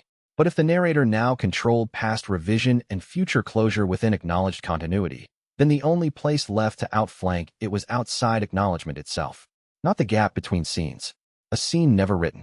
No precedent. No anticipated function. No stable genre slot into which the narrator could immediately pour corrective language. Wei Liang felt sacred manuscript stir. It did not show him the scene. That was the point. He could see dozens of viable futures around the camp. All the familiar branches. All the pressures the narrator now preferred. None of them solved the problem. The answer would have to come from something the current narrative field had not yet admitted as possibility. He hated that. He trusted it more because he hated it. So we forced the narrator into attendance, he said slowly. At an event neither it nor I have authored. Wen Xiao's mouth twitched. Now you're thinking like a survivor instead of an accused paragraph. He ignored that. The real problem rose immediately. I can't create pure potential by myself. Anything I design too directly enters continuity through me and becomes readable. Correct. So it has to come from someone the narrator has failed to categorize. When Xiao stood, the stones returned to Wei Liang's palm with a faint cold that was not physical. Someone newly primary, perhaps. Chao Jian. The thought arrived whole. Not because he was young. Not because he was loyal. Not because the story wanted apprentice succession and could be flattered by the shape. Because Chao Jian had already slipped one of the script's oldest fallback categories. He was no longer replacement protagonist. He was primary in his own right. The narrator would still be reading him, yes, but within familiar cultivation precedent. Unless he did something with no precedent at all. Wei Liang looked toward the lower practice yard where the younger man was currently rebuilding footwork after his duel with the compelled general, repeating one orthodox sequence until every error in weight transfer had been bullied out by sincerity and stubbornness. He won't like being used as conceptual leverage. When Xiao snorted, then don't use him. Present the problem and let him become irritatingly original on purpose. That was the right answer, which meant it offended Wei Liang's instincts immediately. Present the problem. Ask for help before bleeding. Trust another person not merely to support his scene, but to generate the one thing he himself could not. Fatal flaw, he thought with familiar disgust. There you are. He almost said nothing to Chao Jian that day. Almost let the thought remain his private calculus while he tried one more sequence of gap movement and future feel reading to discover and answer alone. He made it halfway down the practice yard stairs before the stupidity of that impulse became too visible to even his own favorite justifications. So he went to the yard. Chao Jian was shirt-sleeved in the spring chill, sword in hand, sweat darkening the collar despite the wind. He looked up when Wei Liang entered. You have that expression, he said. Which one? The one where you've decided the world is structurally offensive and want to recruit me into your complaint. Accurate. Wei Liang folded his hands behind his back and looked at the marked ground where Chao Jian had carved practice grids into the dirt. I need something the narrator cannot read. The younger man frowned. That sounds impossible. Good. You say good to impossible too quickly. I survive by bad habits. Chao Jian lowered the sword tip. Wei Liang told him. Not everything about Wen Xiao's metaphysics. Enough. The narrator could edit acknowledged continuity. It could not categorize true, unprecedented action before it existed. They needed a scene with no readable precedent at all. When he finished, Chao Jian looked at him for a long moment, and then asked the only question that mattered. You want me to make something new? Not support. Not guard. Not carry message. Make. Wei Liang kept his voice level. Yes. Chao Jian turned the sword in his hand once, eyes narrowing toward the yard line he had been working. From scratch. Yes. No old manuals. Preferably none. The younger man breathed in through his nose, out through his mouth, and gave a short nod that looked less like obedience than acceptance of a challenge the world had been rude enough not to present sooner. Then leave me alone for 3 days. Wei Liang blinked. That's all. Chao Jian almost smiled. No, that's the part you'll find hardest. Chapter 108. Chao Jian spent 3 days inventing a cultivation technique nobody had ever written, inherited, stolen, copied, or refined. This turned out to be offensively difficult for everyone except Chao Jian. Wei Liang had expected struggle in one register. Technical impossibility, the weight of tradition, maybe some dramatic injuries from trying to step where no path text had ever gone. Those did arrive. What he had not expected was how much the entire camp would attempt, by instinct alone, to make the process narratively familiar. Song Pei brought historical manuals, only as cautionary reference. Tai Ro suggested naming the technique before it existed because good intimidation starts with branding. Xin Yulan tried to schedule the experimentation windows between legal dispatch surges. Mei Zhu threatened to break every finger involved if originality became a euphemism for self-amputation. Xiao Jin rejected all of it with the calm of a man who had finally found a problem too honest for borrowed language. No manuals, he said, pushing Song Pei's stack back across the table. I wasn't suggesting imitation, the archivist protested. Yes, you were. Politely. To Tai Ro, no name. Every good thing needs a name. After it exists. To Xin Yulan, no schedule. She looked personally offended by that. Everything benefits from schedule. Not if I start building toward the schedule instead of the technique. To Mei Zhu, you can threaten me. That part helps. She considered and nodded once. Good. I'm excellent at relevant menace. Wei Liang watched all this from the side of the practice yard with the deeply unpleasant sensation of being confronted by someone both younger and cleaner in method. Xiao Jin had listened to the problem and refused, almost instinctively, every available script for genius. No inheritance. No lineage breakthrough. No hidden ancestor correction. Not even dramatic rebellion against orthodoxy for its own sake. Just work. Fresh. That alone was more subversive than half the tricks Wei Liang had cultivated through. On the first day, Xiao Jin broke his own forms apart. He spent 12 hours performing every sequence he had learned since beginning cultivation and writing down not how they were named, but what they actually did. Anchor weight, breath transfer, center line redirection, impulse carry, recovery timing. Gu Mei, forbidden to advise but incapable of not observing, filled 3 sheets just documenting the categories. He's stripping language off the art, she muttered. When Xiao, faint in the yard shade, looked almost delighted. Good boy. Wei Liang did not comment on the phrase. On the second day, Xiao Jin stopped using his sword. That upset Tai Ro tremendously. If the answer is, punch the script harder, I'd like my credit. Xiao Jin ignored him and practiced with pebbles instead. Pebble in hand. Pebble in air. Pebble balanced on the back of the wrist.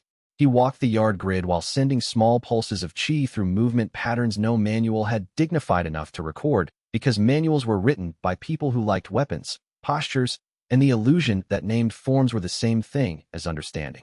By evening, he had reduced the problem to 1 sentence. Orthodox cultivation assumes the body enters technique. He told Wei Liang while both of them watched the sunset flatten red over the depot roof. Every form starts by teaching the body where to go. That means every form carries a precedent. Even innovation usually happens by recombining known entries. Wei Liang leaned against the fence post. And Xiao Jin held up 1 pebble between finger and thumb. I want the technique to begin where no one writes. Not entry. Response. That sentence opened something. Not in Wei Liang's rank. In the field. Sacred manuscript shivered over the practice yard, and, for one beautiful impossible breath, failed to produce a viable precedent line. The narrator could not categorize the thought because it did not yet know what kind of scene generated a cultivation art from pure response rather than inherited initiation. The gap widened. On the 3rd day, Xiao Jin did not train at all. At least, not visibly. He sat in the center of the yard before dawn with no weapon, no posture, no formation.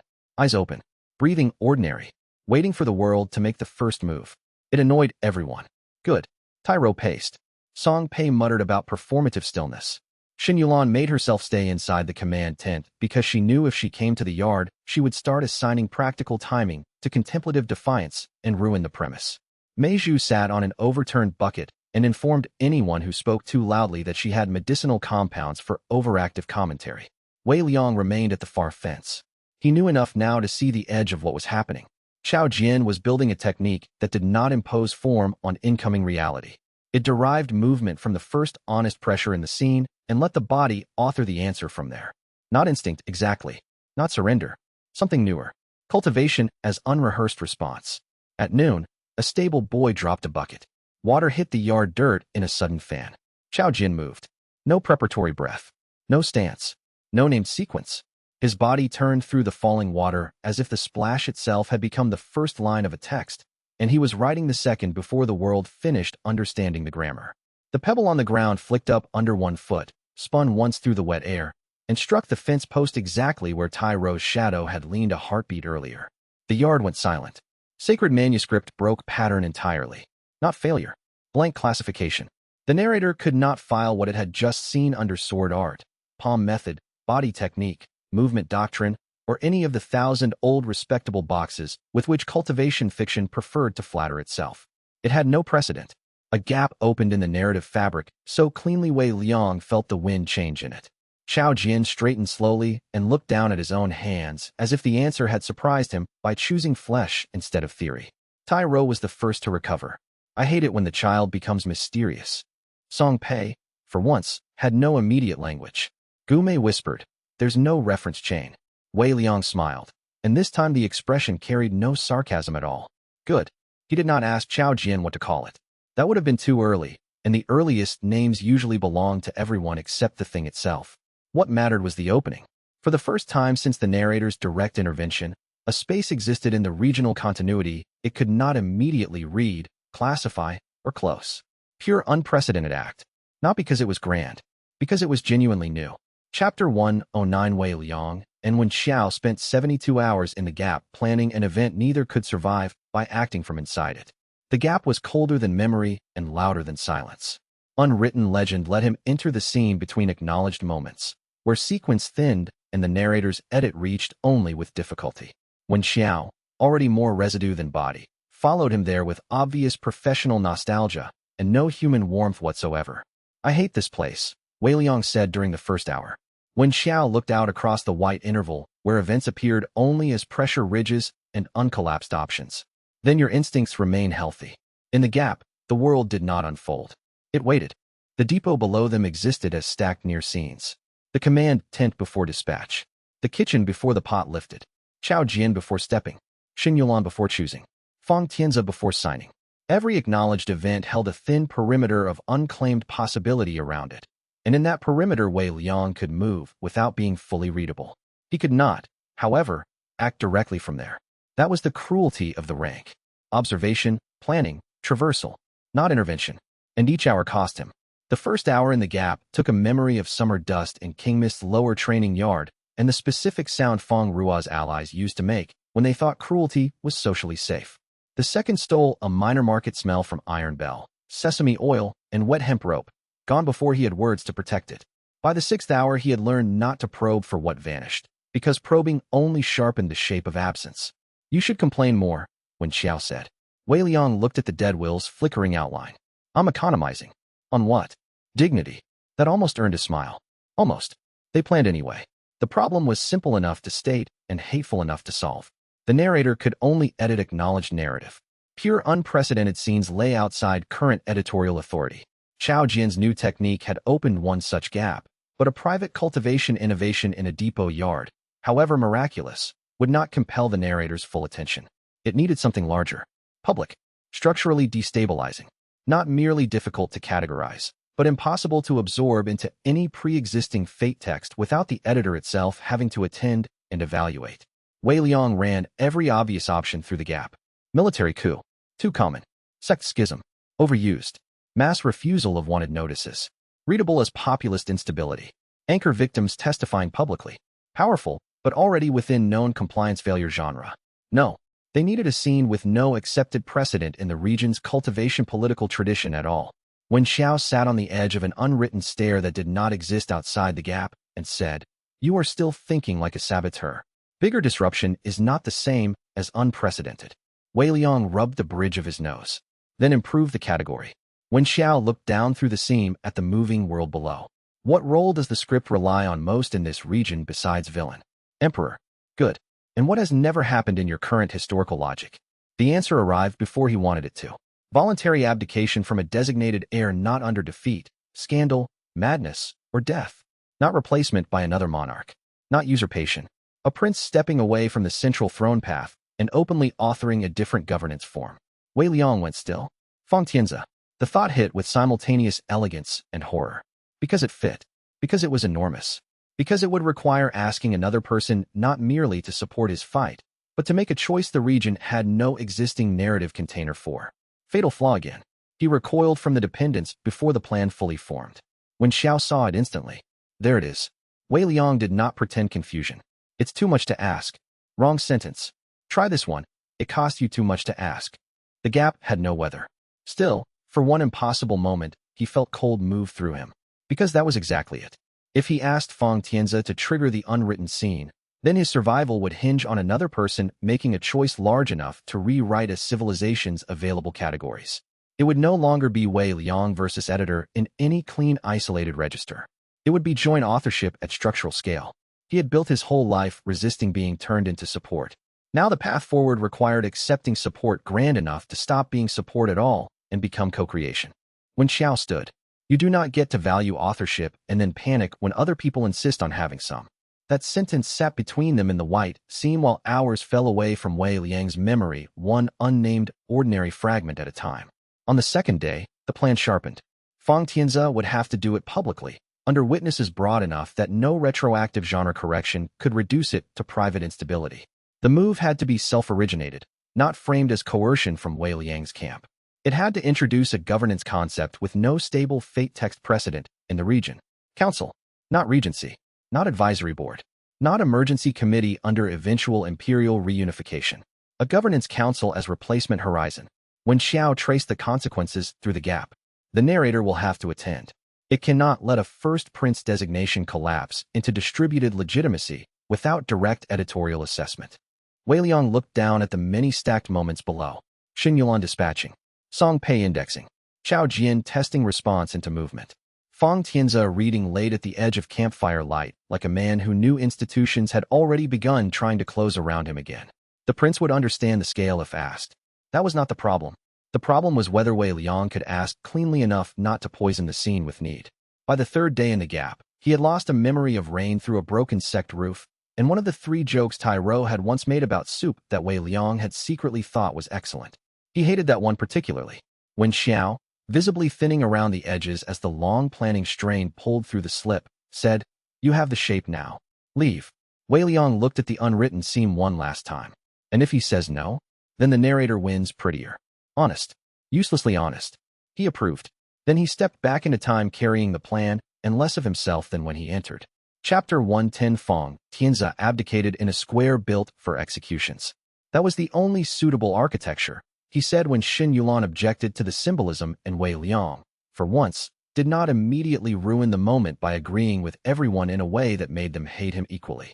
The old provincial judgment square sat at the center of Iron Bell confluence, broad enough to hold a crowd, ugly enough that no one mistook it for sacred ground, and historically associated with the public conversion of people into examples. Fang Tianzi had chosen it for one reason. "If I do this in a palace hall," he said while fastening the plain dark clasp at his cloak throat, "they will call it court reform. If I do it in a temple, they will call it piety. Here they can only call it what it is. Madness." Tai Ro suggested. "A start," Fang Tianzi said. The square filled by noon. Merchants, sect delegates, grain officers, army captains, route magistrates, people who liked the prince, people who feared him, people who hoped he would rescue the old order by being more ruthless than it had managed lately. Wei Liang remained in the seam at the square's edge, half in the gap, half in readable time. Unwritten legend made his presence ache at the borders of perception without letting the narrator settle a clean edit on him yet. The cost tugged at him already. He knew, dimly, that he had once loved the smell of sesame cakes sold 2 streets east of the square in winter. The actual memory was gone. He stood there anyway.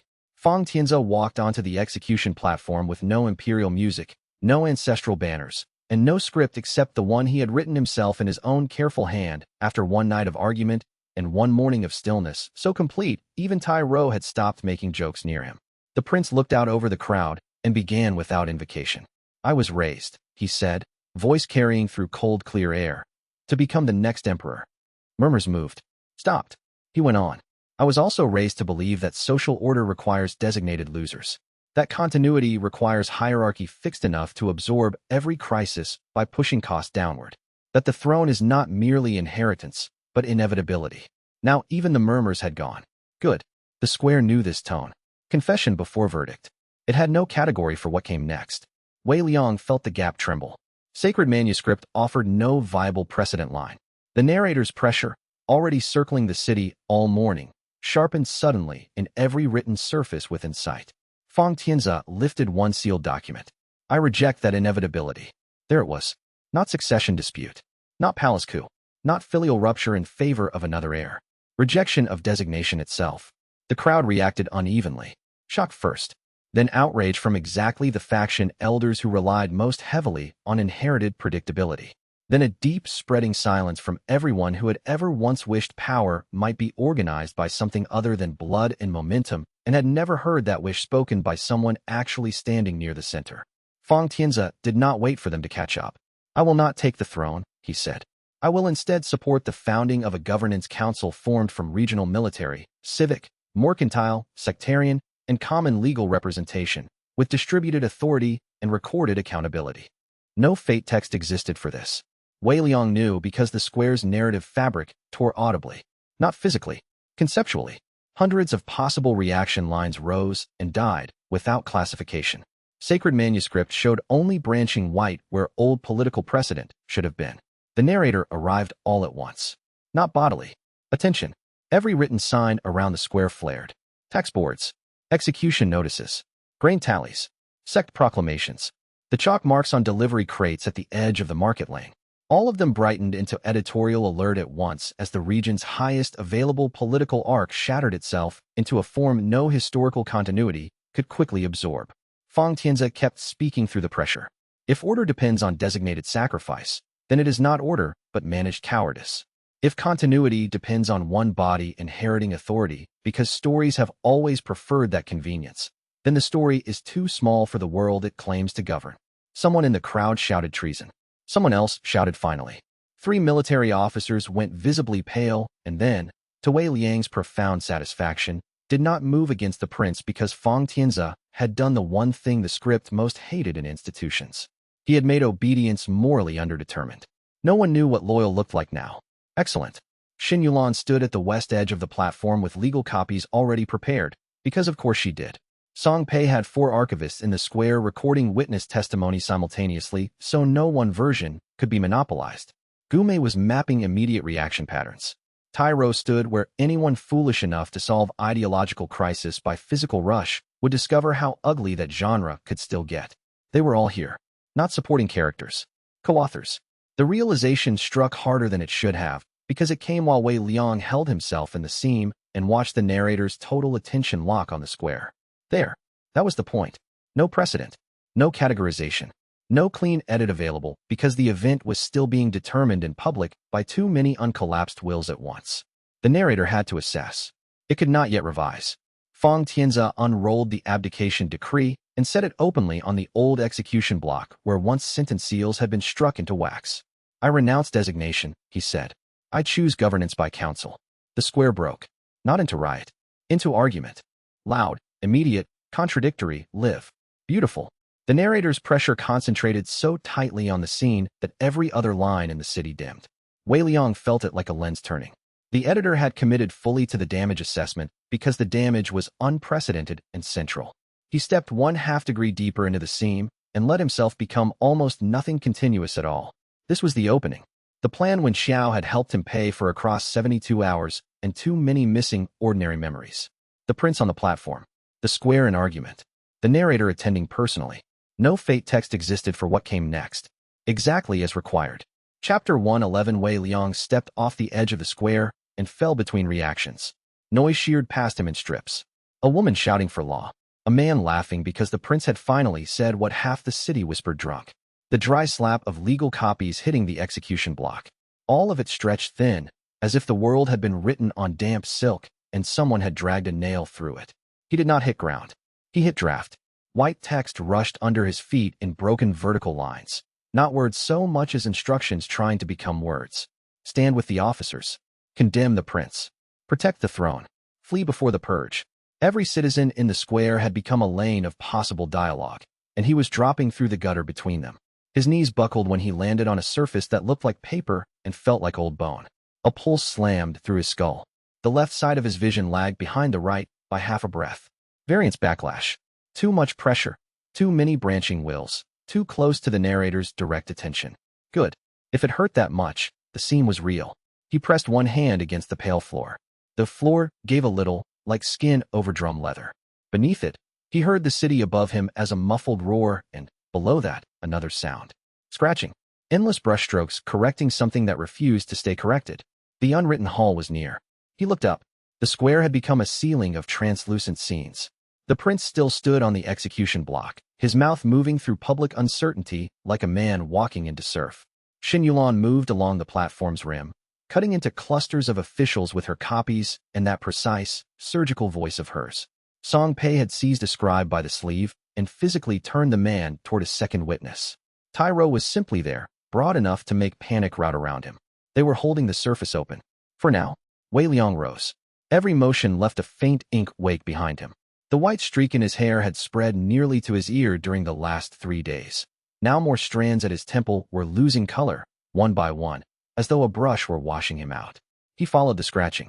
The seam narrowed into a corridor made of crossed-out events. A noble son kneeling when he should have rebelled. A widow surviving a plague she had been marked to die in. A sect elder admitting fault instead of choosing convenience. Each revision hung in the walls like fossils in clear amber. He could feel why the narrator hated them. These were not large miracles. They were small refusals that made later chapters harder to predict. "So this is where you sweep the scraps," he murmured. His voice came back as a line above his head. "The villain proceeds alone." He stopped. No, not his thought. Not script pressure from the city. This was direct annotation. The line shivered, then rewrote itself. "The villain, true to form, refuses aid." Wei Liang smiled despite the ache behind his eyes. "You always were the author's favorite." He reached up and spent variance on the sentence itself. The world protested. Something small tore in his right ear. Warmth ran down his neck. But the line above him blurred, ink dragging sideways. Alone became ahead. Refuses became outruns. The corridor lurched as if he had jammed a rod into a wheel. That was new. Sacred manuscript had let him read civic structures as living text. Here, inside the scaffolding, the text itself had muscle. He kept moving before the correction could settle. At the corridor's end stood a doorless threshold. Beyond it stretched a chamber without walls. All darkness except for floating slips of old narrative, hundreds of them, drifting like dead leaves over a black lake. In the middle of the lake rose a dais of stacked jade tablets. An old man knelt there with ink running from both sleeves as though his veins had been cut and replaced by calligraphy. Sutsong. The elder's stutter was gone. He lifted his head, and Wei Liang saw at once why. Sutsong was not speaking for himself anymore. There were too many punctuation marks in his eyes. "You took," Sutsong said, each word arriving with the faint echo of many voices, far longer than expected. Wei Liang stepped onto the black surface. It held him, but concentric rings of silver characters ran away from his boots. "That sounds like disappointment." "It is fatigue." The old man's hands rested on a jade tablet carved with names. Some had been scratched out so hard the grooves had cracked. Others gleamed fresh. Wei Liang recognized one and felt his gut tighten. Fang Tianzi. Not prince. Not traitor. Not yet counselor. A blank waited after the name like an unwritten title. Sutsong followed his gaze. The hall records designation. When designation destabilizes, the hall compensates. That is what preserves continuity. A gentle word for murder. A practical word for civilization. The black lake around the dais stirred. Faces pressed up from beneath the surface, shallow and unfinished. Men, women, children, all in the soft blur of minor characters never given enough page time to harden into singularity. Wei Liang felt the back of his tongue go numb. How many? Sutsong's expression did not shift. Enough. The answer scraped. Not because it was evasive, but because it was sincere. Enough dead-side figures. Enough swallowed futures. Enough designated losses to keep the larger structure neat. Wei Liang took another step. "You hid under a sect elder's robe for decades to feed this place?" "I endured a sect elder's robe for decades because someone had to." Sutsong rose with a wince that sounded human despite everything else. "You imagine the hall as malice. It is Triov. The last time the script failed, kingdoms dissolved into improvisation. Crops went unharvested because a magistrate chose romance over duty. Armies followed charismatic fools into mud because no old pattern constrained them. Fathers became prophets in the morning and bandits by dusk. Millions suffered for the freedom to be unstructured." The lake answered him. Images flashed over it, quick and violent. Burning granaries. Empty roads. Temples split by mobs. Not illusion, Wei Liang thought. Edited memory, maybe, but not invented. That was the problem with the frightened. They were often guarding a real wound. "So you built a machine that decides whose suffering counts," Wei Liang said. Sutsong spread stained fingers. "I maintain one." The scratch of brushes rose all around them. Wei Liang's eyes flicked to the tablets, to the black surface, to Sutsong's stance. Knees bad, left shoulder lower than right.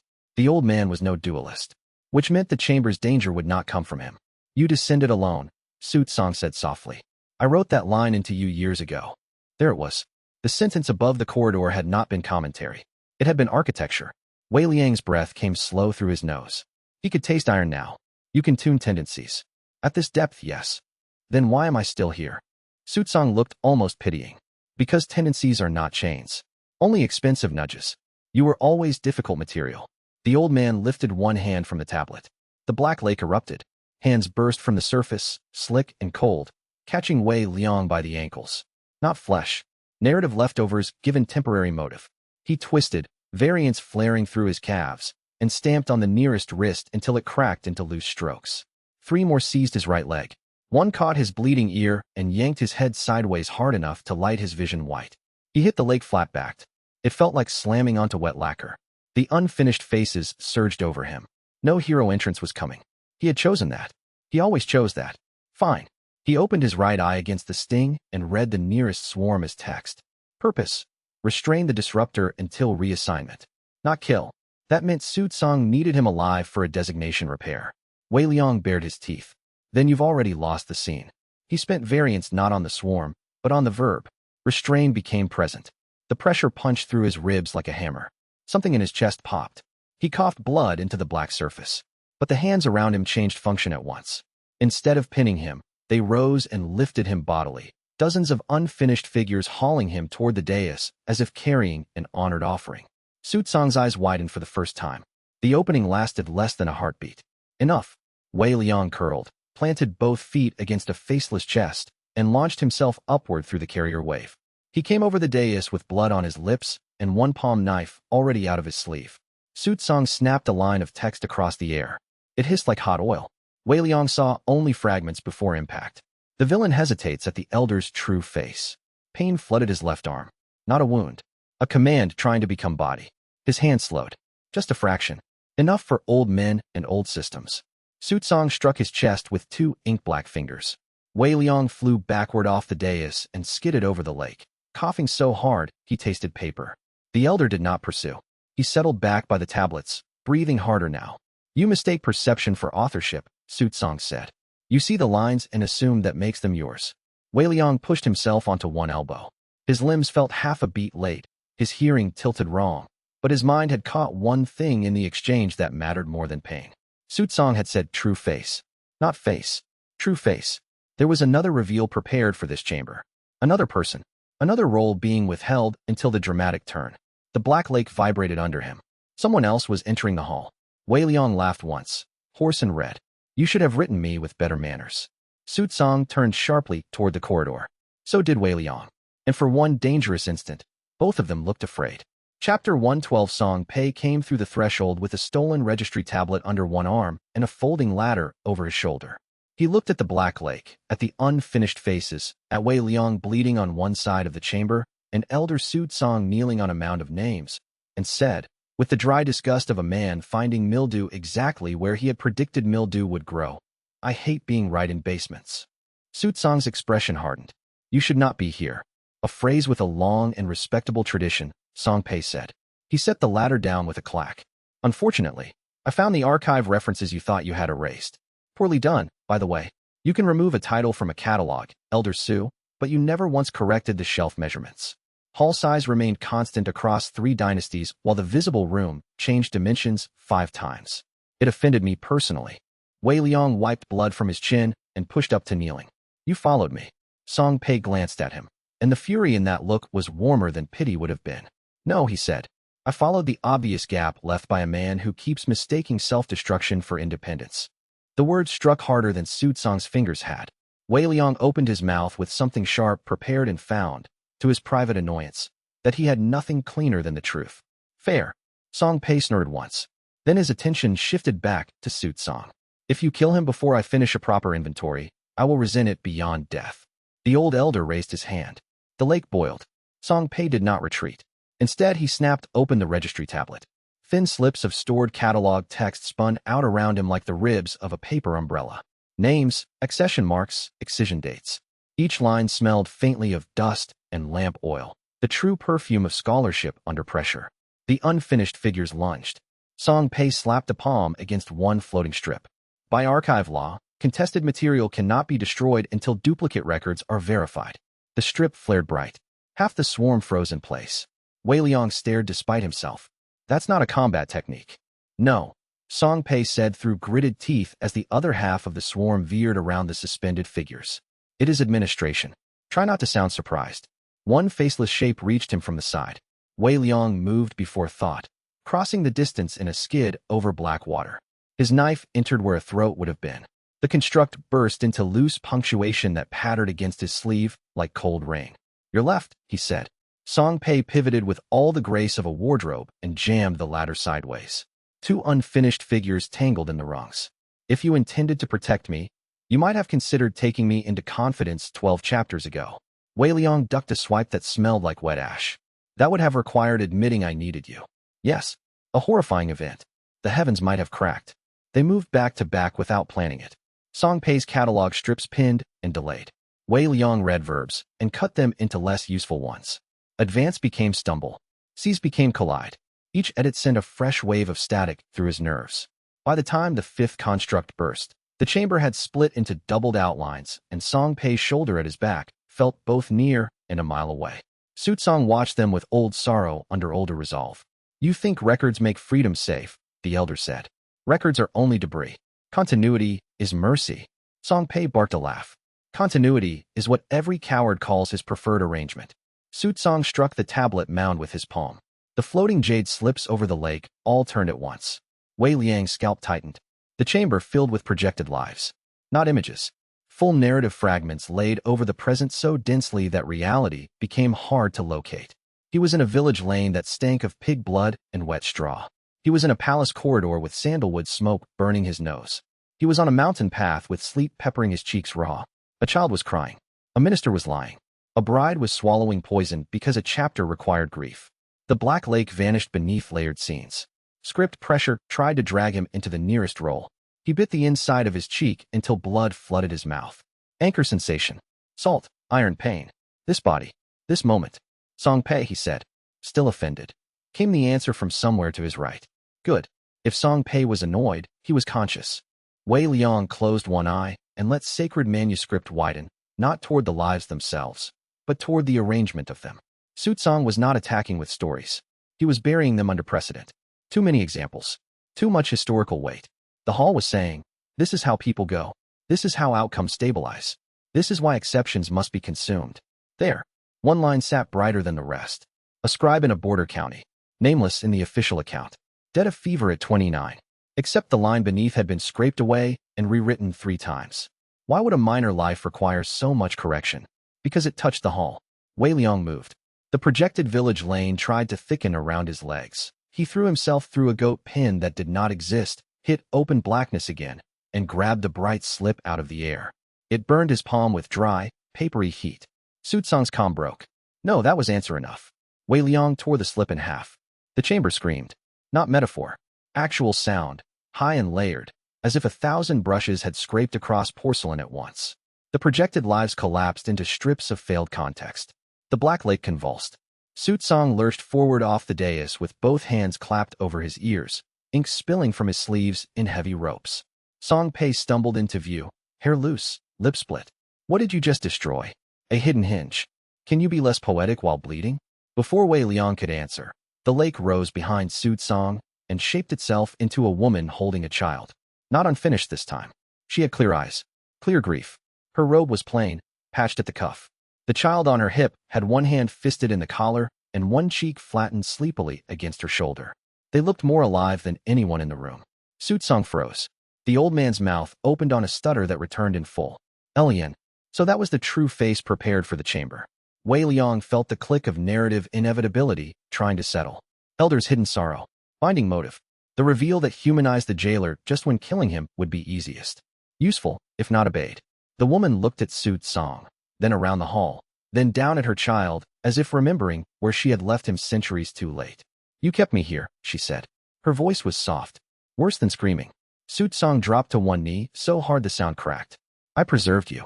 You copied me. The child lifted his head. His eyes were blank jade. Wei Liang's stomach turned. Song Pei took a small involuntary step back. Elder Su, he said, quieter now.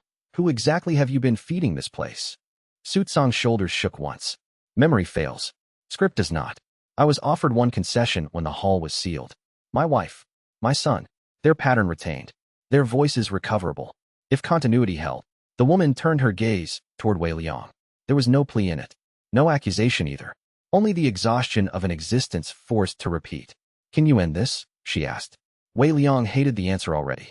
He looked at Song Pei. Song Pei, whose hands still shook from fear and anger and righteous professional horror. Song Pei met his eyes and, for once, did not argue. He only nodded once, clipped and miserable. Yes.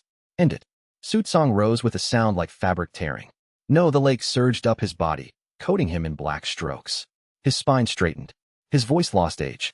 Behind him, the jade tablets lifted into the air and turned edgewise, a storm of carved designations spinning around a man who had made himself function for too long to remember where function stopped. You will not, he said, erase the only mercy the world ever granted me. Wei Liang drew breath through pain and stepped forward. Then stop hiding behind mercy, he said, and defend your theft yourself. Chapter 113. Sootsong came at them with the whole haul. The first jade tablet clipped Wei Liang's shoulder and nearly tore the arm off. Not because the tablet was large. Because designation carried weight no stone ever could. He heard his own roll whisper across its carved face as it passed. Villain. He spun with the impact, boots skidding over black liquid. The second tablet came low. He dropped, let it scream over his back, and kicked upward. His heel cracked the bottom edge. Pain shot up his leg. The jade did not break. Of course it didn't. Facts rarely did. Song Pei thrust both hands out. Catalog slips wrapped one of the spinning tablets and dragged it sideways just enough for it to miss his skull. I am, he gasped, not built for your hobbies. You're doing well for a man armed with shelving law. I hate that this counts as praise. Sootsong lifted a hand. Two more tablets arrowed past Wei Liang and went for Song Pei. That told him the priority. The elder feared records, feared witnesses, feared anything that could preserve contradiction outside the hall's own custody. Wei Liang lunged, caught Song Pei around the ribs, and took them both into the black lake an instant before the tablets crossed where Song Pei's head had been. The liquid was not liquid. It was cold annotation, needling under skin, trying to assign them meanings as they fell through. Scholar drowns. Disruptor chooses too late. No, Wei Liang snarled, and drove variants into the lines until the words smeared. They surfaced hard. Song Pei coughed black droplets and punched him in the shoulder the moment he could breathe. I can swim. You can also die. So can you. The answer was immediate and infuriating, and exactly why Wei Liang had not wanted him here. Because once someone said a thing that plainly, refusing it became childish. Sootsong descended from the dais. With each step, the chamber's false horizon changed. For one pace, he was a grieving husband in plain robes. For the next, he wore a magistrate's hat. Then an elder's gray. Then armor from an older dynasty, dinted and dark with forgotten battles. The hall was dressing him in every legitimized form authority had ever taken. You call me thief, Sootsong said, voice layered with all the versions. What are you then? You take structure from millions to save a handful from assigned pain. Wei Liang wiped water from his eyes. I wasn't aware freedom required a favorable ratio. The old man made a small movement. The black lake rose under Wei Liang's feet and hardened into a stair leading nowhere. Another formed beneath Song Pei, curving away. Separation. Battlefield geometry. Classic, efficient, impersonal. Wei Liang jumped before the split completed. He caught Song Pei's sleeve. The cloth tore. Song Pei slid down the diverging stair anyway, boots scraping for purchase. Do not, Song Pei said, furious even while falling. Make that face at me like this is your tragic duty. Throw me the registry tablet. Wei Liang blinked. Right. Not a hostage. A scholar with preferences. He flung the stolen tablet. Song Pei caught it one-handed, slammed it against the stair under him, and shouted, Duplicate accession on emergency transfer. His entire stair duplicated. One version kept dropping empty into the dark. The other snapped back beneath his feet and held. Wei Liang barked an involuntary laugh. Sootsong looked offended on behalf of orderly systems everywhere. Then the chamber split along a new line. Not from Sootsong. From above. Every floating tablet stalled. Every surface in the hall gained a thin white margin. The scratching sound became one long deliberate stroke. The narrator had turned its attention downward. Wei Liang felt it before he saw text. His teeth ached. The white streak in his hair burned like a hot wire against his scalp.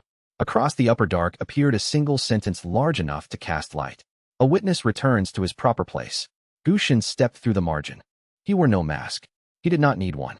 The revised one's face had become more terrible in its openness than any hidden monster could have managed. Calm eyes. A mouth used to restraint. Only the scar at his jaw, shaped like an erased comma, betrayed strain. He landed between Su Tsang and the two of them with the balance of a man who had died in many drafts and learned from each one. Wei Liang, he said, almost kindly. You force every room to choose a genre. It's exhausting. The air between them smelled faintly of rain on dust. Outside pressure. Editorial weather. Song Pei climbed back onto level surface, breathing hard. I was having a difficult enough day with one fanatic. Gu Shun's gaze flicked to him. Archivist. Disgraced archivist, Song Pei corrected. Titles matter. Not for long. Su Tsang looked from Gu Shun to the sentence overhead. Relief and contempt passed across his face so quickly they almost canceled out. The bargain sends you. Gu Shun did not look at him. The bargain sends correction. Wei Liang rolled blood around his mouth and studied the spacing of Gu Shun's stance. Left side favored. Not weakness. Protection. There was always a hidden pocket on that side beneath his robe. The preserved token connected to the daughter he had bartered everything for. Don't target the sentiment. Target the rhythm around it. You came yourself, Wei Liang said. I'm honored. The author's favorite and his favorite proofreader in one room. Gu Shun sighed. You still think mockery is a shield? No. It's seasoning. Then Gu Shun moved. No thunder. No display. Just ruthless revision of distance. One moment he stood across the chamber. The next his hand was in Wei Liang's ribs up to the wrist. Not piercing flesh, but entering the line of the scene itself, where Wei Liang's next movement should have existed. Wei Liang felt his intended dodge vanish. His body lurched into blankness. He slammed variance down on instinct. A major spend. Too major. His vision filled with sideways symbols and the smell of burnt cinnamon from nowhere at all. But the vanished movement came back crooked enough for him to twist aside. Gu Shun's fingers tore through his side instead of his heart. Heat spilled under his robe. Wei Liang drove his forehead into Gu Shun's nose. Bone cracked. Gu Shun did not even grunt.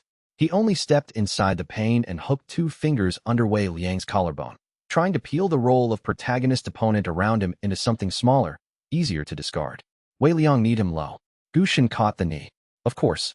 Song Pei hit Gu Shun from the side with a stack of manifested catalog boards like a furious clerk beating a debtor with ledgers. It bought half a blink. Enough for Wei Liang to tear free at the price of skin and stagger back, dripping blood. Gu Shun touched his own broken nose. It straightened under his fingers with a soft, wet crunch. You brought him down here, he said to Wei Liang, glancing at Song Pei. You never learned the shape of collateral. The words landed because they were aimed well. Wei Liang had. Again, before guilt could become distraction, Su Tsang made his move. He sent the preserved woman and child gliding toward the central dais, away from the battle. Away from danger? No, toward the core tablets. He was going to bind them deeper while the others fought. Song Pei saw it too. If he seats that pattern in the primary stack, it will take a dynasty to pry them out. Then don't let him. Wei Liang launched towards Su Tsang. Gu Shun caught him mid-stride by revising the floor. The black surface under Wei Liang became, for one vicious instant, the alley behind Qing Mis sect where he had first awakened in a ditch. Mud sucked at his boots. Familiar helplessness rushed up his spine. Not memory. Attack. Gu Shun's voice came from everywhere and close. You know the weakness in all self-authored men? Wei Liang drove his knife into the ditch version of the earth and used the pain in his own hand to rip back to the hall. Enlighten me. Gu Shun was already there, palm descending toward his throat. You mistake refusal for identity. Wei Liang took the hit. The room went black at the edges. He tasted old dirt that was not present. But while Gu Shun committed to the choke, Wei Liang read the sentence overhead again. A witness returns to his proper place. Witness, not executioner, not correction. The narrator had not sent Gu Shun to kill first. It had sent him to observe the hall settling back into order, which meant Gu Shun, for all his power, was under a role constraint in this scene. Wei Liang smiled with Gu Shun's hand on his throat. Then watched closely. He spent variance on Gu Shun's title. Witness became testimony. The cost hit like a blade shoved up through his sternum. He screamed, not from theatrics, but because his body demanded it. White devoured half his vision. When it cleared, Gu Shun had staggered 1 pace sideways, hand half lifted towards Su Tsang instead of Wei Liang. Because testimony did not merely observe. It implicated. Su Tsang saw the shift too late. Gu Shun turned his head toward the elder with a face gone briefly, nakedly furious. What? He said. Did you preserve without consent? And the balance of the chamber broke again. Chapter 114. The first person to reach the preserved woman was not Wei Liang. It was Song Pei. He ran with the awkward desperation of a man whose body had never once aspired to grace and whose mind had accepted that speed was now an ethical requirement. registry tablet clamped to his chest, hair wild, spectacles long lost somewhere in the hall. He hit the lower edge of the dais and nearly went to one knee before hauling himself upright. Sutsong shouted his name as if summoning a subordinate. That, more than anything, told Wei Liang the old habits still ruled him. Even at the end of systems, authority expected obedience. Song Pei ignored him. He looked at the woman, at the child, at the primary stack of tablets with its names cut deep enough to survive dynasties, and said in a voice shredded by urgency, "Madam, if you can still distinguish your own will from the hall's echo, you must answer quickly. Were you ever asked?" The woman stared at him. Around them, Gu Shun and Sutsong collided at last. It was not a duel. It was two different philosophies of surrender trying to prove themselves cleaner. Sutsong wielded precedent like a storm wall, each jade tablet carrying old legitimacies that bent movement before impact. Gu Shun moved through those weights by accepting certain lines and revising others at the last possible breath, sacrificing positions most fighters would defend in order to emerge inside the elder's sequence where no defense had been written for him. A tablet smashed past Gu Shun's shoulder and tore away 3 fingers' width of robe and skin. He did not look at the wound. Sutsong caught Gu Shun across the jaw with an ink-lacquered backhand that sounded like bamboo splitting. Gu Shun staggered, pivoted, and drove his elbow into the elder's throat. Sutsong's next command came out as a gagged rasp. Violence at that level had a different texture. Not louder, more final. Wei Liang should have joined it. Instead, he went to Song Pei. Because the real pivot was not who won between jailers. It was whether the copies at the center remained copies. The woman answered in a whisper. No, the child on her hip pressed his face into her shoulder. Even his fear seemed rehearsed from too many repetitions. Song Pei shut his eyes once. When he opened them again, grief had turned into professional clarity, so severe it bordered on cruelty. Then by any archive worth preserving, he said, this is counterfeit continuity. He shoved the registry tablet into Wei Liang's hands. Hold that against the base inscription when I say. Wei Liang took it without argument. The bronze edge was warm from Song Pei's body. What are you doing? The thing you should have invited me for in the first place. Song Pei climbed onto the stack. Sutsong saw him and made a sound Wei Liang had never heard from a human throat. Not anger. Fear stripped clean of dignity. Do not touch that ledger.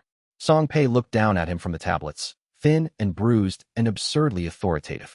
You are no longer the custodian of this collection. He bit his thumb, smeared blood across the topmost tablet, and began to read. Not chant. Read. Dates. Accession marks. Correction histories. Each phrase landed like a nail. The hall had hidden itself in mystique for centuries, and Song Pei was murdering that mystique by treating it as paperwork. Primary designation stack, he said, voice carrying weirdly far, contains unauthorized retention of post-mortem identity patterns. Cross-indexed under emergency continuity exemptions. No witness signatures. No consent notations. Revisions made under sole custodial authority. Invalid. The chamber shuddered. Wei Liang slammed the registry tablet against the base inscription exactly as Song Pei had ordered. Heat blasted up his arms. The black lake threw off steam that smelled like old ink boiled in copper. Lines lit through the stack. Sutsong abandoned Gu Shun and lunged. Wei Liang intercepted him. This time there was no finesse. Sutsong hit like a desperate old man who had bound himself to a mechanism larger than grief, which made him strong in ugly ways. Ink-slick fingers clawed at Wei Liang's face, his throat, the white streak in his hair. A tablet edge smashed into Wei Liang's hip hard enough to make his leg buckle. Wei Liang answered with his forehead, then his elbow, then the knife he had almost forgotten still lived in his sleeve. The blade went under Sutsong's ribs. The elder hissed, more offended than shocked. You would kill a witness to catastrophe? Wei Liang twisted the knife. No, I'd stop a curator of it. Sutsong struck his wound with his own palm. Ink burst over Wei Liang's chest and hardened into lines. Betrayer of mercy. Son who cuts the dead twice. The labels tried to settle into him, to change the moral weight of the scene, to make hesitation bloom where resolve had stood. For one blinking moment, he saw himself through the chamber's offered angle, a cruel younger man dismantling the only comfort left to an old widower. It would have been such an easy lie to inhabit. Then he heard the woman on the stack say, very quietly, please, not to Sutsong, to him. Wei Liang tore the labels off his own chest with both hands. The skin beneath came with them. Pain washed him white. Gu Shun arrived out of his blind side and drove Sutsong backward with a palm strike that dented the air. You lied to the bargain, Gu Shun said. Blood ran from the corner of his mouth. His eyes had lost all softness. Sutsong reeled, clutching at his side, then looked from Gu Shun to the woman to the child, and, in that bare triangle of time, became only a father. Not an anchor, not an elder, not a caretaker of empires. Only a man who had been offered memory instead of mourning and had called it salvation. He reached one shaking hand toward the woman. Lien, he whispered. She shifted the child's weight on her hip and stepped back from his hand. That was the deepest wound in the room. Song Pei finished the final invalidation clause. The primary stack cracked. No explosion. No grand pillar of light. Just a dry, intimate sound like old ice breaking underfoot. Fine lines ran through the base tablets. The names carved there flickered. The black lake sucked inward as if the whole hall had inhaled in pain. The child looked up. For the first time his eyes focused. He saw Su Tsang and frowned with the puzzled seriousness of the very young. Mother, he asked, why is that old man crying? Su Tsang made a sound and dropped to both knees. The woman kissed the child's hair. Then she looked at Wei Liang. Do it properly, she said. He understood. Not merely break the stack. Release the retained pattern before the hall could scramble it into something cruder. He turned to Gu Shun. Can you hold him? Gu Shun's jaw tightened. That hesitation said everything. Hold Su Tsang. And he helped destroy the same bargain logic that had preserved his daughter. Refuse, and he endorsed theft too openly to endure it. Interesting moment for a morally complex man. Gu Shun chose. He moved behind Su Tsang and locked both arms around the elder's shoulders in a hold brutal and efficient, and, to his own face, hateful. Be quick, he said. Wei Liang climbed the cracking stack. Each step made his side scream. The registry tablet had fused hot against his palm. The woman waited at the top with the child against her shoulder, both of them already half transparent. I don't know your names, he said. You were never given them, she replied. That was part of the theft. Fair enough. He set one bleeding hand on the central inscription and opened sacred manuscript wide. Not to read the hall. To read the gap opening where the hall failed. There, at the edge of unbinding, he saw the simple truth the mechanism had covered for centuries. A person was not a role plus memory. Not a sequence cleanly retained. A person was continuity, chosen moment to moment by a will that could surprise itself. Copies had no surprise. Go, he said. He spent variance. Not to preserve. To permit ending. The cost ripped through him with a violence so precise he felt each white hair at his temple turn colder than bone. The chamber dimmed. Sound came from very far away. The woman smiled once, tired and grateful. The child looked toward something beyond the hall and reached for it with both hands. Then they unraveled into loose strokes and rising light, and were gone. Su Tsang stopped fighting. Chapter 115 Silence lasted one breath. Then the hall began to die. Not gracefully. Systems built on hidden violence rarely managed dignity at the end.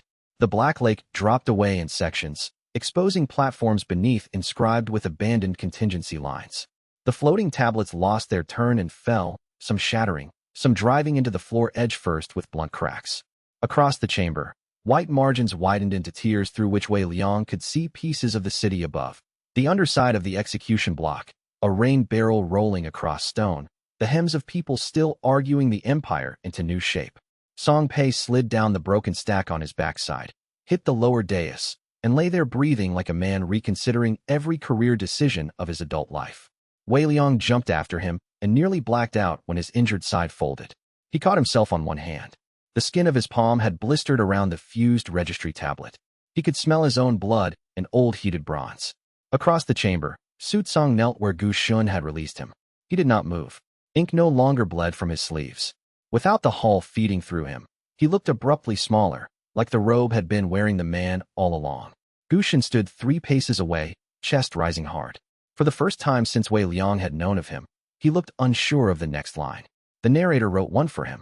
Across the torn dark, fresh text appeared in narrow vertical bands. The witness delivers judgment. Gu Shun read it. Wei Liang saw the exact instant he obeyed and hated himself for obeying. His shoulders set. His left hand drifted, almost unconsciously, toward the hidden token at his side. Reassurance through contact. Bargain through habit. Then he started walking towards Su Tsang. Don't, Wei Liang said, pushing up through pain. Gu Shun did not slow. If he lives, the bargain remains disputable. You mean your compromise remains visible? That made him stop. Su Tsang laughed once from his knees. The sound was cracked all the way through. There he is. The true correction. Not the script. Not the hall. The man who kills every witness so history can stay morally legible. Gu Shun's face hardened. I know what I am. Do you? Su Tsang lifted his head and looked at Wei Liang, not Gu Shun. You asked why I fed the hall, he said. Because when I was offered grief with edges, I took it. That is all. No principle deep enough to save face. Only a man who could not bury two bodies and walk away. His gaze shifted, at last, to Gu Xin's left side where the hidden token rested. You understand. Gu Xin's hand clenched. There. The chamber's final trap. Not physical. Confessional. Make the successor recognize himself in the failure of the predecessor, and the moral line muddies again. Wei Liang was tired enough to hate how effective it was. He moved anyway. Each step dragged sparks through his nerves. The sensory distortion from the last spin had already started. Gu Xin's outline doubled, and the falling tablets seemed to ring with colors instead of sound. But he could still read the broad shape of the scene. Narrator wants clean judgment. Sutsong wants understanding. Gu Xin wants permission. Give none. Wei Liang stopped between them. No verdict from him, he said. No absolution from me. You don't get to turn your crime into a lineage. Sutsong's mouth tightened. Good. Gu Xin's stare could have cut sheet iron. Move. Or what? You'll make me supporting cast. You already volunteer for martyrdom often enough. That one landed close. Wei Liang smiled without warmth. And you volunteer for inevitability because choice keeps embarrassing you. Gu Xin blurred forward. Wei Liang did not meet force with force. He stepped crooked, using the chamber's collapse as cover. A falling tablet smashed between them. Shards sprayed hot across his cheek. Gu Xun came through the debris anyway, hand spearing for Wei Liang's throat, and Wei Liang caught the wrist with both hands and redirected just enough that Gu Xun's strike hit a tearing margin in space. The margin swallowed Gu Xun's arm to the elbow. For one raw second, Gu Xun was stuck. Wei Liang saw what lay beyond the tear. Not another place. Another layer of draft. A corridor of unfinished chapter openings. Dozens of them, each beginning with a life angled toward a roll. In one, Gu Xin knelt beside a small girl with fever bright on her face. In another, he stood over a bargaining altar and did not yet say yes. In a third, he died nameless before any bargain could form. Possible Gu Xuns, stacked like unshelved books. Gu Xin saw them too. His face lost color. Wei Liang leaned close despite the pain shredding his side. That's what you've been protecting from her, he said quietly. Not death. Contingency. Gu Xun ripped his arm free with a roar. He hit Wei Liang hard enough to send him skidding across broken jade. Breath left in a red cough. Somewhere nearby Song Pei shouted his name, furious and frightened in equal measure. Wei Liang rolled onto one elbow. Gu Xin stood over him, chest heaving, hand shaking. Not for the kill. For the choice. Above them the narrator revised. The witness ER, the sentence cut off. Not because of Wei Liang. Because the city above had become too loud to stabilize. Through the widening tiers came 1,000 overlapping human decisions. Officers choosing counsel or crown. Shopkeepers barring doors or opening them to neighbors. Petitioners shoving their way toward the square with demands that had never before fit the script of succession. Too many active wills. Too much public authorship. The hall's collapse had reached the surface. The narrator was losing bandwidth. Song Pei saw it too. He dragged himself upright against a cracked pillar and barked. If anyone intends to survive, this chamber has ceased to be structurally theoretical. A fair note. Another fracture ripped from floor to ceiling. One whole side of the hall dropped away, revealing the shaft above. Stone stair remnants. Root systems slick with groundwater. The cold smell of buried earth flooded in. Tai Ro's voice boomed faintly down the shaft. If this is where you decided to have the important conversation, I object. Wei Liang laughed and regretted it at once. Sutsong looked toward the opening, then back at the ruin of his hall. His face had gone distant, as if he were already standing among ghosts. Leave, he said. No one moved. He swallowed. There is a failsafe. If the primary stack breaks, the anchor burns itself clean. Whole chamber goes with it. I thought. His mouth worked once. I thought I would use it only if barbarians came. Song Pei gave him a stare of pure scholarly contempt. You were the barbarian. Sutsong accepted that more easily than anything else. He looked at Wei Liang. The stare under the west margin will hold for 6 breaths. Not 7. Wei Liang rose unsteadily. Come with us. Song Pei made a small, incredulous sound. Gu Xin stared as if he had misheard. Sutsong almost smiled. There. Even now. Don't make me repeat generous mistakes, Wei Liang said. The old man turned his head toward the empty space where his wife and child had vanished. When he looked back, he was only tired. If I leave, he said, some part of me will spend the next 20 years explaining. I have done enough of that to the world. The floor lurched. West margin. 6 breaths. Wei Liang looked once at Gu Xun. The man stood still amid falling tablets, caught between the command overhead and the tear he had glimpsed. Not solved. Good. Something should ache. Wei Liang grabbed Song Pei under one arm because this time he was not pretending not to need anyone and shouted upward. Tai Ro. Catch badly if you must, but catch. Then he ran for the west margin. The hidden stair revealed itself in stuttering segments of white text made solid. He hit the first as the second formed, hauling Song Pei with him. The steps shook under their weight.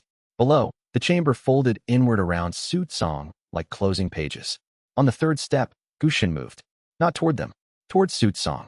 Wei Liang turned his head in time to see Gu Shen seize the old man by the collar. Rescue? Execution? The collapsing margins swallowed the answer. Tai Ro's arms caught Wei Liang and Song Pei together on the upper ledge with enough force to bruise both of them anew. Stone dust billowed. Xin Yulan stood above with a rope around one forearm and 3 city clerks behind her, all of them filthy and furious and alive. You vanished during a constitutional crisis, she said to Wei Liang. My patience has become doctrinally thin. Wei Liang opened his mouth, coughed blood instead, and pointed back at the shaft. The opening below collapsed in a roar of stone and shredded text. Silence rushed in after it, broken only by the city above continuing, magnificently, not to wait for permission. Xin Yulan looked from the sealed shaft to Wei Liang's burned hand to Song Pei's blistered face. Report, she said. Wei Liang lay back on the cold broken steps and stared up at a ceiling that no longer knew what chapter it belonged to. For the first time in days, he could not read the next line. It should have felt like danger. Instead, it felt like weather after a prison gate opened. Chapter 116, Mei Zhu slapped his hand away from the bandage tray before he could touch it. If you insist on bleeding with artistic intent, she said, at least let me choose where to wrap you. The room smelled of boiled herbs, lamp smoke, and the metallic bite of fresh blood. Someone had converted a records chamber near the square into a temporary infirmary by shoving shelves against the wall and laying doors across trestles for beds. 3 officers groaned behind hanging screens. A clerk with a broken wrist was still trying to dictate to himself through tears. Outside, the city had not decided whether to riot, celebrate, or invent a third option more exhausting than both. Wei Liang sat shirtless on a stool while Mei Zhu cut his ruined robe off in strips. That one was imported, he said. Then you should have dyed in cheaper fabric. Tai Ro laughed from the doorway, a low, pleased rumble. He had one forearm wrapped in stained linen and a split lip that made him look almost respectable. She likes you. I have never liked a patient, Mei Zhu said. I have merely ranked them according to how personally insulting their injuries are. Song Pei, sprawled on a nearby cot with a compress over one eye, lifted 2 fingers. For the record, mine were acquired in the defense of classification. You are currently first place. Xin Yulan stood by the only open window, listening to the square with her head slightly angled. She had changed into a fresh outer robe, but dust still silvered the cuffs. 2 runners waited outside for her next orders. She had already held 3 meetings in the time it took Mei Zhu to sew Wei Liang's side shut, and her patience had sharpened with each one. The provincial garrison has split, she said without turning. Half want to secure the palace. Half want to secure the granaries. Which means by dusk, they will secure neither unless someone makes the choice for them. Wei Liang reached for his shirt. Mei Zhu drove the needle point into the table hard enough to leave a mark. Try that again, and I will sedate you until the constitutional experiment ends. He looked at Xin Yulan instead. Pick the granaries. She turned at last. I already did. Of course she had. Then why am I hearing it as news? Because you were under a pile of sacred debris, she said. And because this is the part where I inform you, not request permission. The square is not yours. The prince is not yours. This city's panic does not exist to frame your next move. Tai Ro coughed into his fist to hide the fact that he was enjoying this. Song Pei did not bother hiding it. An overdue administrative development. Wei Liang leaned back a little on the stool and let the sting in his side keep his temper honest. She was right, which always made argument less entertaining. What did you do, he asked. Declared an emergency civic ledger. Song Pei removed the compress from his eye so fast it nearly flew across the room. You did what? Xin Yulan's mouth tilted. I found your muttered notes on distributed testimony persuasive. The square now has 6 recording stations. Every accusation, decree, and witness statement is being copied in parallel under civic seal. No single faction controls the official account of today. Song Pei sat up despite the physician's glare. That is indecently competent. Thank you. It was not praise. You say that every time. Wei Liang closed his eyes briefly. Good. Better than good. She had taken the principle learned in the hall and pushed it public before the narrator could box the day back into one authoritative version. That would make revision costly. It also meant the next battle would not be underground. It would be in procedure, rumor, timing, and fear, which was almost relaxing if one ignored the stabbing in his ribs and the way the room kept briefly appearing as lines of script overlaid on wood and flesh. Fang Tianze, he asked. Refused palace escort, Xin Yulan said. He is still in the square. Deliberately. If he leaves, the conservatives will say his speech was theater. If he stays, they cannot claim absence. Tyro folded his arms. He also told 2 generals to stop reaching for their swords every time someone shouted treason. I almost respect him. That sounds dangerous, Wei Liang said. A runner stepped into the doorway, bowed to Xin Yulan, and said, Madam Shun. The Eastern magistrates request clarification. The old imperial succession seals are being challenged. Good, Xin Yulan said. Tell them uncertainty has entered public service. They will adapt. The runner left at once. Mei Zhu began wrapping Wei Liang's torso. Each pulled tight enough to make sparks dance at the edge of his sight. You are not walking into the square for at least 1 hour. 40 minutes. 2. 1. She tied the bandage with vicious satisfaction. You will collapse. Probably. Xin Yulan crossed the room and stopped in front of him. Up close, the tiredness under her eyes showed through the polish. She had not come out of the hall. She had held the city together while he did. Different labor. No less brutal. Listen carefully, she said. If you go back out there and improvise another cosmic outrage without telling me first, I will adapt around you. Not with you. Around you. There it was. Not threat. Boundary. And because she meant it, it mattered. Wei Liang smiled faintly. You make that sound romantic. She did not smile back. I mean it as governance.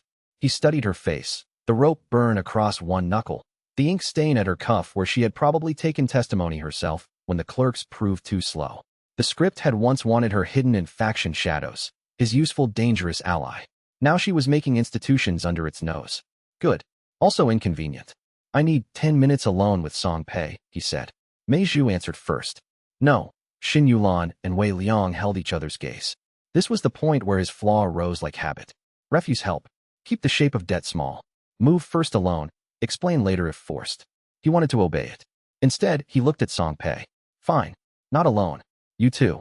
Song Pei blinked. I'm sorry, I was not prepared for emotional growth during tree-off. Tyro barked a laugh. Xin Yulan considered him for a long beat, then nodded once. 10 minutes. Then you come upstairs and explain exactly what you broke under the city.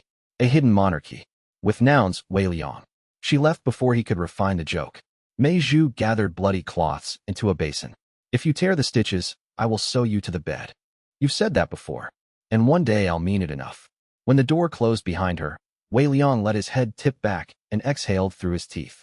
Song Pei watched him from the cot. You almost died without me. I did die with you a little. That is not an apology. Tyro took the hint and pushed off from the doorway. I'll stand outside and glower at policy. The latch clicked. Silence settled, thick with herb steam and distant shouting. Song Pei held up a hand before Wei Liang spoke. No elegant nonsense. I am too bruised for it. You went below because you believed involving US would make the scene less yours. Wei Liang looked at the floorboards. A line of old script shimmered there and vanished. Sensory bleed. Still bad. Yes, he said. Song Pei rubbed the bridge of his nose. And the cost. Wei Liang thought of unfinished hands dragging him under. Of Song Pei walking into the hall anyway. Of Sutsong's sentence in the corridor. I wrote that line into you years ago. I almost let architecture choose for me, he said quietly. I dislike that. Song Pei's expression softened only by a fraction. Good. Keep disliking it.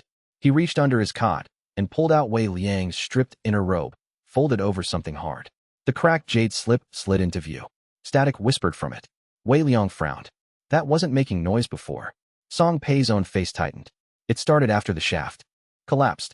The whisper from the slip sharpened into a hiss, like rain striking paper lanterns. And somewhere very far beneath the city, something answered. Chapter 117, the jade slip burned cold in his palm. Not heat. Its opposite with intent. The chill ran into the old scars on his fingers and made them throb one by one. Static snapped over the surface in pale threads, throwing brief reflections onto Song Pei's cheek. Put it down, Song Pei said. On what? That was the problem. The room had become text again in places. The stool under Wei Liang's knee showed itself as a caption for a broken chair before resolving back into wood. The wash basin on the table carried 3 contradictory lines of script, all of them trying to become the correct description.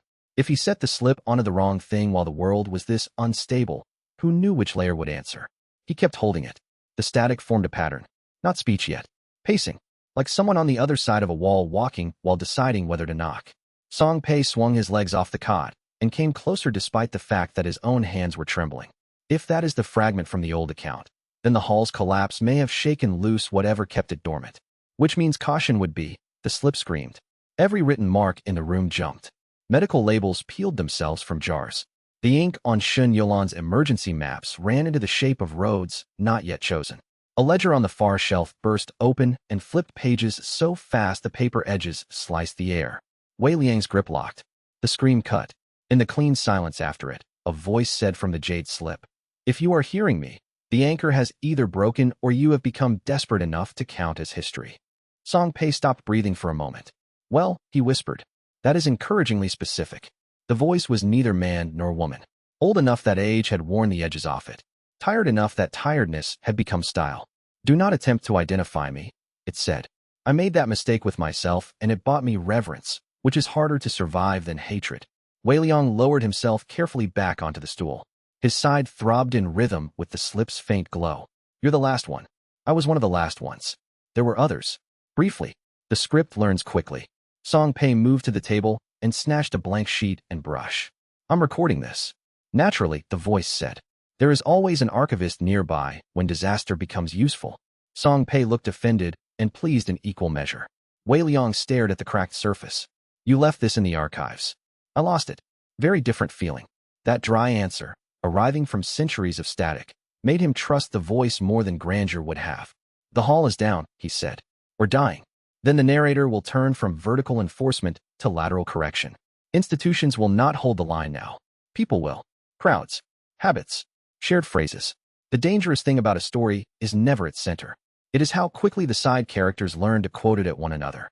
Wei Liang felt the truth of that settle cold. Outside, in the square, the city was deciding what today meant. That meaning would spread faster than edicts. "Tell me how to cut it," he said. The slip stayed silent long enough to become answer. Then, "You are still asking the wrong question." He almost smiled. "Of course I am. You think the narrator exists in the lines because that is where you first saw power. It does not. Lines are only where correction appears. The real authority lives in transition, in the way one sentence makes the next feel natural." Song Pei's brush paused over the page. Wei Liang looked down at the slip. Between words, the static on the jade rose, pleased or pained. Hard to tell. Exactly. Not the declared event. The glide into it. People call that fate because they are sentimental about sequence. It is craft, nothing more. Outside the chamber window, someone shouted that the prince had sold the empire. Someone else shouted back that the empire had been overcharging for generations. The argument traveled down the lane like thrown gravel. Transition, not decree. Momentum. Can script variants reach there? Wei Liang asked. At cost. Everything interesting does. Then listen carefully, the voice said. If you enter the unwritten interval, you will stop reading outcomes as destinations. You will read them as habits of movement. That is the threshold beyond sacred manuscript. But you cannot live there for long. The self blurs in negative space. I lasted 19 breaths the first time and forgot my own childhood. The second time, I forgot the face of the man I had betrayed to get in. Song Pei looked up sharply. You what? Do not ask me for morality, archivist. I am a warning, not a tutor. Wei Liang's burned palm tightened on the jade. A question had been hanging in him since the hall collapsed. How do you fight a force that does not merely write events, but teaches everyone else which events feel proper next? This was the answer. And like all honest answers, it was ugly. The door opened. Xin Yulan came in without waiting and took in the glowing slip, Song Pei with brush in hand, and Wei Liang's face in one fast sweep. I knew leaving you 10 minutes was optimism, she said. History called, Song Pei answered. It has terrible bedside manners. Xin Yulan crossed the room. The Western market is splitting into armed camps over the succession seals. Fang Tianzi refuses to issue a coercive order because he says that would prove his speech false. The conservative ministers are counting on him to hesitate until fear chooses for him. The jade slip crackled. There, said the old voice. Transition. Wei Liang looked at Xin Yulan. What are the phrases on the street? She blinked once. That depends which street. Good answer. Start with the market. She answered immediately. The palace faction says council means every butcher's knife can vote. The reformers say bloodline has had centuries and spent them badly. The merchants say no one touches warehouse locks until contracts are clarified. Merchants, of course. And the soldiers? Waiting to see which phrase lets them keep their honor and their stipends. Wei Liang stood too fast. The room tilted. Static flashed over the walls in pale grids. Xin Yulan grabbed his elbow before he pitched sideways. Sit down. He looked at her hand on his arm. Old instinct rose. Shake free. Walk under his own weight. Keep ownership simple. Instead he stayed still. I need the square, he said. Not to give a speech. To change the sentence the city is sliding into. Xin Yuan did not release him. Can you? He thought of the voice in the slip. Of transition. Of the cost. Of forgotten faces. For a few breaths, he said. And after? Ask me something only I would know. She studied him, then turned to Song Pei. You're coming. Song Pei looked up from his notes. Obviously, Xin Yuan looked back at Wei Liang. You do not vanish from my sight in the middle of this. He almost argued. Then the old voice on the slip said, not unkindly. If you keep treating every hand at your shoulder as an attempted rewrite, the script has already edited you more deeply than you know. That was intolerable. Also correct. Wei Liang tucked the jade slip into his sleeve. Fine. Meiju reappeared in the doorway at that exact moment, took one look at him standing, and closed her eyes. I am living among amateurs, she said. Chapter 118. The square smelled of trampled fruit, horse sweat, spilled lamp oil, and too many human decisions made in heat. By the time they reached it, afternoon had leaned toward evening. Long bars of orange light struck the execution block where Fang Tianzi still stood, sleeves rolled back, hair half loose now. Looking less like a prince than a man who had discovered public sincerity required more endurance than ceremony. Xin Yuan's recording stations ringed the square under canvas awnings.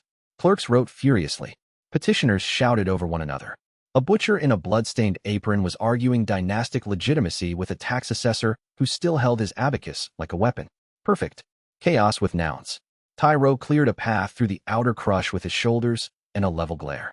Song Pei stuck close to Wei Liang's left where the injury slowed him. Xin Yuan did not so much force space as make people realize, belatedly, that blocking her would be an administrative error with consequences. Wei Liang reached the base of the execution block and stopped. The square overlaid itself, not just with possible outcomes, with motion between them. Threads of rhetorical momentum ran from mouth to mouth, stall to stall, banner to banner. Here a rumor gained polish because a cloth merchant repeated it to sound informed. There a fear thickened because two soldiers found the same wording for their unease. Narrative did not descend from the sky. It bred laterally and shared phrasing. He could see it now, between words. The sight nearly dropped him to his knees. It was too much pattern at once. Every transition in the square glowed. Every conversational pivot showed itself as a bridge of pale script from one assumption to the next. His eyes watered hot. Blood ran from one nostril. The old jade slip in his sleeve burned like ice against his skin. Now, Xin Yuan asked quietly. He nodded once and stepped off the written line. The world lurched. Sound flattened into rhythm. Faces blurred at the edges, not gone but unmoored from sequence. He no longer saw people mainly as speakers of current lines. He saw the grooves into which their next lines wanted to fall. Soldiers toward obedience through order. Merchants toward stability through contract. Commoners toward justice through witness if given a believable route there. There. The pivot. The square had been sliding toward a stupid sentence. If bloodline fails, force decides. Change the transition, not the conclusion. Wei Liang climbed the steps to the block. Fang Tianzi turned, startled, then took in the blood at Wei Liang's nose and the faraway look in his eyes, and did something wiser than many heroes ever managed. He shut up. Wei Liang looked over the square and chose not the loudest phrase, but the one that could carry across factions. He pointed at the recording stations. Anyone who fears chaos, he said, voice rough but carrying, come put your name on a grain count. The square blinked, not because it was grand, because it was wrong. He pressed before the old transition could recover. You, he said to the merchants near the west lane. You want warehouse locks honored? Good. Then witness the inventory. You want soldiers not kicking in your doors tonight? Give them signed grain numbers before sunset. He turned to the knot of officers by the fountain. You want honor? Then guard food, not slogans. Any fool can defend a banner, defend a queue of hungry people, and maybe history will use kinder words. Murmurs shifted. He could see the bridges changing. Forced decides began to fray. In its place formed a new glide. If no one trusts succession, trust the count. Ugly, practical, human. Xin Yuan moved at once, because she always did when an opening appeared. Clerks, she snapped. Set public ledgers at the granary gates. 2 merchant witnesses each. Officer seals optional, names mandatory. The words snapped into the square like tent pegs. A merchant shouted, Who authorizes that? Fang Tianzi stepped forward. I do as one claimant among many. Not prince. Claimant. Good. Better. The line widened. An officer spat on the stones. And if the palace objects? Tyro answered before anyone else could. Then it can queue for grain like the rest of us. Laughter broke out, brief and sharp. Relief hides in mockery more often than courage does. Wei Liang held the interval open for 3 breaths more. On the 4th, the cost hit. Every voice in the square became equally near. A child crying near the fountain sounded as close as Xin Yulan at his shoulder. The smell of oranges from a broken basket became the smell of old grave cloth. The execution block under his feet flickered into the training yard from his youth, then into the ditch where he had awakened, then into nothing at all. He lost the face of the first elder who had ever taught him brush grip. Gone. Not hidden. Gone. His knees buckled. Song Pei caught him under one arm. Xin Yulan caught the other. The touch of both at once should have felt like capture. It felt, inconveniently, like remaining in the world. The jade slip in his sleeve flared. Static burst from it in a ring only he seemed to hear. The old voice spoke straight into the hollow space opening in his head. Good. Pain means the threshold accepted you. Listen now. The next capability is not revision. It is provisional authorship. When a scene lacks the person it requires, you may lend it one. Briefly. At great cost. Do not do this for vanity. I did. It ended poorly. Wei Liang bit down on the inside of his cheek until copper flooded his tongue. Tear shift. New capability. A question answered. Could he do more than break lines? Yes. Could he survive becoming, in passing, the thing he hated? Unclear. Xin Yulan's voice came from very far away. Wei Liang. Stay with me. He turned his head toward her by following the pattern of her insistence rather than the shape of her face. Ask me something, he said. Her eyes narrowed. When you were 14, she said at once, you forged my handwriting to get us out of punishment duty. What phrase did you use in the apology note? He almost laughed. Administrative misunderstanding. Her grip tightened once, relieved. Below the block, people were already moving toward the first granary ledgers. The square had not been saved, but it had been nudged toward a better next sentence. For now, that was enough. Chapter 119 Night put lantern light into every argument. The first granary ledger table had been set under a shrine awning where the wind could not take the pages. Merchants came with counting rods. Housewives came with lists of mouths to feed. 2 officers arrived to supervise and ended up doing arithmetic under Song Pei's merciless direction because they were the only men tall enough to hold the lamp where he wanted it. Wei Liang sat on an overturned grain basket with his back to a post, while Mei Zhu changed the bandages again. You smell like smoke, dust, and narrative malpractice, she said. A professional diagnosis. A wasted one. He hissed when she pressed near the stitches. His senses were still wrong. Lantern flames rang faintly like bronze bells. Footsteps tasted of pepper. The world had not forgiven his excursion into the unwritten interval. Across the market lane, Xin Yulan was arguing with 3 magistrates who had arrived late enough to think procedure still obeyed old habits. She spoke with dangerous calm. They wilted by degrees. Fang Tianzi had abandoned the execution block for the ledger tables and was now, to the fascination of half the square, checking seal impressions on grain inventories with sleeves rolled and royal dignity in ruins. Good. Give people a prince doing paperwork and half their myths die from embarrassment. Song Pei emerged from the ledger station carrying 2 sheets and a look of academic homicide. One of the grain counts is false, he said. Which one? West Depot. The figures reconcile too neatly. Wei Liang looked up. Too neatly was the sort of phrase that made whole conspiracies sweat. Who submitted it? Song Pei handed him the page. Signed by Assistant Quartermaster Lin. The characters on the sheet crawled for a moment, then steadied. Wei Liang read not only the ink, but the transition hanging off it. This ledger was meant to do more than hide theft. It was meant to create the next outrage. Council miscounts grain. Crowd panics. Soldiers restore order. Clean. Familiar. Efficient. Someone was trying to drag the square back toward forced decides. Xin Yulan broke from the magistrates and came over. Don't tell me that face means cosmology. Only embezzlement with aspirations. She took the sheet, scanned it, and swore once under her breath. Elegant even in profanity. Lin served under the palace provisioning office. Then he's either loyal to the old structure, Song Pei said, or loyal to the opportunity it provided. I refuse to rank them. Wei Liang got to his feet before Mei Zhu could stop him. Sit down, she snapped. Can't. Medical language fails around you. He stepped into the lane, ignoring the pull in his side, and followed the false ledger's narrative thread west through the market. To ordinary sight, it was only a direction suggested by fresh ink and guilty haste. To his altered senses, it was a taut line of expectation tugging toward the depot. Tyro fell in beside him without asking. Xin Yulan came on the other side.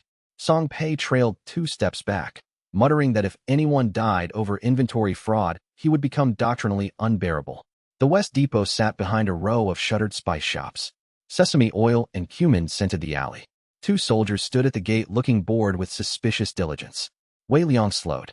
Too still. The alley wanted confrontation. The gate wanted righteous accusation. The soldiers wanted to become examples. So not the gate. He looked up. On the warehouse roof, three shadows shifted against lantern glow. Crossbows. He smiled thinly.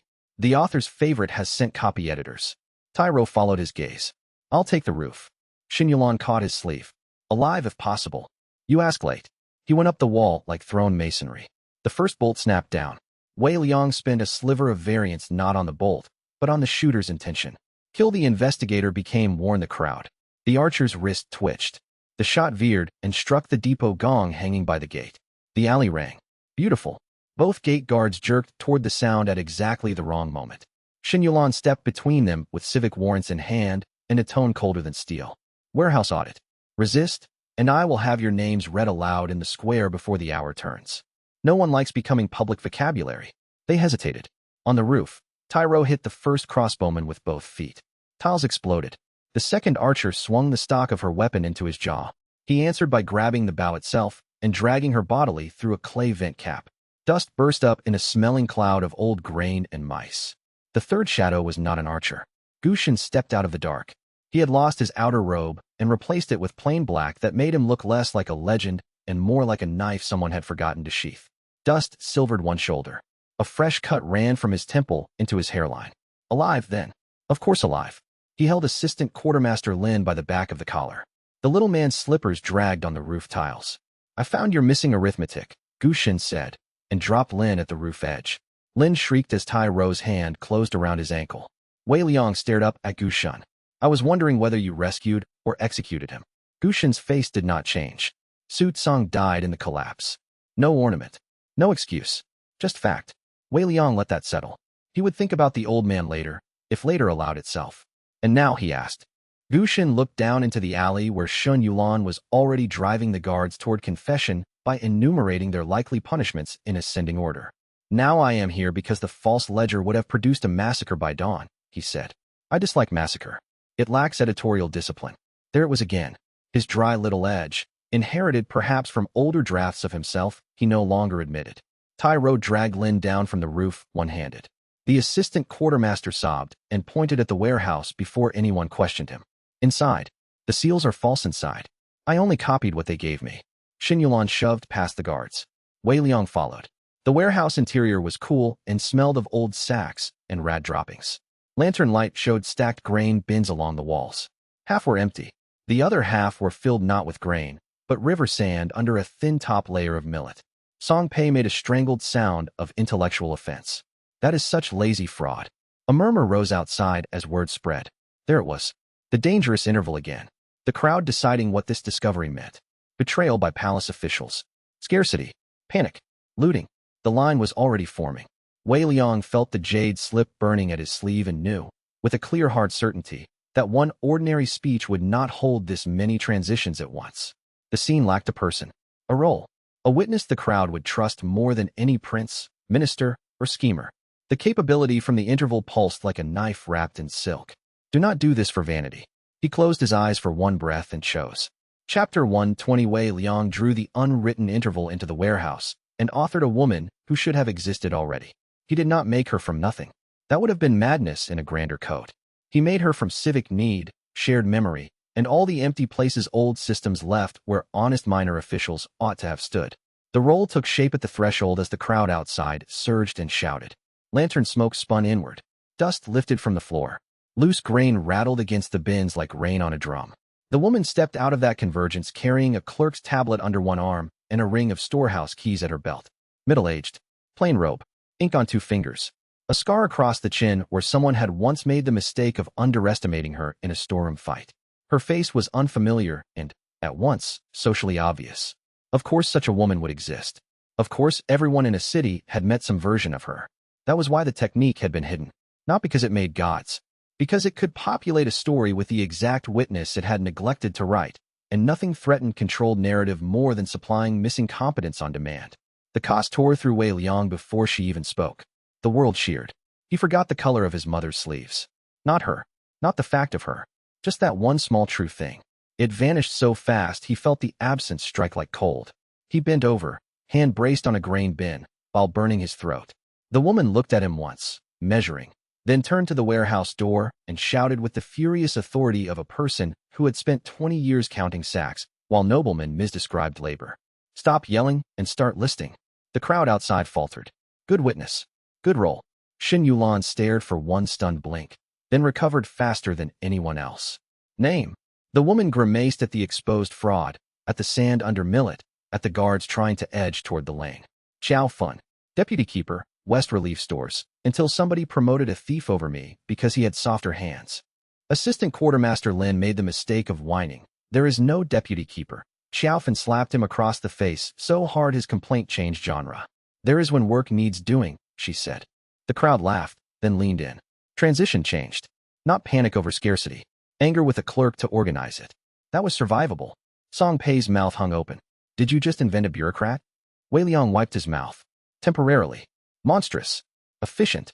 Xiaofan was already moving through the bins, barking quantities, ordering one guard to fetch public scales and another to stand where everyone could see his face.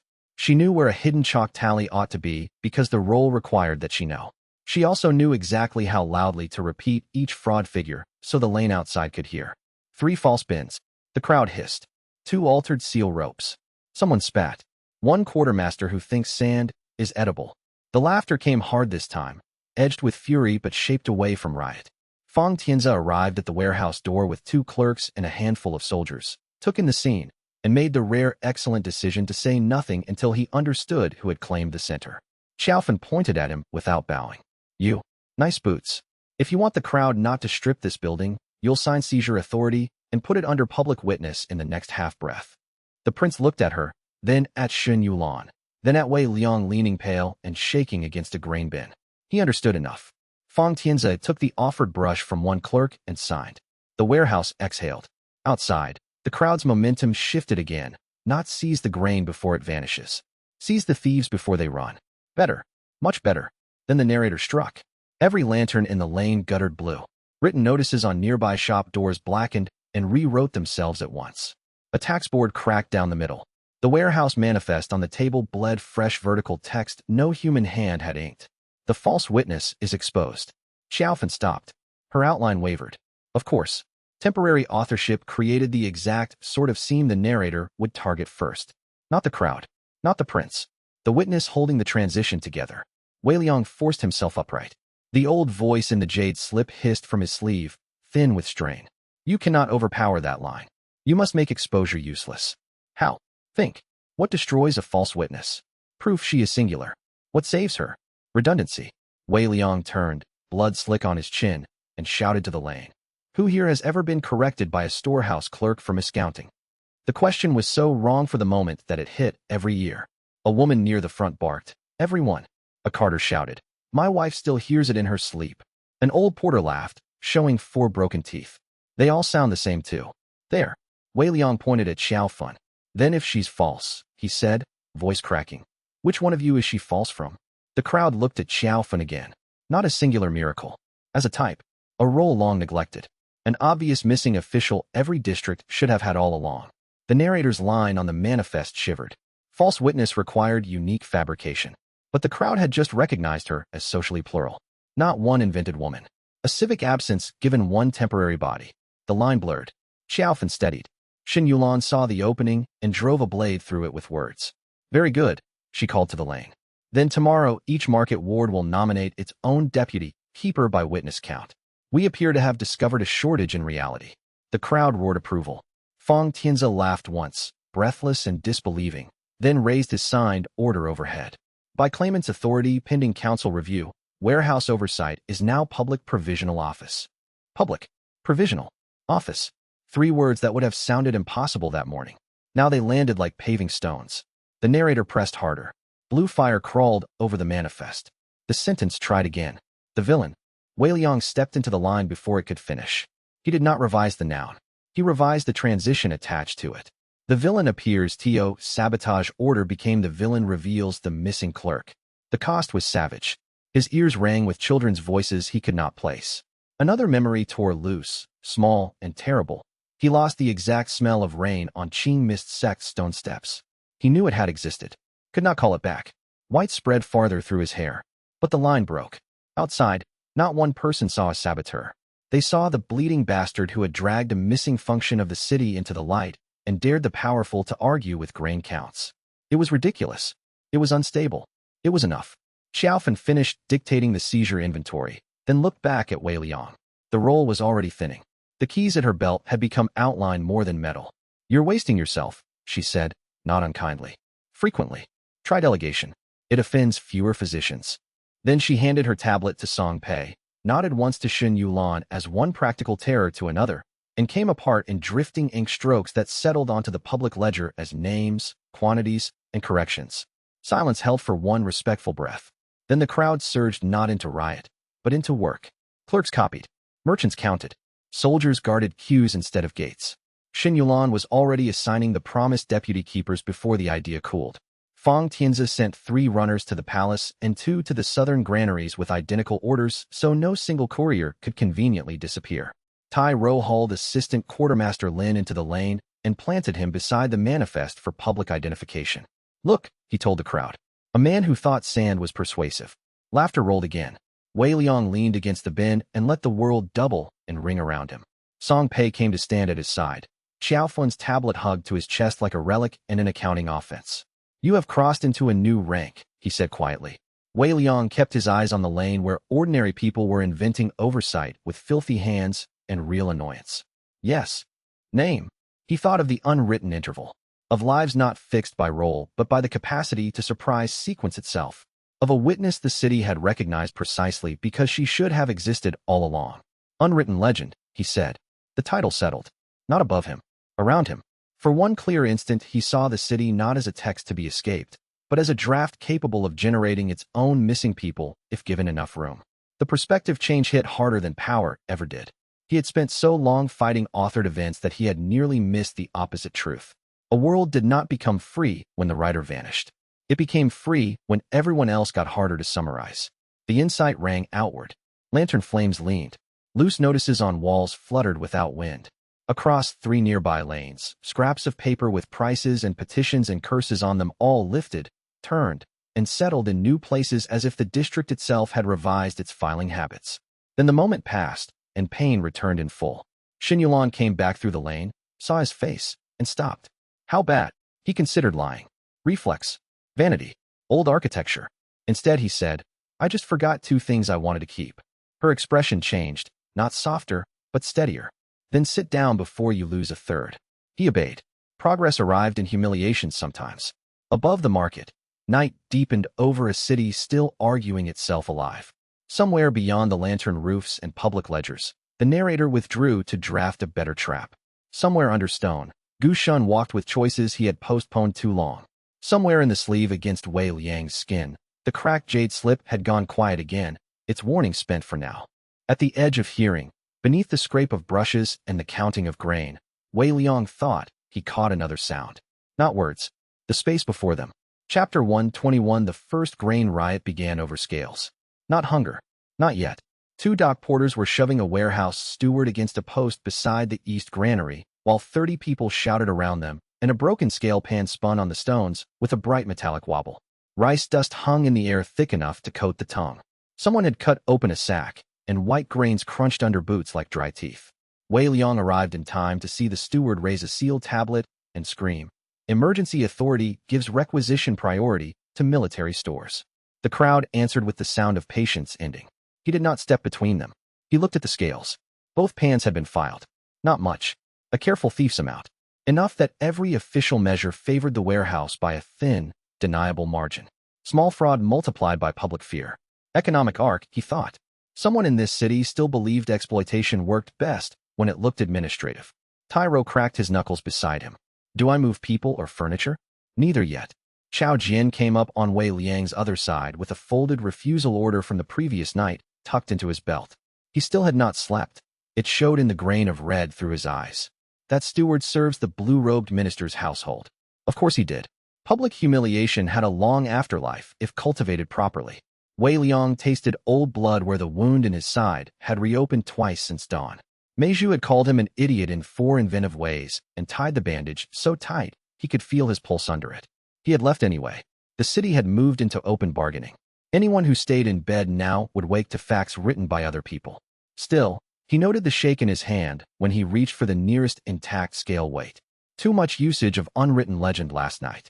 The intervals around the crowd were still visible if he concentrated, but they flashed in and out of alignment with nauseating speed. He could not trust them for delicate work, so used simpler weapons. He tossed the scale weight onto the steward's tablet. The lacquer cracked. Every head turned. The steward went pale, then furious. "You," Wei Liang smiled at him.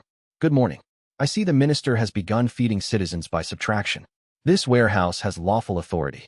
Wei Liang crouched beside the damaged scale, lifted the filed pan, and ran his thumb over the shaved edge. The metal rasped under his skin. It also has a hobby. He held the pan up to the light. Even the crowd could see the fresh bright strip where the filing had eaten through older tarnish.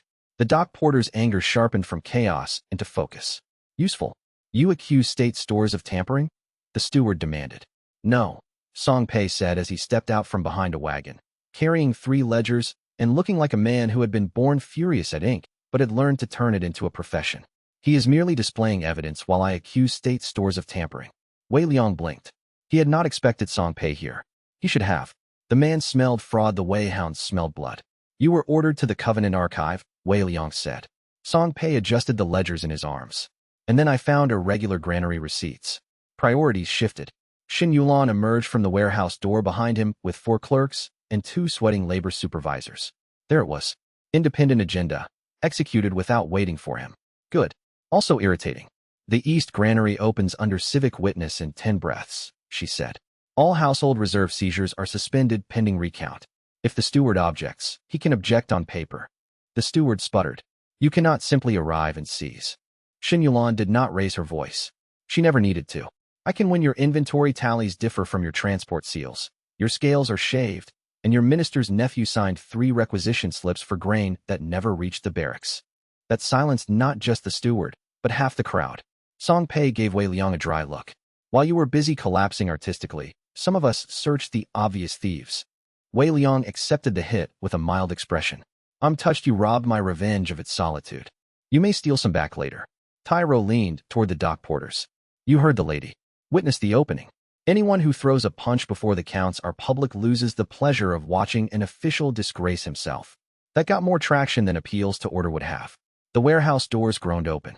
The smell that came out was wrong at once. Not rot. Sweet smoke. Wei Liang's head snapped up. Saffron resin.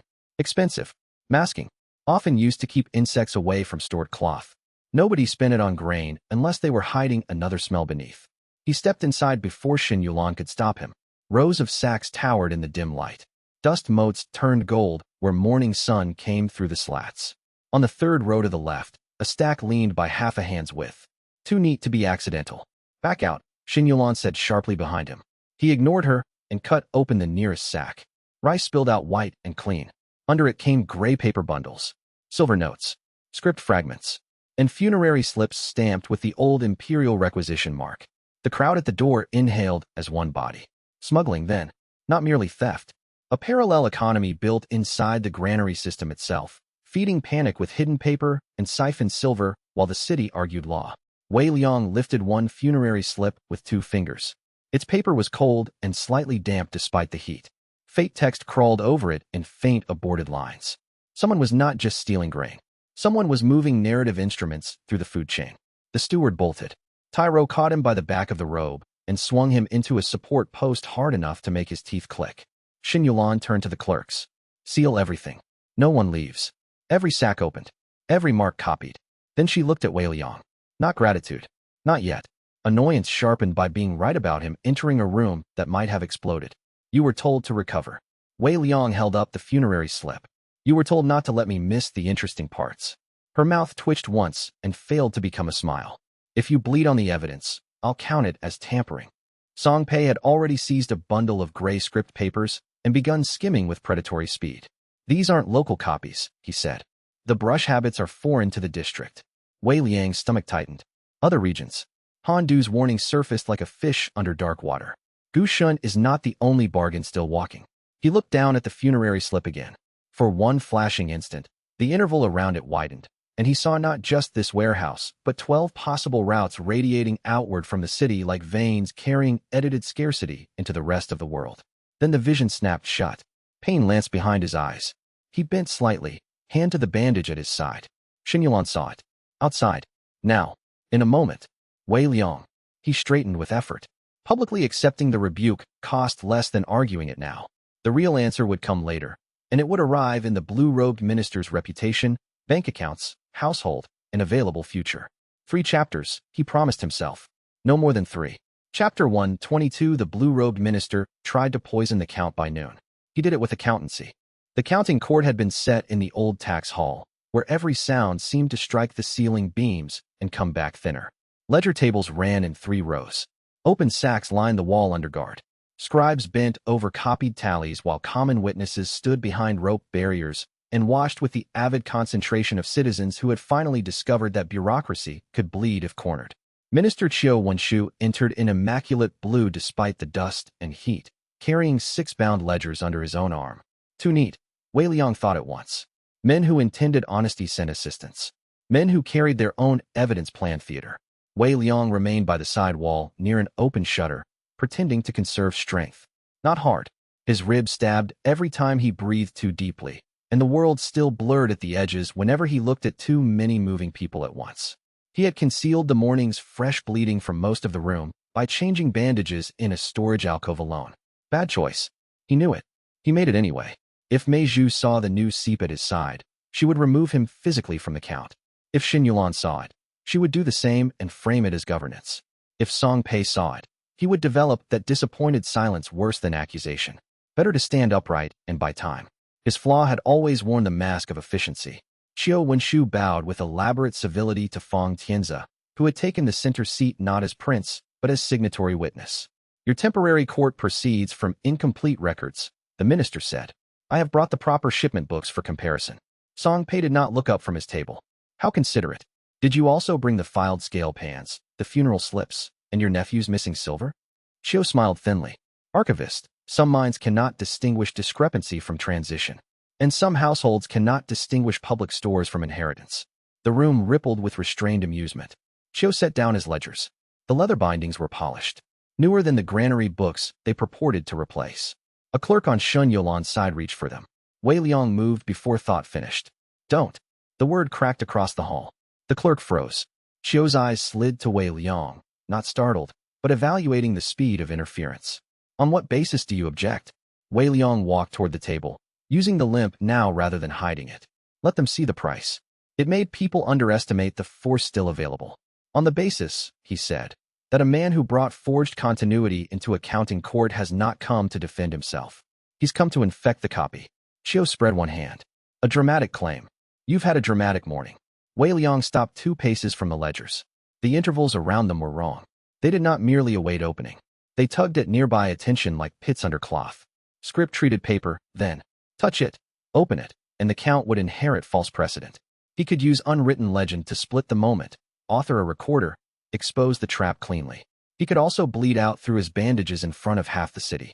He chose a cheaper knife. Qiu Wenshu, he said mildly. When a minister carries his own books, it means one of 2 things. Either he no longer trusts his staff, or his staff no longer trusts him. A few heads turned toward Qiu's attendants at the rear. There. Social pressure first. Qiu's jaw did not move. Good control. Your reputation favors insults over proof. Wei Liang smiled. And yours favors inheritance over accounting. Humiliation answer, second stroke. Not enough yet. Need consequences. He looked not at Qiu, but at Fang Tianzi. Ask him why his ledgers smell of varnish. The prince did. Publicly. Calmly. Qiu hesitated half a beat too long. Song Pei looked up sharply.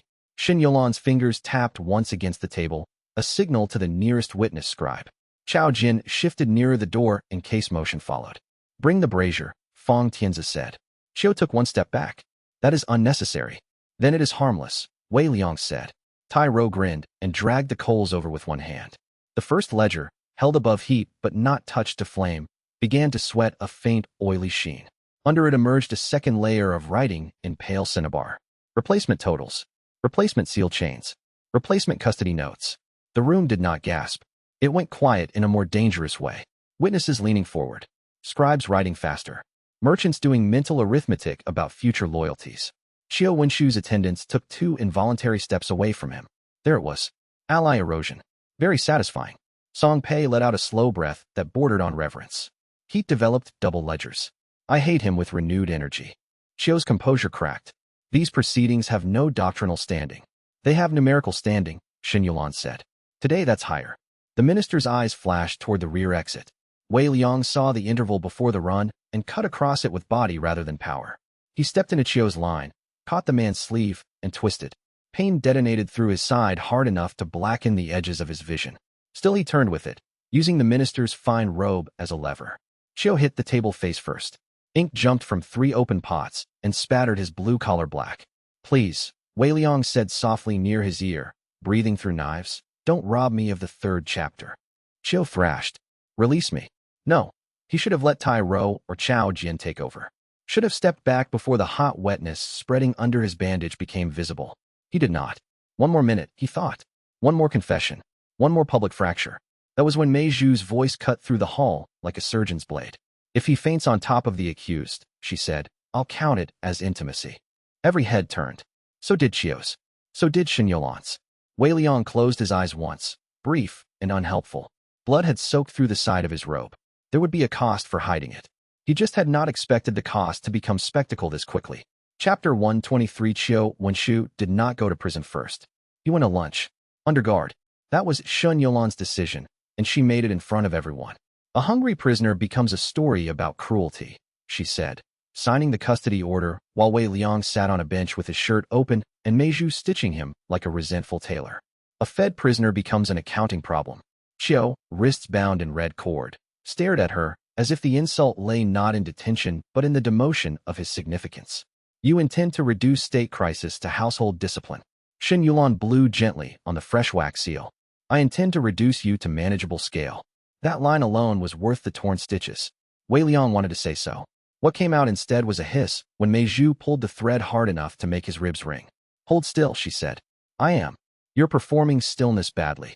Song Pei stood over the exposed ledger table, sleeves rolled, hands stained black to the wrist from soot and ink. Minister Qiu's lunch may wait. One of these concealed transport chains routes through the morning goods quarter, then out by river under monastery seals. If we move before dusk, we can seize the transfer house. Wei Liang's head lifted. There. Real consequence. Shen Yulan shook her head before he could speak. No, he looked at her. You don't even know the plan. I know the patient. Mei Zhu snorted approval without looking up from the needle. Song Pei, traitor that he was, did not even pretend neutrality. For once, I support autocracy. Wei Liang kept his tone mild. The transfer house will be stripped if we wait for morning. Then we don't wait for morning, Shen Yulan said. We send people who can stand upright without leaking. His smile stayed in place with effort. Public acceptance first. Dismantling after. You intend to raid a narrative smuggling house without the only person here who can read script-treated traps. I intend, she said, to keep the only person here who believes himself irreplaceable from proving me right by dying. That landed harder than it should have because it came too close to the private architecture beneath his flaw. Owing people. Becoming necessary to them in the wrong way. Sliding sideways into symbol. He looked away first. Tactical retreat. Rare. Unpleasant. Chao Jin stepped forward from the doorway with a map tablet and 3 plainclothes city runners. I can lead entry, he said. I walked the morning goods quarter this morning. 2 rear alleys. 1 roofline crossing. River access below. Wei Liang opened his mouth. Shen Yulan cut him off with 1 raised finger. You are not in this sentence. Tai Ro laughed so hard, he had to brace 1 hand on the wall. Humiliation, then. Public. Precise. Fine. Wei Liang accepted it with a cool face and began laying Qiu Wenshu's 3-chapter dismantling over the map in his head. If he was denied the raid, he would own its aftermath. Song Pei moved the soot-developed ledgers aside and tapped a line of coded notations. There is another matter. These transfer marks repeat a symbol I found on one of the funerary slips in the East Granary. He turned the page. Wei Liang leaned despite the pain. The symbol looked like a grain measure overturned over a blank square. No sect insignia. No ministry emblem. A market sign. What is it? Chao Jin asked. Song Pei's mouth tightened. Not what? Who? Xiao Fun. The room went still. Wei Liang frowned. Who? Song Pei looked almost insulted by the question. Former assistant registry supervisor for the West Canal tariffs. Fired 12 years ago for inventing shadow ledgers, so accurate they outperformed the official ones. Tyro scratched his neck. That sounds like failing upward. It was, Song Pei said grimly. If Xiao Fun is alive and organizing this traffic, you are not dealing with a mere thief. You are dealing with someone who understands how markets route around moral language. Economic arc indeed. Xin Yulan tapped the map. Then the transfer house matters more, not less. Which is why, Wei Liang said carefully, you need me. No, she said just as carefully. Which is why I need a team that will follow the plan instead of improvising themselves into metaphysics. He almost laughed. Instead, he watched her assign positions. Chao Jian with the runners on the roofline. Tai Ro at the river exit because no one got past him once he had decided they were furniture. Song Pei with the document team because evidence lost in transit was as deadly as blades. 3 clerks, 2 carters, 6 labor witnesses. A proper civic raid. It was good work. It also left a hole in him shaped like exclusion. He waited until the room broke into task motion. Then he rose from the bench before Mei Zhu had finished tying off the final bandage. She looked up. Sit. He didn't. I'm going to the roof opposite the quarter, he said. Not the raid. Mei Zhu's face flattened. A distinction invented by liars. Observation only. Xin Yulan heard him. No, he met her eyes and saw at once that if he asked plainly, she would refuse plainly. If he argued, he would lose time. If he lied badly, she would know. So he did something he disliked less than obedience and more than pain. He told a selective truth. If Xiao Fan routes narrative instruments through food and mourning goods, the transfer house is not the center.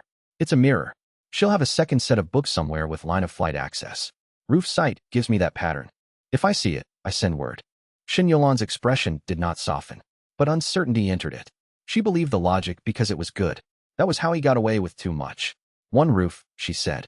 1 watcher. You send word. You do not descend. Mei Zhu muttered. I should have become a butcher. At least butchers expect blood. Wei Liang inclined his head. I value this trust. Xin Yulan's answer was immediate. Don't. It's conditional. He left before anyone could add a leash to the permission. That was his second bad choice. The first had been hiding the morning wound. The third was already waiting on the roof. Chapter 124. Xiao Fan's second ledger house sat across from a noodle stall that smelled of garlic and boiled bone. Wei Liang found it because the morning quarter was too theatrical. White paper streamers. Lacquered coffin fronts. Shops selling incense by the brick. All obvious channels for disguised funerary slips and script-treated paper. A good smuggler used obvious routes only until investigators learned to love them. The real accountancy lived where boredom could defend it. Which was why the answer stood 3 alleys over in a plain 2-story building with faded blue shutters and a courtyard full of laundry. Laundry was excellent camouflage. No one ever looked at drying trousers and thought secret economy. Wei Liang lay flat behind a tiled roof ridge with one hand pressed to his side and the other shielding his eyes from late afternoon glare. The tiles were sun-hot against his cheek. Below him, the noodle stall owner slapped dough against a counter in patient rhythm. Children chased a hoop through the lane. Ordinary life, thick and noisy. Harder for the script to dominate. Easier for human predators to hide inside. He watched the transfer house first. The raid began cleanly. Chao Jian's roof team slipped into position. Tai Ro's bulk closed the canal stairs. Xin Yulan entered from the front with the labor witnesses and clerks. Song Pei followed holding a sealed evidence case like a man cradling a grudge. Then 3 runners exited the plain laundry house at once. Not toward safety, toward separation. 1 to the river, 1 to the shrine lane, 1 to the North Market where panic could be purchased by rumor. There you are, Wei Liang thought. Xiaofan was not defending goods. She was defending routes of interpretation. He reached for the message slips at his belt and swore under his breath. Only 1 remained. He had left the others in his changed robe after Mei Zhu reopened his side. Idiot. He could send 1 warning to 1 team. Which threat carried highest leverage? River Runner could free goods. Shrine Lane Runner could convert evidence into sacrilege. North Market Runner could trigger a buying panic by sunset. He closed his eyes for 1 breath and listened. Not to sound. To intervals. The North Market carried the widest pending pause. Hundreds of small decisions there. Buy now. Hoard now. Accuse now. If panic hit that district, the city's first self-authored covenant would spend the night drowning in rationed fights. He wrote 3 words on the slip and fed a thread of variance into it. North Market first. The paper folded itself into a pale dart and shot across the rooftops toward Chao Jian's position. Cost came fast. The world blinked sideways. For 1 rotten second, the laundry lines below became hanging script margins, and the children in the lane wore the faces of unfinished hall copies. Wei Liang bit the inside of his cheek until copper filled his mouth. Anchor. Heat of tile. Smell of garlic. Real. Then movement flashed under the laundry line. An old woman with a bent back and a basket of wet cloth looked up directly at his roof. No old woman moved like that. Their eyes met. Xiaofan smiled. She dropped the basket. Wet clothes hit stone. Under them burst dozens of folded account slips lacquered against water. They skittered across the courtyard like pale fish. Xiaofan ran not toward the street, but up. A hidden stair folded out of the side wall. She took it at speed, shrugging off the old woman's posture one joint at a time. By the time she reached the roofline opposite him, the bent spine was gone. So was the humble shuffle. She stood straight and spare in ash-gray clerk's robes, hair iron dark despite the lines at her eyes. I was wondering which of you noticed the laundry, she called. Wei Liang rose slowly. Blood had soaked through again. He could feel it cooling under his sash. Below, the raid had gone loud. Doors splintering. Tyro shouting. Somewhere glass broke. No one would look up for a few breaths yet. Xiaofan saw the blood. Her smile deepened with professional appreciation. Good. I dislike being chased by healthy men. You're not being chased, Wei Liang said. You're being audited. She laughed. Song Pei's influence. Tragic. The woman moved like ledgers came to life. No wasted motion. No cultivation aura to announce rank. That made her more dangerous, not less. People who survived 12 years in shadow accounts without overt power learned to treat cities as weapons. Who do you route for? Wei Liang asked. Markets. Markets don't stamp funerary slips. No. Xiaofan agreed. But grief buys quickly. She flicked one hand. 3 wet account slips flew from the courtyard below and cut toward his throat like blades. Wei Liang dropped. One sliced off a lock of dark and white hair. Another clipped his shoulder. The third embedded in the roof tile where his eye had been and began leaking pale script. So, she had no cultivation, perhaps, but she had learned to weaponize treated paper and urban geometry well enough to be lethal. He kicked loose a roof tile. She stepped around it before he threw. Pattern reading opponent, then. Interesting. You hide narrative contraband in grain, he said, circling to keep the ridge between them. People starve while you balance routes. Xiaofan's expression stayed mild. People always starve while someone speaks of principle.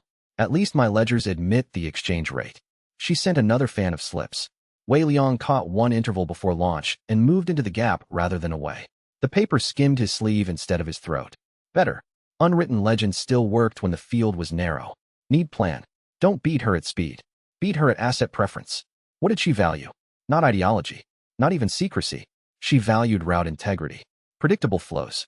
Redundant books. A system that survived moral weather. So threatened the books. Wei Liang looked deliberately toward the courtyard where the wet account slips still lay scattered among the fallen laundry. Xiaofan followed the glance despite herself. There. He moved. Not toward her. Off the roof.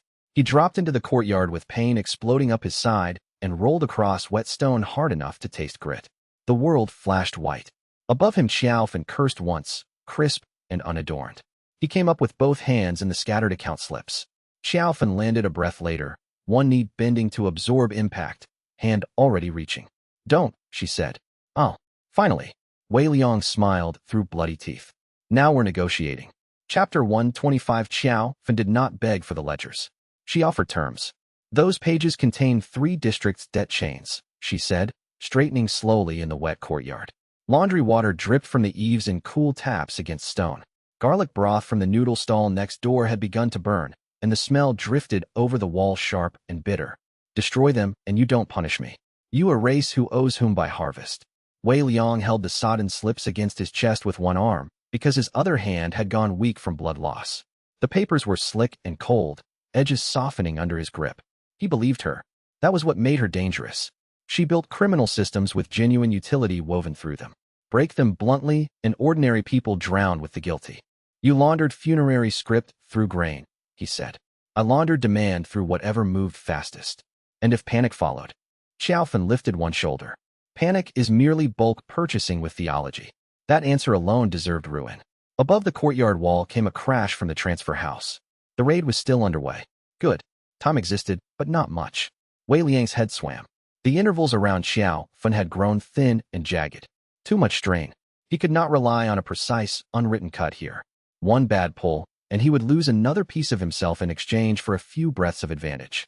Use her logic against her. Tell me the route masters beyond the city, he said. Xiaofan smiled as if at a child who had finally asked the adult question. No, Then I drown your books in noodle broth and let Song Pei rebuild the debt chains from surviving receipts. That drew the first clean flicker of alarm he had seen from her. Song Pei was the right threat, not violence. Reconstruction by someone who hated inaccuracies more than enemies. Xiaofan spread empty hands. You think he can rebuild in time? Markets hate delay. Delay becomes shortages by morning. Then help him. She laughed outright. You still believe confession is leverage? No, Wei Liang said. I believe preference is. He took one ledger slip from the bundle and tore it down the middle. Xiaofan flinched like a knife had kissed bone. Good.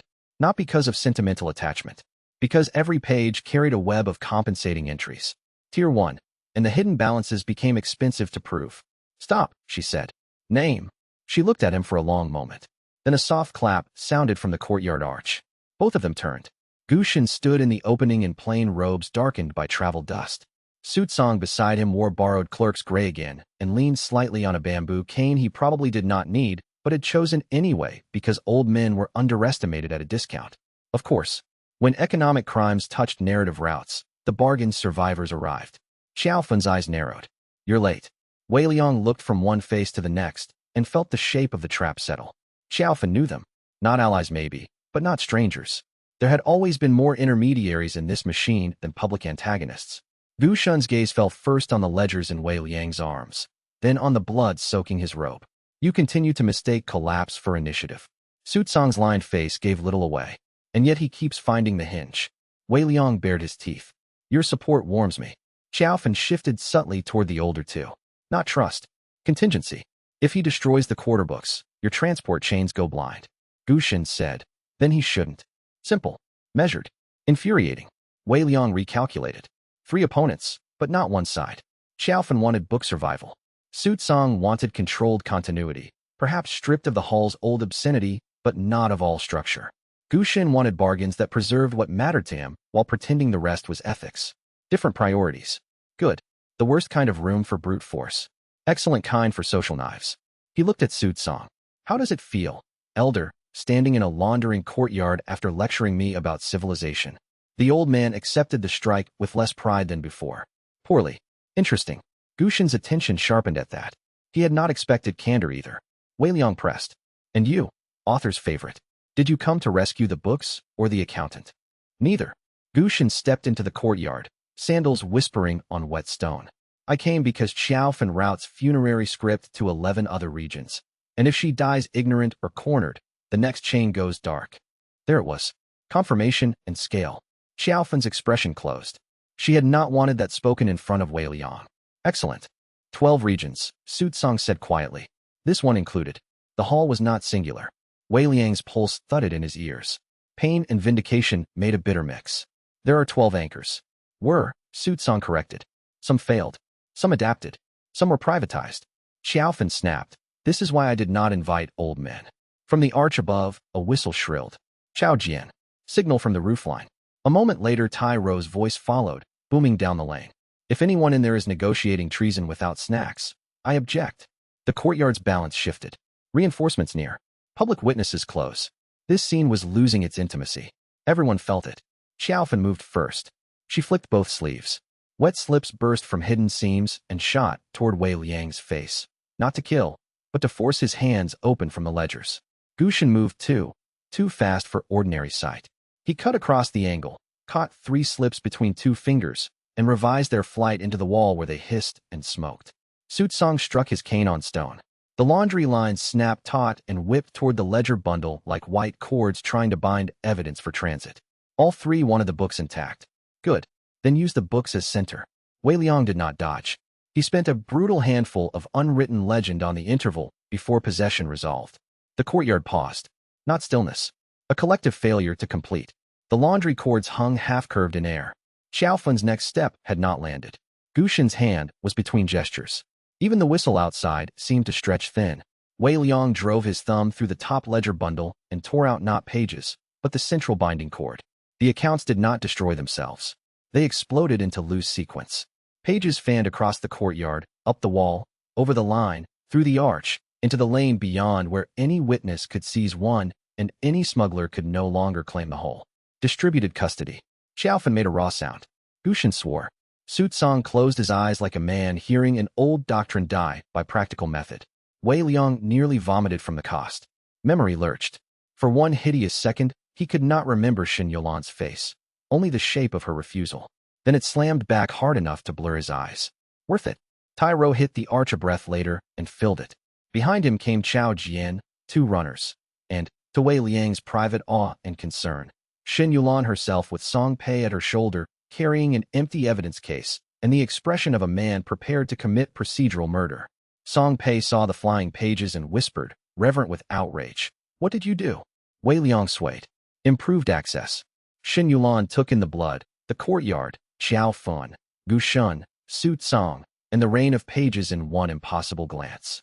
Then she said the most Xin Yulan thing available to any human mouth. "Chao Jian, pages first.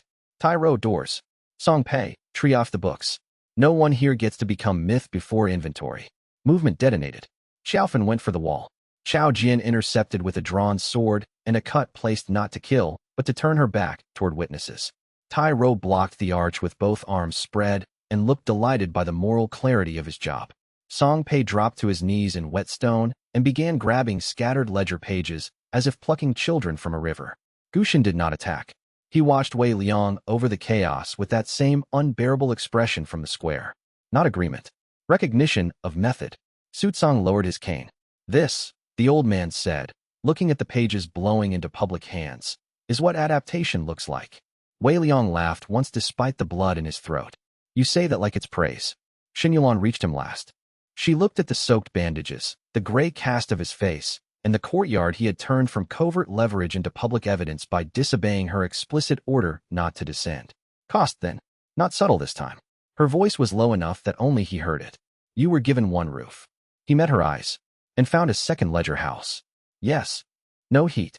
Worse. You were right," she said. "And because you chose to be right alone, we almost lost the route master, the books, and you in the same courtyard." There it was. The wound under the wound. He had no clean answer. Only the truth he liked least. "I know." Xin Yulan held his gaze for one long breath. Then she took the last intact bundle of pages from his weakening hands and passed it to Song Pei. "Good," she said. "Then bleed later. We have 11 regions to audit." Chapter 126. Xiao Fan tried to buy custody with information before the ledger pages stopped skidding across the whetstones. 12 routes, she said, breath steady despite Chao Jian's blade near her collar. 3 private anchor houses. 2 sect-backed clearing circles. 1 maritime court that prices famine before weather turns. If you put me in a public cell, half of that goes dark and the other half goes to ground. Song Pei did not look up from the pages he was sorting into rough stacks on the courtyard flagstones. Tempting. Xin Yulan stood in the middle of the mess with the last intact bundle under one arm and rain-damp ledger sheets sticking to the hem of her robe. Public cell is not the only available architecture. Xiao Fan's eyes narrowed. "You think hidden custody is safer?" "No," Xin Yulan said. "I think layered custody is safer." Wei Liang leaned one shoulder against the wall because standing without support had become a negotiation. The courtyard smelled of wet cloth, noodle broth, and blood cooling under bandages. His own pulse thudded in the reopened wound at his side, like someone knocking from inside a crate. Across from him, Gu Shun and Su Tsang remained under Tai Ro's attention without technically being prisoners. That was the kind of arrangement Tai Ro liked best. He stood with his broad hands loose at his sides and blocked every useful exit by existing near it. Gu Shun watched Xin Yulan with a level gaze. "You move as if you have practiced coups." "I practice administration," she said. "It only resembles coups when lazy men leave systems unattended." That earned the smallest change in his expression. Not respect. Not yet. Recognition, perhaps, that here stood another person who weaponized structure. Song Pei rose with 3 sorted stacks of wet pages in his arms. His sleeves dripped. Ink striped his cheekbone. "The quarter books can still be reconstructed if these dry flat. If they dry folded, I will begin murdering everyone alphabetically." "Useful priority system," Tai Ro said. Meiju pushed through the arch carrying a physician's roll and a face like sharpened porcelain. She took one look at Wei Liang, shut her eyes briefly in prayer for non-existent patients, and pointed to a wooden laundry stool. "Sit. I'm in the middle of a custody dispute." "Sit." He considered refusing. Then his left knee nearly folded on its own. He sat. Meiju cut away the soaked bandage with quick, vicious efficiency.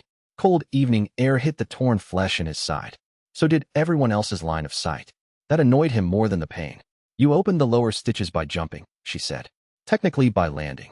She pressed folded cloth into the wound. Wei Liang bit the inside of his cheek hard enough to taste iron. Good, Meizhu said. Use your mouth for suffering. Your opinions are over budget. Xiao Fan, to her credit, looked more interested than smug. He does this often? Enough that I charge for recurring foolishness. Xin Yulan did not turn. Xiao Fan enters split custody. Publicly, she is under witness protection for testimony regarding grain diversion. Privately, she gives Song Pei route chains tonight. Xiao Fan laughed once. You state terms as if assent were decorative. From you it is. Gu Xin spoke for the first time in several breaths. And us. Xin Yulan looked at him and Su Tsang together. You are neither free nor caged. You are conditional consultants standing in the radius of too many crimes to walk away cleanly. Su Tsang leaned on his cane and studied her. You have no legal doctrine for that. Not yet. Then you're improvising. Yes. The old man's mouth twitched in what might have been tired approval. At least you no longer hide it under scripture. Wei Liang filed that away. Su Tsang had started separating structure from sanctity. That could become useful or merely sad. Xiao Fan shifted her wrists inside the red cord. If I speak to one person. Song Pei said. No. She ignored him and looked at Wei Liang. Of course. He was the room's disruption variable. The one most likely to understand why black markets built on designated scarcity were not aberrations, but adapted stories. Xin Yulan saw it and disliked it on sight. You'll speak to a table, she said. This city has had enough singular men. Wei Liang almost smiled despite the cloth grinding into his wound. I feel oddly cherished. Feel quieter. The courtyard door banged open again. A canal runner stumbled in, chest heaving, sweat bright under road dust. He smelled of algae and panic. West Canal Warehouse, he gasped. Someone's firing the dead archive. Song Pei went white under the ink on his face. Not figurative white. Real, immediate blood drain terror. Which dead archive? He snapped. West Canal tally rooms. Basement storage. Smoke already through the upper shutters. There it was.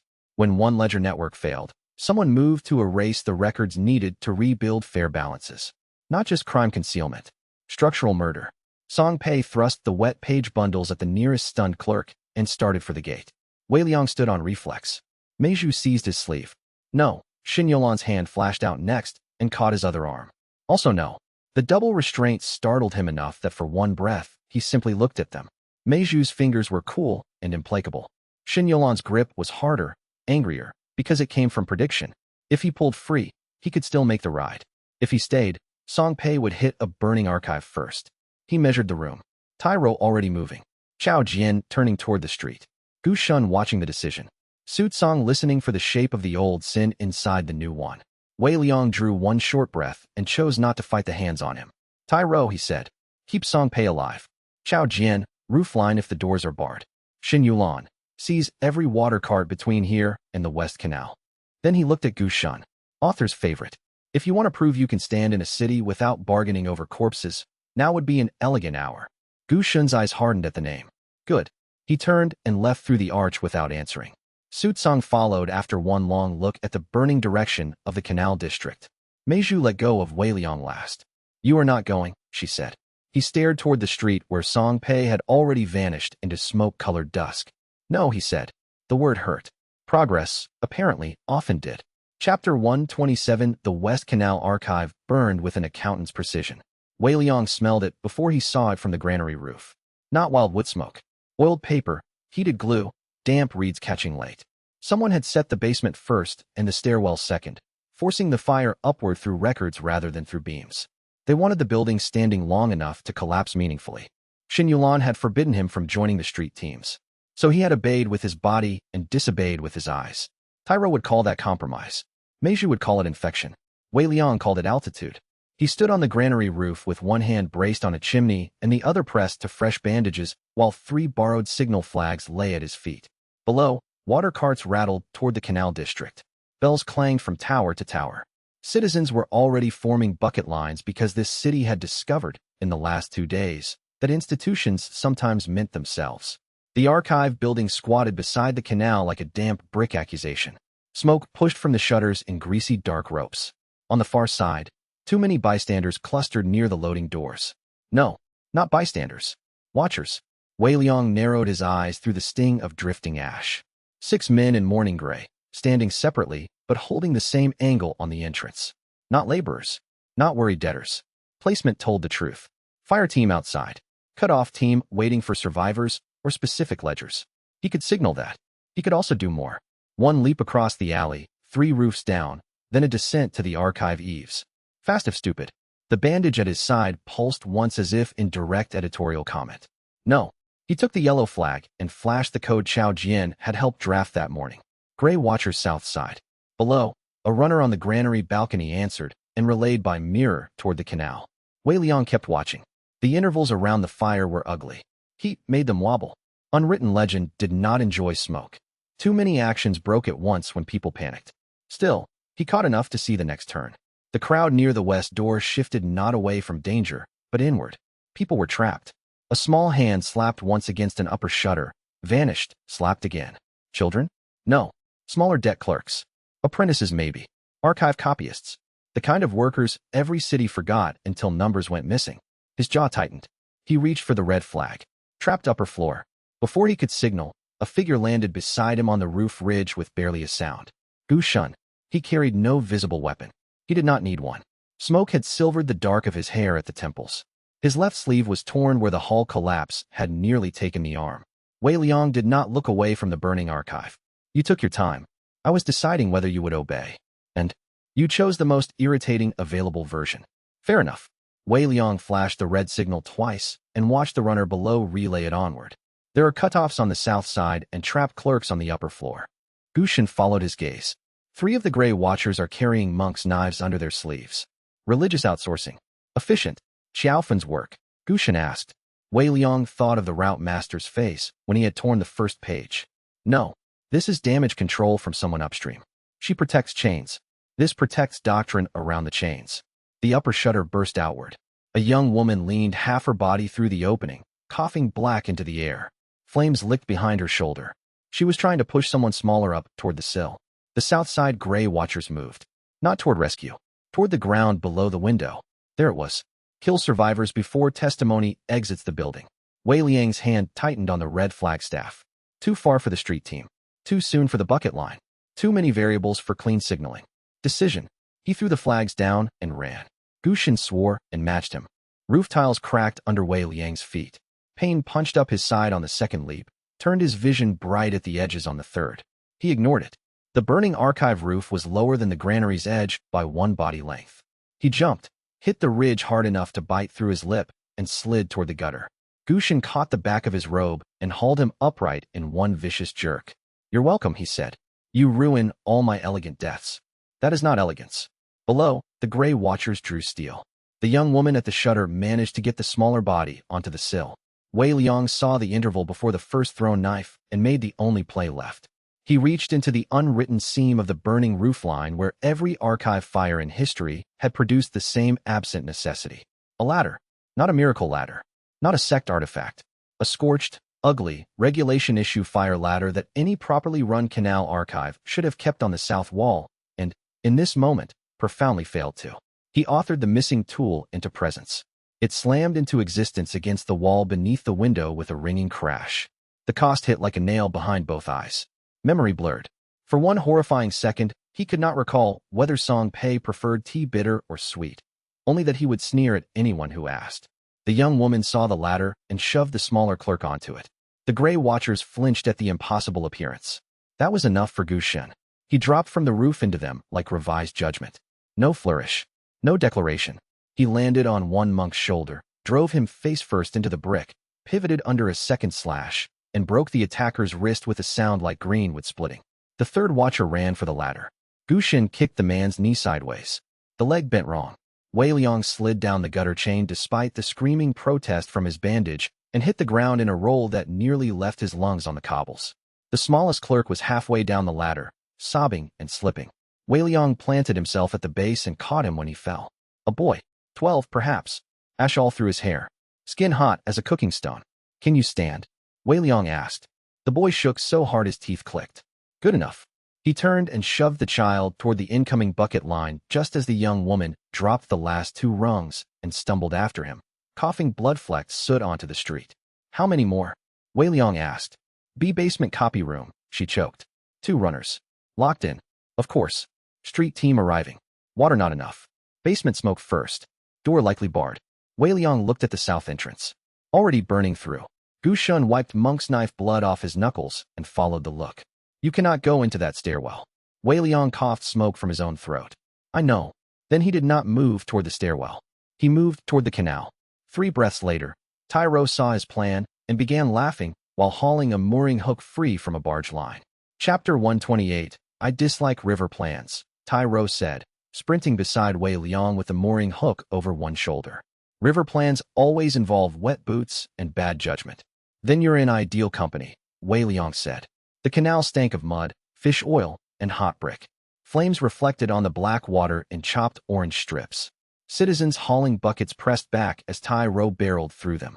Gu Shun kept pace on Wei Liang's other side, with the unnerving smoothness of a man whose body no longer believed in ordinary obstruction. At the archive's lower wall, half hidden by a stack of reed baskets, a drainage grate vented smoke in ugly gray coughs. Basement copy room. If the front stair was barred and burning, the drainage channel was the only honest entrance left.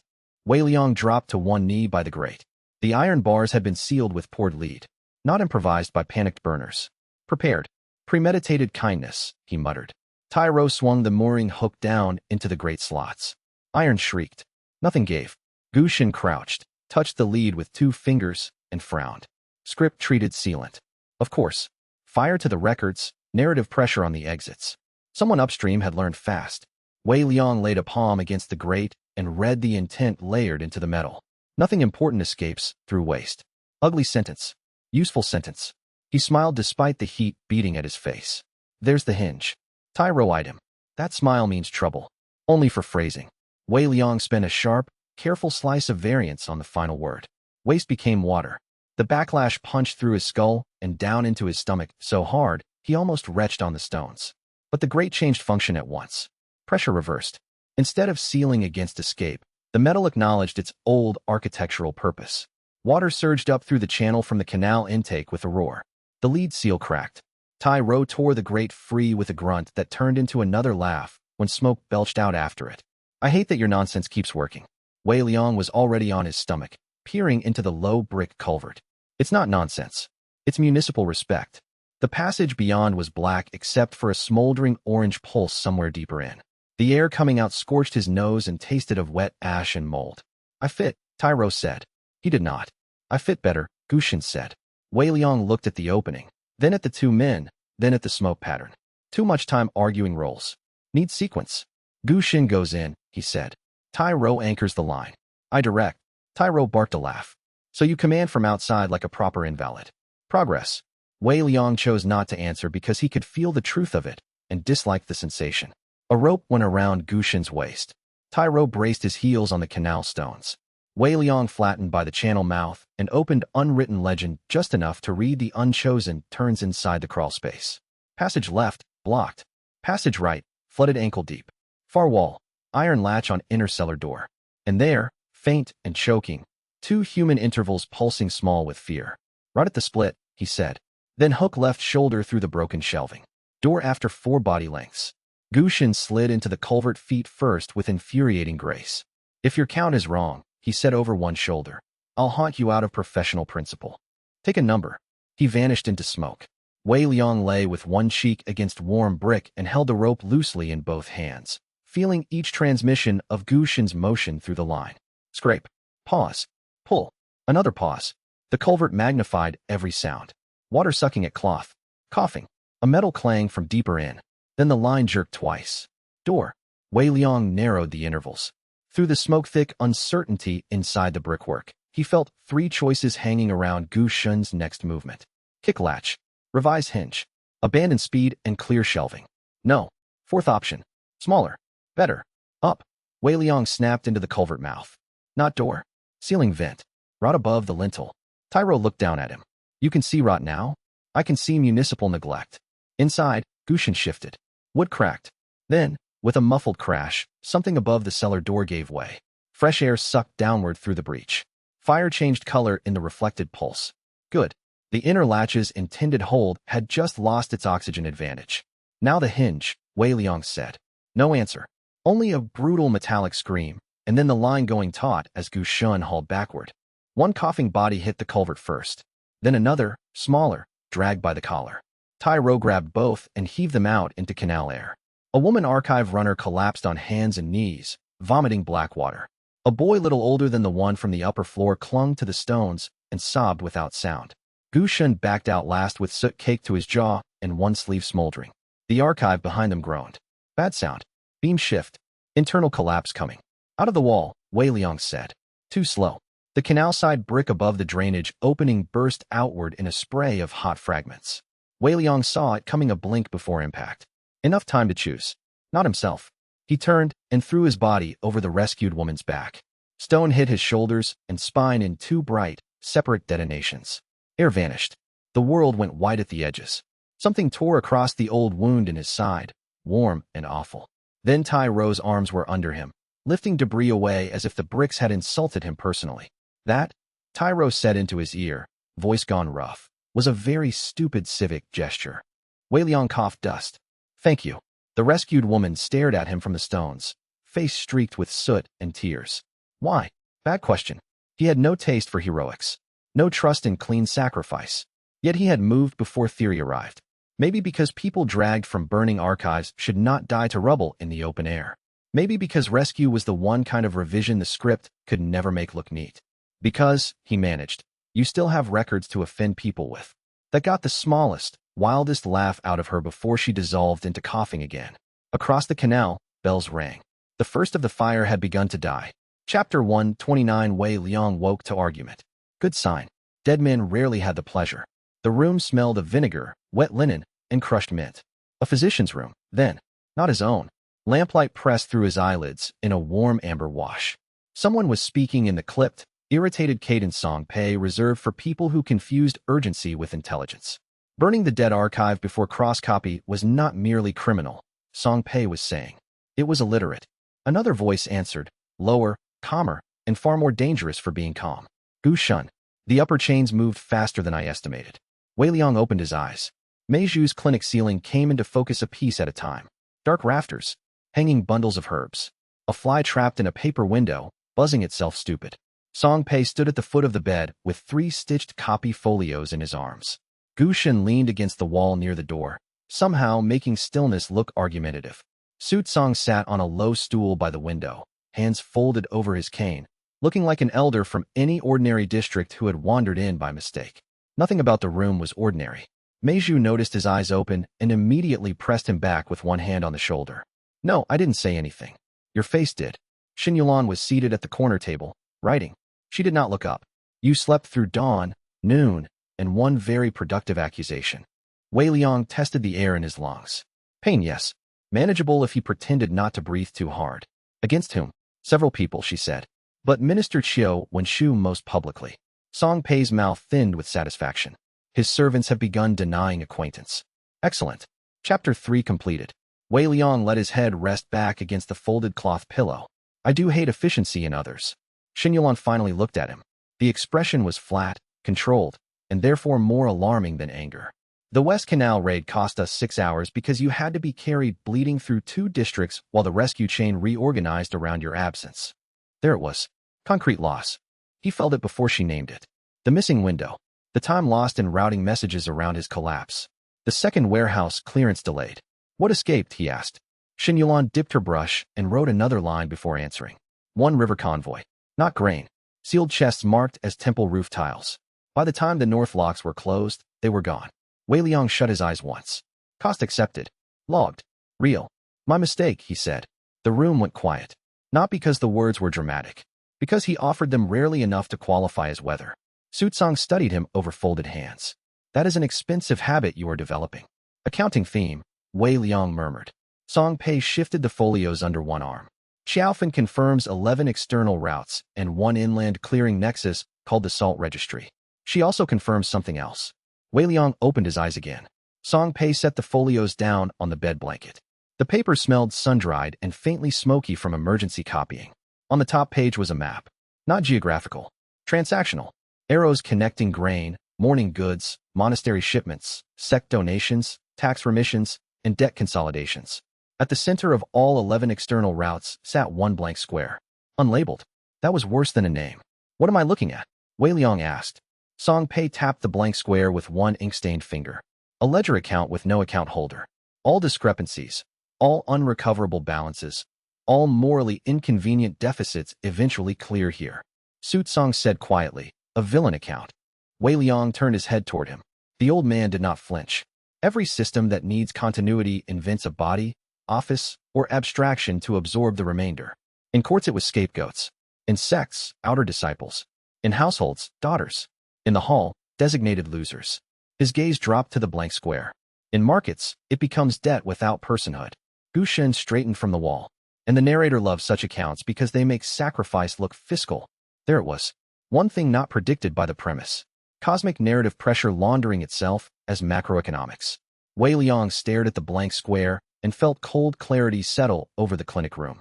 The city had not merely inherited corrupt stores. It had inherited a balance sheet designed to force loss somewhere nameless, every time. Can it be traced? He asked. Song Pei and Su Tsang answered at once. Yes, said Song Pei. Carefully, said Su Tsang. Xin Yulan looked between them. Explain. Song Pei spoke first, clipped and eager. If we reconstruct enough cross-copy routes, the blank account gains contour from pressure. Money leaves fingerprints through repetition. Su Tsang shook his head. And the moment you name it too early, every institution feeding it will panic and dump the remainder onto the nearest available bodies. Which bodies? Chao Jian asked from the doorway. He had entered so quietly none of them had marked the step. Good habit. Dangerous improvement. Su Tsang's answer came without ornament. Whoever the city can most easily imagine losing. Silence after that. Wei Liang looked at each person in the room. Xin Yulan, already planning containment. Song Pei, thinking in copies and proofs. Chao Jian, jaw tight in the way of young men who have just realized their entire cultivation ethic had been subsidized by invisible administrative cruelty. Mei Zhu, counting doses and survivability rather than theory. Gu Shun, looking at the blank square as if he recognized another bargain wearing fresh clothes. No one here would accept an easy sacrifice now. Good. The city outside might. Better. Harder fights were cleaner. Wei Liang pushed himself upright. Mei Zhu slapped him back onto the pillow. No, he glared up at her. I need to think vertically. Think horizontally until sunset. Xin Yulan capped her brush. For once, I agree with medicine over strategy. Humiliating room. Very crowded. He exhaled slowly and let his head rest back. Then bring Xiao Fen here, he said. If the city has a villain account, I want the woman who balanced it to tell me what happens when we stop paying. Chapter 130. Xiao Fen arrived chained to a chair she complimented. Sensibly waited, she said, testing the arm ring with one wrist. If you plan to imprison people for long conversations, comfort matters. Mei Zhu, grinding herbs at the side table, did not look up. If you bleed on my floor, I'll downgrade the furniture. The route master inclined her head as if that were a professional courtesy among equals. Wei Liang sat propped against folded quilts on the clinic bed because everyone else in the room had formed a temporary political doctrine around preventing him from standing. Xin Yulan accepted the far wall. Song Pei occupied the writing table with 6 sharpened brushes and a fresh copy ledger. Chao Jian took the window. Tai Rou filled the door like a legal argument in human form. Gu Shen had declined to stay. Su Tsang had not. He sat where lantern light struck the side of his lined face and made him look older than regret alone should manage. Wei Liang watched Xiao Fen settle into the chair. No fear. No bluster. Annoyance, maybe, at losing tempo. You know about the blank account, he said. Of course. Explain it. No, Song Pei clicked his tongue. I despise professionals. Xiao Fen looked at him. You shouldn't. We're what keeps idealists from dying of arithmetic. Wei Liang smiled faintly. And yet you're tied to a chair in a physician's clinic. A temporary market fluctuation. Good voice. Good control. Break not with threats, then. Break with exposure. He looked to Xin Yulan. Read out the list. She unfolded a narrow strip of testimony copied from the West Canal pages. Her voice was even. Dock workers charged famine premiums on phantom grain. Widows in the morning quarter sold future burial rights to cover old medical debts. 3 outer district families entered hereditary salt labor after 1 late tax season converted through the blank account. 1 monastery accepted debt children in lieu of transport fees.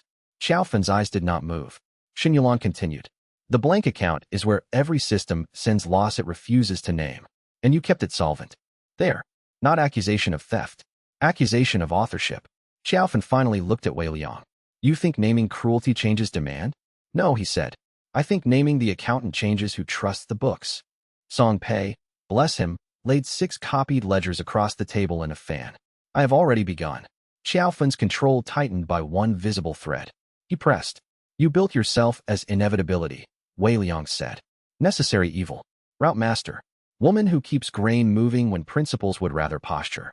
That works until the city learns your efficiencies were priced with anonymous bodies. Tai Ro rumbled from the door. People hate being listed as miscellaneous. Exactly. Xiaofan breathed in through her nose. Garlic from a pot downstairs and bitter mint from Meiju's mortar made the clinic air-sharp as argument. You are all still asking the wrong question, she said. Then improve us. The blank account is not where loss goes. It is where systems are told loss belongs. Sutsang's cane clicked once on the floor. There. He had recognized the phrasing. Wei Liang's pulse slowed. Not an emergent market habit, then. A guided one. Told by whom? Xingyuan asked. Xiaofan smiled without humor. By the account holder. Silence. Song Pei's brush stopped over the page. Wei Liang felt the room reconfigure. Not because of shock alone. Because everyone present was mapping the implications at once. An actual holder for the blank account. Someone receiving designated remainder as if it were revenue. A person or office feeding off narrated deficit. Sutsang spoke into the hush. The private anchors did not merely adapt the hall. One of them monetized it. Xiaofan turned her head toward him. One, elder, don't flatter your old institution. Everyone monetized it once they learned scarcity could be made to look deserved. Xiao Jian's hand tightened on the window frame until the wood creaked. Wei Liang looked at Xiao Fun and saw, at last, the hinge beneath her pragmatism. She was not loyal to the holder. She despised abstraction, but served whichever version of it best admitted its own ugliness. So give her a better ugliness. You kept the routes because someone had to understand them, he said. She said nothing. And now your clients will assume you talked already. One blink. Enough. They'll start balancing you into the loss column. Xiaofan's mouth thinned. You need a new market, Wei Liang said. One with witnesses, public books, and a governing faction annoying enough to make theft tedious. Song Pei looked offended. Tedious is too soft. To others, Wei Liang said. Xiaofan laughed once despite herself. That is the first honest proposal I've heard all week. Xingyuan folded her hands. Conditional immunity for technical cooperation. No private routing authority. No unilateral custody over records. Full cross-copy under civic seal. And if I refuse? Wei Liang answered before anyone else could. Then the city learns your name before sunset, and every debtor whose life you turned into elegant notation starts asking after your sleep. No raised voice. No threat posture. Just market reality stated plainly. Xiaofan studied him for a long time. At last she leaned back against the chair and said, the blank account holder is listed in some routes as the silent treasury. In others, the empty granary.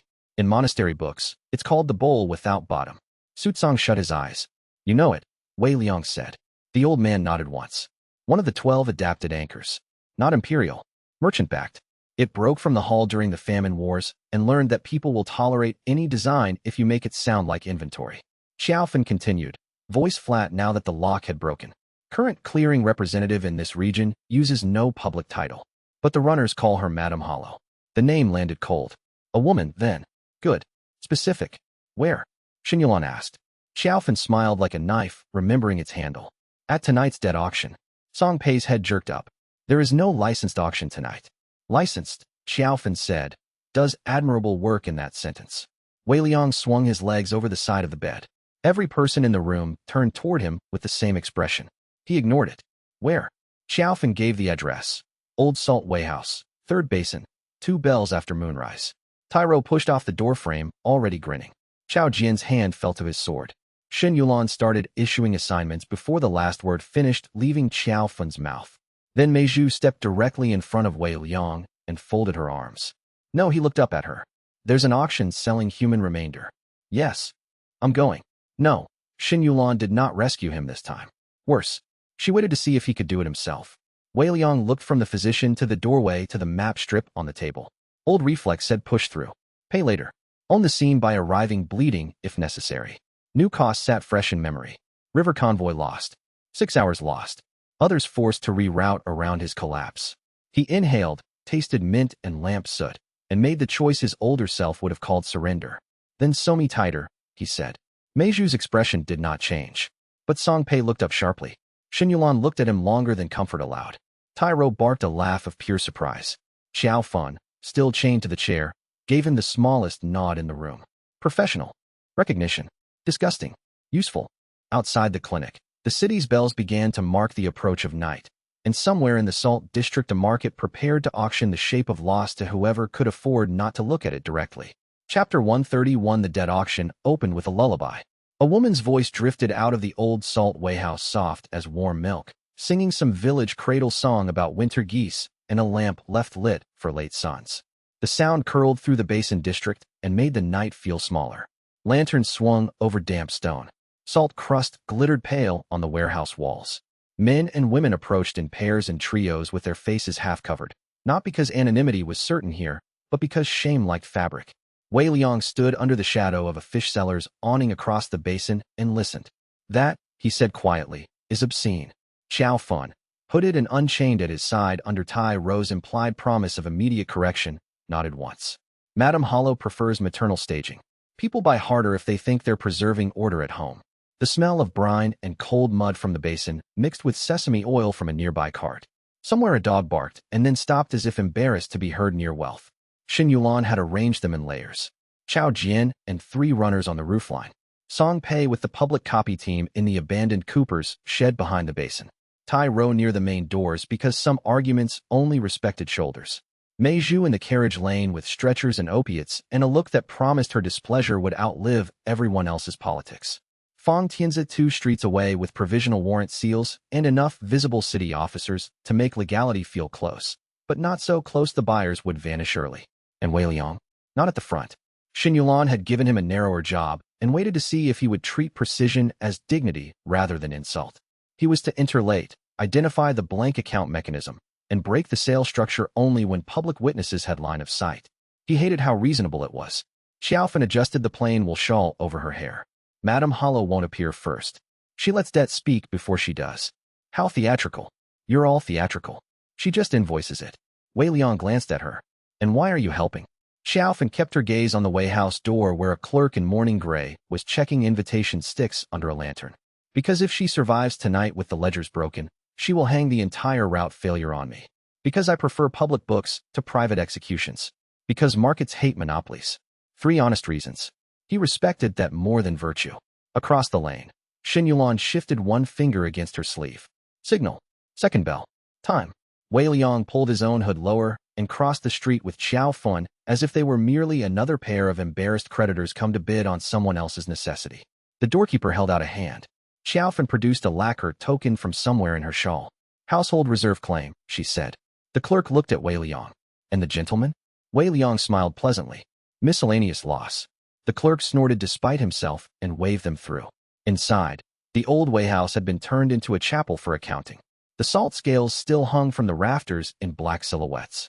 Below them, rows of benches faced a raised platform where an empty chair sat behind a low table draped in pale cloth. Lanterns had been shaded with cream paper, making the room glow like a sick pearl. The lullaby singer stood off to one side in widow's white, eyes lowered. On the platform's front edge lay objects, each tagged with a narrow strip of paper. A deed, a child's apprenticeship contract, a widow's copper marriage bracelets, 3 land slips bound with blue string, a labor tally board, a bowl. The bowl stopped Wei Liang's breath for one hard instant. It was plain fired clay, no glaze, no ornament, but he could see the unwritten pull around it at once. Every interval in the room sloped toward that bowl as if loss itself expected to be poured there. Bowl without bottom, not just a title, an instrument. The blank account had a body tonight. He sat with Xiao Fun on the third bench from the rear. The wood was damp through his robe from old basin moisture. Around them, buyers shifted with careful boredom.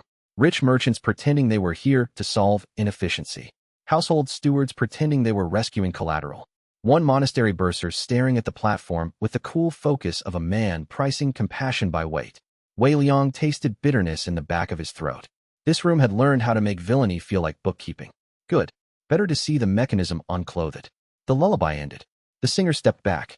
Then Madame Hollow entered. She was not veiled. That was the first surprise. She wore dark green silk with no jewels at the throat and a merchant's plain hairpin of polished horn. Mid-40s, perhaps. Fine-boned. Graceful in the way of women who had spent years teaching rooms to lower their volume when they arrived. Her face was not beautiful in any ornamental sense. It was convincing. Motherly if you wanted comfort. Strict if you needed authority. Forgettable if you preferred not to remember who had named the price. Wei Liang understood at once why she had survived. She walked to the platform table, set both hands on its edge, and waited until every bench had finished shifting. "Tonight," she said, voice warm as tea, "we settle burdens before they become ruin." The room exhaled. Of course it did. She had given them the language of mercy before the cruelty. Wei Liang leaned back slightly and measured the exits, the roof beams, the intervals around the bowl, and the distance to the side door, where two of Shun Yolan's disguised clerks waited with blank witness sheets hidden in their sleeves. "Not yet. Let the sale structure show itself first." Madame Hollow lifted the first paper tag. 3 river households, she said, defaulted on a flood year grain advance. Liabilities now transferable. The lullaby singer began humming again. Wei Liang's fingers curled against his knee. Obscene indeed. Chapter 132 by the third lot. Wei Liang understood why no one in the city had spoken openly of the auction. It did not feel like a market. It felt like relief sold by the spoonful. Madame Hollow never said debtors' names first. She said outcomes. A roof preserved. A widow's winter made manageable. A monastery kitchen kept open through the lean month. Then, only after the room had softened around the offered good, she named the bodies being fed into it. In exchange, 1 second daughter enters bonded weaving. In exchange, 2 canal boys sign 10-year labor. In exchange, the 5th-acre south field changes hands under silent consolidation. Every phrase landed on the benches like a hand smoothing wrinkled cloth. The buyers relaxed into participation because the moral cost always arrived after the justification and in smaller words. Wei Liang watched the room's intervals tilt toward acquiescence and felt something colder than anger settle into him. This was the blank account's true genius. Not that it hid loss, that it translated loss into domestic tenderness before assigning a body. Xiaofan sat beside him still as tied paper. "She's going light tonight," she murmured. "This is light. She knows something's wrong in the district. She's using consolations, not spectacle." What would spectacle look like? Xiaofan's mouth flattened. Children bidding on their own parents' arrears. Sect guarantees sold in public. Bride contracts. Wei Liang believed her. On the platform, Madame Hollow lifted the plain clay bowl with both hands. The room quieted further. "There. Ritual center. Some burdens cannot be named to the debtor without destroying the debtor's use," she said. "For those, we have communal absorption." She set the bowl back down. One by one, stewards and merchants rose from the benches, walked forward, and dropped thin tally sticks into it. No numbers spoken aloud. No receipts exchanged openly. Just private assumption pooled into anonymous settlement. The bowl drank the room's omitted cruelties. Wei Liang opened unwritten legend a hair wider. The air around the bowl turned visible to him in pale, sloping seams. Every unnamed remainder in the room bent toward it. Missed meals, underpaid shifts, dowry gaps, funeral shortages, not enough salt, not enough cloth, not enough inheritance. The whole economy's private cowardice was being narrated into one vessel, so no one bitter had to feel singularly monstrous. And below the bowl, under the platform cloth, something answered. A ledger engine. Not mechanical. Narrative. It sorted omission into designated bodies the way the hall had once sorted deviation into designated losers. Madame Hollow lifted a final slip from the table. "Last lot before intermission," she said. "Salt district arrears against basin ward occupancy. 1 family of 6 to be transferred under salvage clause." A woman in the second bench made a sound and half rose before the man beside her yanked her back down. Wei Liang's gaze cut to them. Not buyers. Debtors brought to watch their own conversion into manageable notation. Good. Necessary witnesses. Harder to erase emotion when the cost had a mother's throat. The woman beside the man had split fingernails and salt burns on the backs of both hands. Laborer. The man beside her smelled of rope and old fish scales. Their youngest, a girl of maybe 8, sat between them with a scrap doll in her lap and stared fixedly at the clay bowl, as if she knew children were expected to stay quiet near objects adults feared. Madame Hollow's eyes passed over them without lingering. "Reserve opening?" she asked the room. No one spoke at first. Then the monastery bursar lifted 2 fingers. The lullaby singer resumed her soft humming. Wei Liang felt the room's intervals slide toward decision. Not yet public enough. Need witnesses in place. Need the buyers committed enough they could not later pretend ignorance. The little girl in the second bench turned her doll over in her hands and whispered, not quietly enough, "Mother, will they move our stove too?" The mother's face broke. That was the scene's truth, raw and terrible and too small for any official account. Wei Liang stood. Xiaofan's hand snapped out and caught his sleeve. "Not yet." He looked down at her. "If you interrupt before the second bid," she said through her teeth, "the buyers become victims of a disturbance. Let them choose first." He hated that she was right. So he smiled, sat back down, and waited while the monastery bursar named his price. Not coin. Of course not. Kitchen labor for the sons, he said. The girl to the weaving house. Mother on salt packing until arrears clear. The father beside the child made a sound like someone taking a hook under the ribs. Second bid. A silk merchant's steward offered less separation. More years. There. Commitment. Moral signatures now attached. Xiaofan let go of Wei Liang's sleeve. Now, she said. He moved. Not toward the platform. Toward the family in the second bench. He dropped into the aisle beside them and held out his hand to the little girl. May I borrow the doll? The room blinked at the wrongness of the question. Good. The child looked at her mother first. The mother was crying too hard to answer. The father stared at Wei Liang as if trying to decide whether this was rescue or a new cruelty shaped like eccentricity. Wei Liang smiled with all the calm he could borrow from spite. I'm auditing the lot. The little girl put the doll in his hand. It was rag-stuffed, one button I'm missing. He walked with it to the platform. Madame Hollow watched him come, her face composed, only the slight narrowing at one eye acknowledging she had finally identified the room's disruption vector. Sir, she said pleasantly, bidding requires a token. Wei Liang set the doll down beside the bowl. Then consider this collateral, he said. It appears to contain more humanity than the current reserve structure. Silence cracked across the Wei house. The lullaby stopped. Madame Hollow's smile did not move. You mistake sentiment for value. Wei Liang looked at the bowl, then at her, then back at the benches full of people who had come tonight to buy relief from abstraction. No, he said. I mistake your value system for sentimentality dressed as inventory. And from the side doors, right on cue, Shun Yolan's witness clerks entered with blank sheets and city seals. Now the auction had an audience that counted. Chapter 133. Madame Hollow did not deny the charge. She improved it. Of course inventory carries sentiment, she said to the room, not to Wei Liang. Only fools believe economics is numbers alone. We tally fear, weather, pride, love, the cost of a father refusing to sell his boat before debt deepens, the cost of a mother feeding guests on a borrowed winter ration because shame would starve her faster than hunger. The buyers listened. That was the danger. She was telling the truth, but in a direction designed to preserve herself. Wei Liang felt the room bending toward her frame and stepped sideways, placing himself between the bowl and the debt family in the second bench. All true, he said, and none of it requires anonymous sacrifice. Madame Hollow spread one hand toward the clay vessel. Anonymous sacrifice? This is communal absorption. The burden is shared. Shared by whom? No answer yet. Song Pei came in through the rear doors carrying a copy ledger under each arm and 6 scribes behind him. Their brushes and boards knocked softly together like teeth in winter. He did not hurry. Good. Let legitimacy walk. By those, he said, who never seemed to appear in the corresponding payment line. He laid one ledger on the front bench and opened it wide. Witnesses in the room leaned despite themselves. Madame Hollow's gaze flicked to Xiaofan. There. Acknowledgement of breach. Useful. Xiaofan lifted both bound wrists slightly. Markets fluctuate. The silk steward from the bench rose, angry now that the event was no longer private. This is a breach of bitter confidentiality. Shen Yulan entered behind Song Pei with 2 city officers, and Fang Tianzi's provisional seal held where everyone could see it. No, she said. This is a public intervention in unlicensed human transfer. The steward sat down so fast the bench creaked. Madame Hollow did not.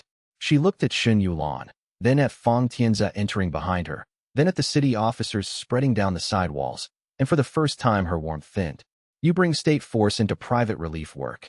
Fang Tianzi answered before Wei Liang could. Anything that prices households as remainder is no longer private. Good. Let the prince spend his own moral capital for once. The monastery bursar stood slowly. Those arrears are real. Yes, Song Pei said. So is the route by which they were inflated through the blank account before arriving here. He flipped the ledger. Page after page of copied tallies. Grain premiums multiplied after phantom shortages. Funeral expenses added to already cleared debts. Salt taxes reapplied under alternate names. The room's sense of itself began to crack. Not innocent buyers now. Participants in a rigged mercy market. Madame Hollow saw it and moved to cut across the exposure. She lifted the clay bowl from the table with both hands. The atmosphere in the Wei house changed at once. Every shaded lantern dimmed by half. The scales overhead began to sway though no wind had entered. The unlabeled remainder in the room pulled toward the vessel like breath toward a closing throat. There it was. Not just symbol. Active anchor. The bowl without bottom had begun to clear the room by force. The little girl in the second bench whimpered and clutched her mother's sleeve. One of the witness clerks took an involuntary step toward the platform. eyes going slack as if his own unpaid histories had just become heavier than command. Wei Liang stepped in front of him. Madame Hollow's voice remained calm, almost tender. You can expose arithmetic all you like, but deficit remains. Someone must hold it. She tilted the bowl. Nothing visible poured out. Everything in the room bent. Wei Liang felt old humiliations, near deaths. The whole long script of being marked as necessary loss tried to slide from his spine into that vessel, where it could become one more elegant entry. Around him, buyers and debtors alike bowed at the waist under pressure they could not name. No overwhelming force. That was not her genius. She made surrender feel fiscally mature. He bared his teeth. Unwritten legend opened. Not toward the bowl itself. Toward the pause before everyone in the room decided who should carry the weight. He caught that pause and held it with both hands. Blood ran warm from his nose at once. The wound in his side throbbed as if a second pulse had opened there. Memories flickered loose around the edges of his mind. The color of the training yard walls at Qing Mist. The exact smell of old sect paper in Su Tsang's archive office. Tiny things, sheared off for leverage. Worth it? No, he said into the held interval. The word landed wrong for the room. Not loud. Foundational. Madame Hollow's eyes sharpened. She saw the new tier at work. You can delay conclusion, she said. You cannot erase debt. Wei Liang smiled through the blood at his lip. No, but I can invoice the right customer. He reached toward the bowl's unwritten seam and authored the one figure every room like this secretly feared. An auditor. Not a faceless clerk this time. A severe old woman in salt court gray with spectacles low on her nose and a tally rod tucked under one arm. She appeared on the platform at Madame Hollow's elbow with the exhausted fury of someone who had spent 40 years finding theft where respectable men called it policy. The entire room recoiled. Madame Hollow actually stepped back. Excellent. The temporary auditor looked at the bowl, then at the copied ledgers spread before the benches, and said, "Show me the intake line." That one sentence broke the spell farther than brute force could have, because every buyer in the room knew, instantly and privately, that the intake line was the crime. Song Pei almost wept. "I adore her," he whispered. The bowl jerked in Madame Hollow's hands, as if the unseen engine beneath the cloth had hit a contradiction it did not know how to price. Wei Liang swayed. The auditor's edges were already fraying. Tier 7 was not kind to his body, or memory, or future recognizability. Use it fast. Open the platform, he said. Tyro did not ask how. He simply vaulted the front bench, grabbed the draped table with both hands, and tore it sideways off the stage. Underneath, set into the saltwood planks, lay a brass balance wheel linked to 3 recessed trays filled with tally sticks, debt chits, and strips of name paper written so tiny they looked like insect legs. The room saw it. Not mystery now. Mechanism. Madame Hollow's composure finally cracked. She hurled the bowl. Not at Wei Liang. At the little girl in the second bench. Chapter 134. Wei Liang moved before thought, and cursed himself for how often care arrived that way. The bowl spun through lamplight in a gray blur. He could not reach it in time on wounded legs. Tyro was too far. Xin Yulan was turning, not yet there. Chao Jian had the angle, but not the distance. Gu Shen stepped out of the side shadows and caught the vessel one-handed. It hit his palm with a crack that echoed like split stone. For one instant the entire room saw what he held. Not clay. A hole made domestic. The inside of the bowl was not dark. It was unfinished. Names, debts, shames, unpaid winters, broken promises, inherited losses, all circling one another without bottom. The sight of it made 3 buyers gasp and clutch at their own throats, as if the vessel had shown them the private place where they stored every cost they had ever exported. Gu Shen's arm trembled.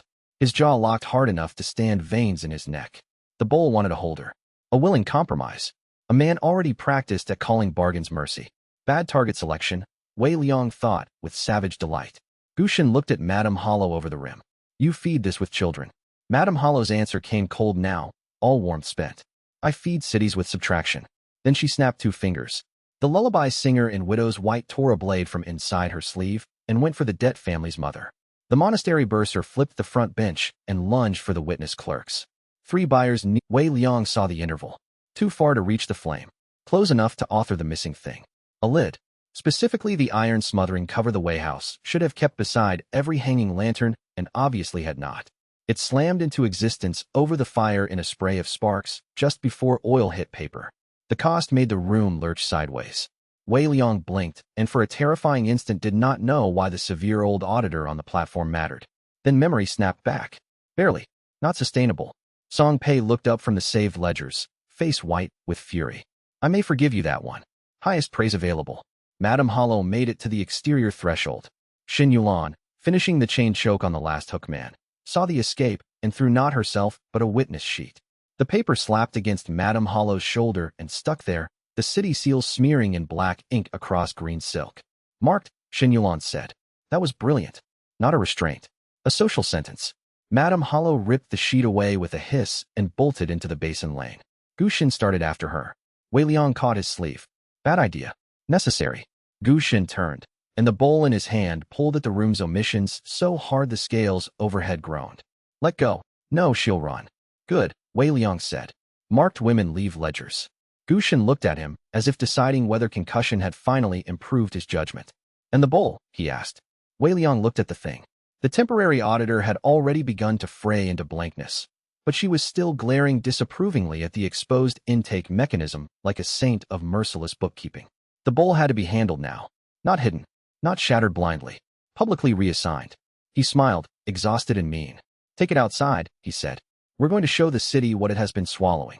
Chapter 135, they put the bowl without bottom on the salt scales. The basin square had filled by the time they dragged the auction open into public view. Night air smelled of brine, lamp oil, and human attention. Lanterns multiplied along the quay. Workers in rolled sleeves stood shoulder to shoulder with merchants who had come to pretend curiosity and found themselves unable to leave. Word had outrun secrecy. Good. Secrecy was the bowl's oldest accomplice.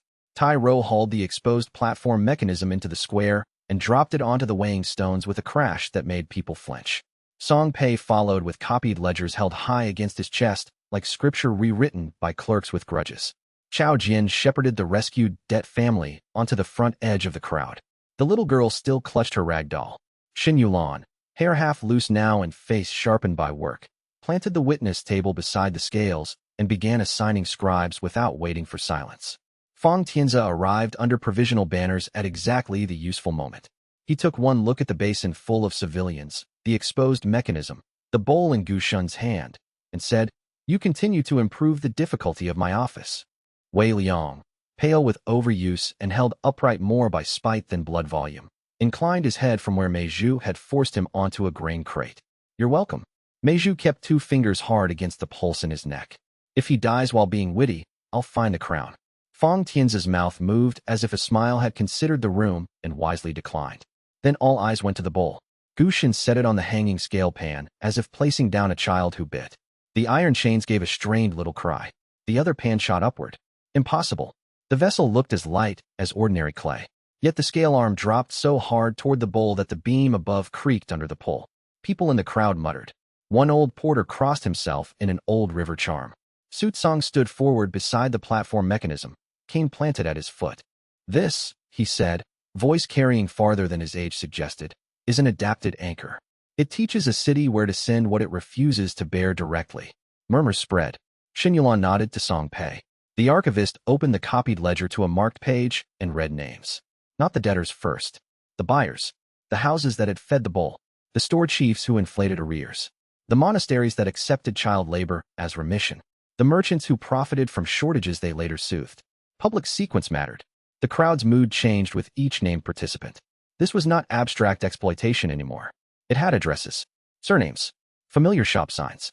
Then Song Pei read the family terms from the second bench. The mother in question stepped forward with the little girl beside her. Salt burns bright on her hands under lantern light. Real cost. Not notation. Did you consent? Xin Yulan asked. The woman shook her head once, jaw rigid. Did you understand the reserve structure used against you? No. Did anyone explain alternatives? The woman laughed once, dry and ugly. Only what would happen if we refused. There. Witness. Fong Tianzi turned to the square. By civic covenant, no private structure may absorb unnamed household loss. All debt transfers require named cause, named parties, and public remedy review. A merchant from the rear shouted. And who absorbs the remainder then? That was the room's true fear. Not justice. Who pays when you can't hide it? Wei Liang rose from the grain crate before Meizhu could stop him. The square tilted. Lantern halos doubled. Somewhere in his head, pieces of older memories still drifted loose from the night's uses of unwritten legend. But this question was too central to leave to gentler mouths. He stepped to the scale and laid one hand on the hanging chain beside the bowl. Cold iron. Clay chill. Brine in the wind. Real enough. No one absorbs it, he said. That's the lie. Loss isn't a mystical fluid seeking a secret vessel. Its consequences distributed where choices were made. He pointed, not randomly, but with the cruel accuracy of a man who had spent too long watching systems choose their victims. Bad grain contracts go back to the granary officials who signed them. 1 point. Predatory debt terms go back to the houses that wrote them. 2. Monasteries taking children in place of fees return both labor and books for review. 3. And every structure too large to bear its own choices gets broken into smaller ones until it can. That one made the square go very still. Because it was not merely policy. It was a threat to every comfortable abstraction in hearing. The bowl trembled under his hand. It could feel the crowd beginning, however unevenly, to reject the category it embodied. Good. Wei Liang opened unwritten legend not to author a person this time, but to expose a silence. He widened the interval around the bowl so everyone present could sense what it had been doing. The effect rippled outward through the square. People staggered, not from force, from recognition. Each person brushed, for one impossible instant. The shape of all the little costs they had assumed vanished when sent upward or downward in a system. Missing wages, postponed funerals, quietly married daughters, sons drafted by tax debt, benches left empty because one household's loss had become another man's convenience. No illusions, just accounting without anesthesia. The cost tore through Wei Liang in return. The square's edges whitened. Sound thinned. He lost, all at once, the memory of what his old room at Qing Mis sect had looked like before he began changing it. Gone. Cleanly cut. Paid for. He kept his face calm. The bowl cracked. A hairline first. Then 3. Then a web of fractures racing over the clay as the scale chain screamed, and the vessel could no longer persuade the surrounding wills to complete its logic. Madame Hollow, somewhere in the crowd after all, hissed, "No." Wei Liang heard the direction, smiled, and did not turn. If she was near enough to object, she was near enough to fear. The bowl split open. Nothing poured out. That was the most beautiful part.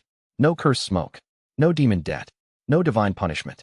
Just an empty vessel built to collect what should never have been made anonymous. The crowd stared at the hollow shell on the scale pan. Then, from the front rank, the little girl with the rag doll asked in a clear, carrying voice, "So they lied about the bottom too?" Laughter broke the square. Harsh. Shocked. Angry. Human. It did more damage to the anchor than any cultivation strike could have. Song Pei pressed a hand briefly over his eyes like a man overwhelmed by the quality of evidence available to him. Xin Yulan was already dictating seizure orders. Fang Tianzi called for district reviews.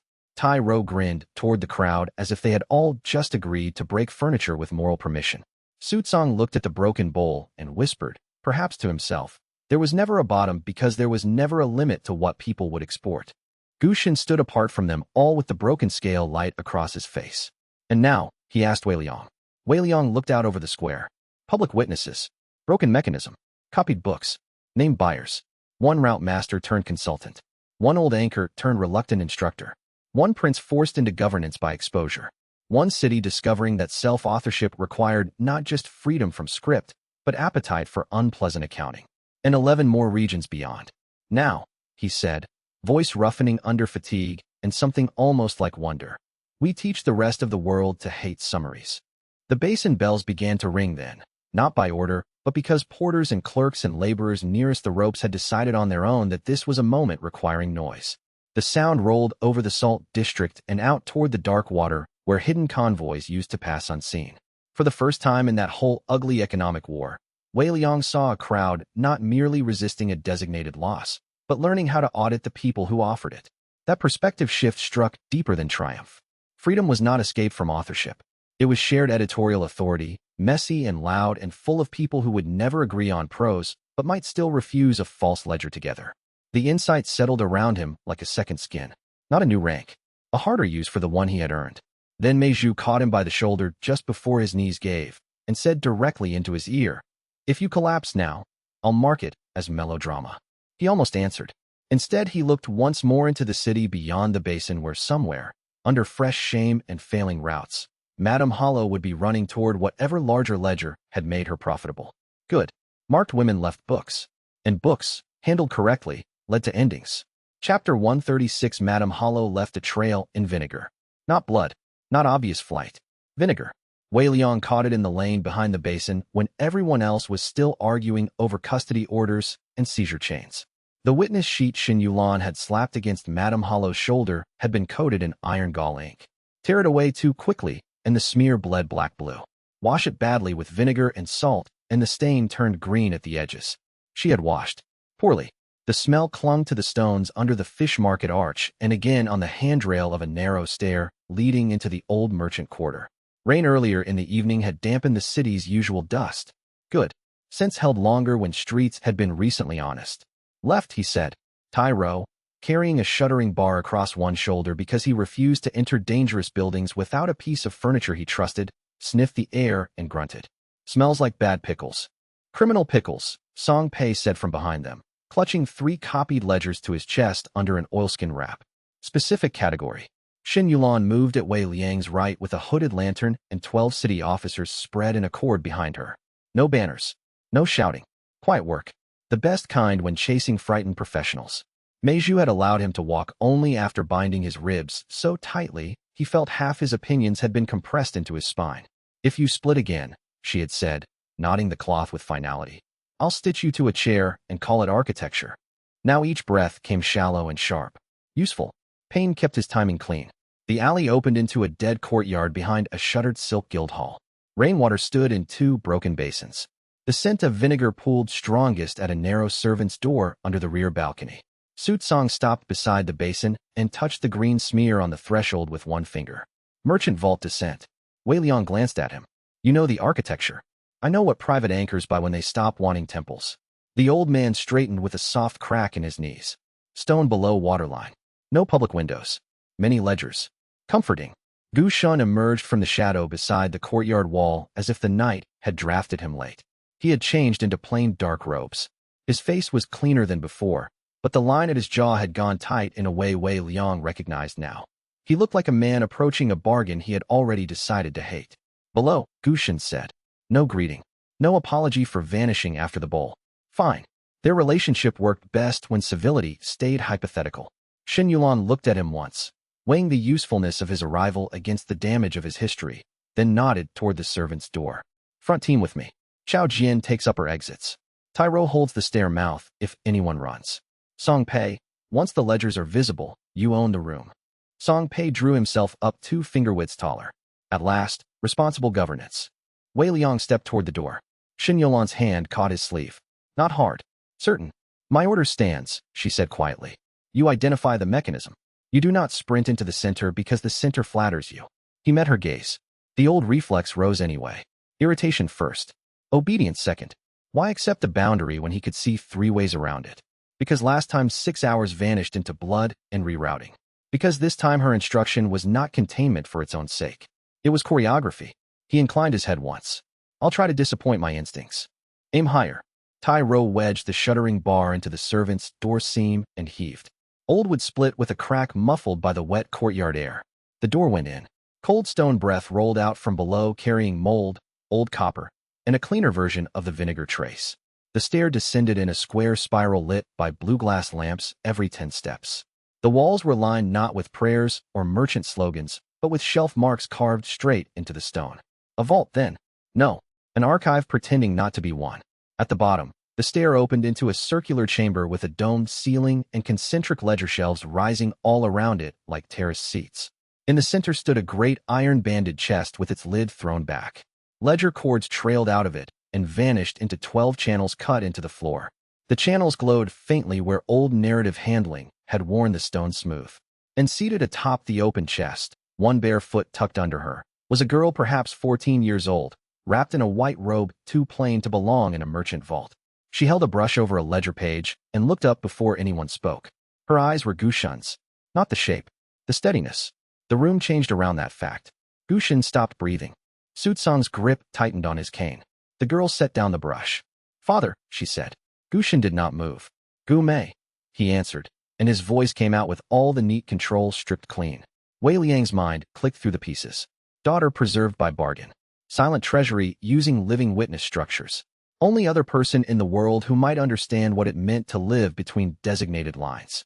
Madame Hollow stepped out from the shelf shadows behind the chest with both hands clean and dry now, as if she had spent the last quarter hour washing not just ink, but pursuit off herself. I was hoping, she said, that would buy me one honest conversation. Chapter 137. No one attacked first. That was what made the room dangerous. Violence had rules. Bargains had grammar. Madame Hollow stood beside the open chest with one hand resting lightly on the ledger edge, near Gumei's elbow. Not possessive. Worse. Familiar. Gumei herself did not look afraid. Pale, yes. Too still in the shoulders, yes. But her gaze moved from Gu Shun to Su Tsang to Wei Liang with the detached focus of someone long trained to measure a room by what each person might ask her to become. Wei Liang knew that look. It lived in mirrors with bad memory. Xin Yulan's officers spread along the outer wall by silent degrees. Chao Jian appeared on the upper shelf rim above the chamber, sword drawn but low. Song Pei descended the last steps and went visibly rigid at the sight of the chest and the floor channels. Oh, he said softly. That is offensive on a civic level. Madame Hollow smiled at him. Archivist. Always eloquent. Song Pei did not smile back. You turned a child into a balancing instrument. No. Gumei said before Madame Hollow could. Her voice was clear and unhurried. She turned me into an interpreter. Gu Xin flinched harder at that than he would have at a blade. Wei Liang watched him from the corner of his eye. There. The trap beneath the trap. Not rescue a daughter from a villain. Ask whether the daughter still accepted the role her father had bargained to preserve. Madame Hollow spread one hand toward the chest. The silent treasury requires a witness who can read liabilities without drowning in them. Gumei can. She has for years. Wei Liang looked at the channels cut into the floor. 12 of them. Of course. One for each regional route. Their faint glow rose and fell like a chest breathing shallow. And in exchange, he asked. Madame Hollow's eyes came to him. In exchange, cities do not starve under the weight of unassigned deficit. They just starve selectively and call it realism. She inclined her head a fraction. Selective starvation is still less destructive than indiscriminate collapse. Su Tsang made a low sound in his throat. Almost a laugh. Almost grief. There it is. The old sentence with better tailoring. Madame Hollow did not bother denying lineage. Your generation hid cruelty in sanctity. Mine hid it in efficiency. The result fed more people. Fed whom? Xin Yulan asked. Enough. The same word Su Tsang had used by the Black Lake. The whole chamber heard it. Gu Mei's gaze dropped, just once, to the ledger under her hand. There. Hairline fracture. Wei Liang stepped one pace closer to the center and felt the channels in the floor answer him with a dry, papery hum. The chest was not merely a vault. It was a clearing engine, routing named and unnamed deficits through witnesses, anchors, and available scapegoats until cities could pretend the numbers balanced themselves. Why stay? He asked Gumei directly. Gu Shan turned sharply to him, furious at the question, which meant it was the right one. Gumei met Wei Liang's eyes. Because if I stop reading, she said, the remainder chooses bodies faster. I slow it down. No self-pity. No melodrama. Only function worn too long. Wei Liang understood at once and hated it with intimate precision. Madame Hollow saw the recognition and stepped into it. She does what all of us do, only honestly. She bears what cities refuse to say aloud. Gu Xin finally moved. One step, then another. Not toward Madame Hollow. Toward the chest. Toward his daughter. I bargained for your life, he said. Gu Mei's expression altered by the width of a thread. You bargained for my continuation. That line struck the whole room like a dropped weight. Gu Xin stopped. Wei Liang looked away from father and daughter to the chest itself. The ledger pages upon it were covered in tiny vertical columns of names, fractions, substitutions, delay clauses. Here and there, between the lines, he could see spaces. Real spaces. Not accidental gaps. Text between words. Han Du's last warning came back with sudden clarity. Gu Shun is not the only bargain still walking. Not just people then. Structures too. Structures that had learned to write their will in the intervals where no one thought to look.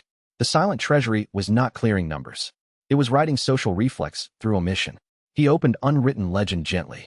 The spaces between the columns widened. And there, nestled like a knife in silk, lay the engine's true line. When lost lacks a name, route to the most available story. Not law. Instruction. Not even Madame Hollow's invention, maybe. Something older the treasury had inherited and optimized. Wei Liang smiled slowly. Madame Hollow saw the smile and lost a degree of calm. What? Your account holder, he said. It isn't a person after all. Silence. Xiaofan had implied a representative. Su Tsang had thought an adapted anchor. Both true at one layer. But beneath them sat a sentence. A routing principle turned monstrous through repetition. Madame Hollow's fingers tightened on the ledger edge. Everything of consequence is held by persons. No, Wei Liang said. Some things are held by habits with stationary. Song Pei inhaled sharply like a man seeing a hated puzzle finally show its hinges. Xin Yulan looked from the chest to the floor channels. If the principal is exposed, what happens to the routes? Su Tsang answered before Wei Liang could. They panic. All 12. Every hidden ledger tries to offload the remainder immediately before the rule is broken. There. Immediate stakes. Madame Hollow spread both hands now, abandoning warmth for urgency. Exactly. Which is why you will all leave this room intact and let the city reform slowly. Publicly if you like, but not by severing the core tonight. Gu Xin stared at his daughter. Will breaking it kill you? Gu Mei did not answer fast enough. That was answer enough. Every strategy in the chamber changed shape at once. Madame Hollow smiled without joy. Now we're speaking honestly. Chapter 138. The first ledger bell rang from beneath the floor.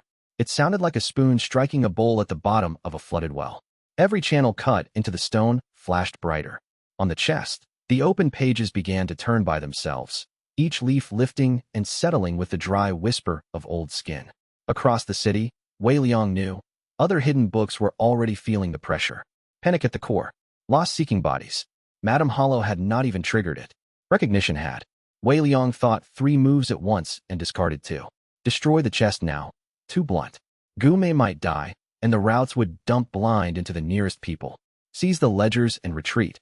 Too slow. The propagation had begun. Overload the principal with named claims before it could auto-assign. There. Not destroy remainder. Remove anonymity. He looked at Xin Yulan. She was already looking at him. Good.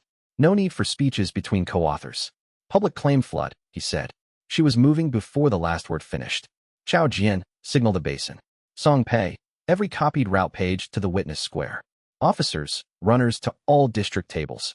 No unnamed deficit enters a ledger from this breath onward. The orders snapped through the chamber like pulled wire. Above, Chao Jian vanished from the shelf rim toward the street bells. Song Pei seized 3 loose ledgers from the side table and thrust them at the nearest officer with such intensity that the man nearly saluted with paper. If you crease those, Song Pei said, I will record your incompetence for descendants. Tyro grinned. He means it. Madame Hollow's composure finally broke open.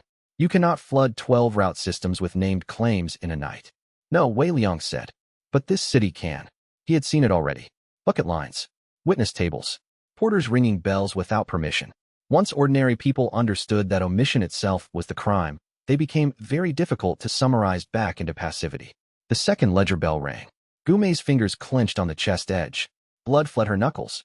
The white robe around her shoulders had gone too loose, as if the body inside it were being asked to sit farther away from itself. Gu Xin stepped to her side in 2 hard strides and took her by the wrist. Madame Hollow moved faster than anyone expected. She drove a narrow black nail through the page beneath Gu Mei's hand and into the chest lid. The girl cried out, not from pierced flesh, from binding. The channels in the floor flared. Threads of pale text rose from them like steam and wrapped around Gu Mei's arms, throat, and waist. If the witness leaves, Madame Hollow said through clenched teeth, the routes rupture. Gu Xin hit her. Not a strike.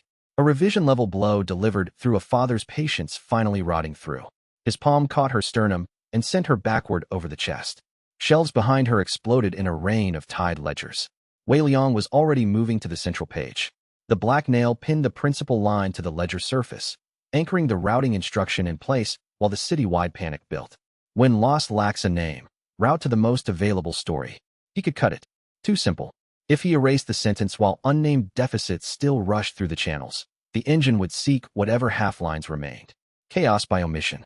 Need substitution. Immediate. Publicly sustainable. What rule could replace it? Not a miracle. Not a perfect ethic. Something a city could actually uphold tonight under fire. Gu Mei looked up at him through the pale binding threads. Pain sharpened her voice, but did not break it. Don't make me the exception, she said. There it was. The whole story stripped bare. Do not save one witness by inventing a new anonymous sacrifice elsewhere. Wei Liang's hand hovered over the pinned page. The room around him had become a storm of movement. Gu Xin fighting Madame Hollow among falling shelves.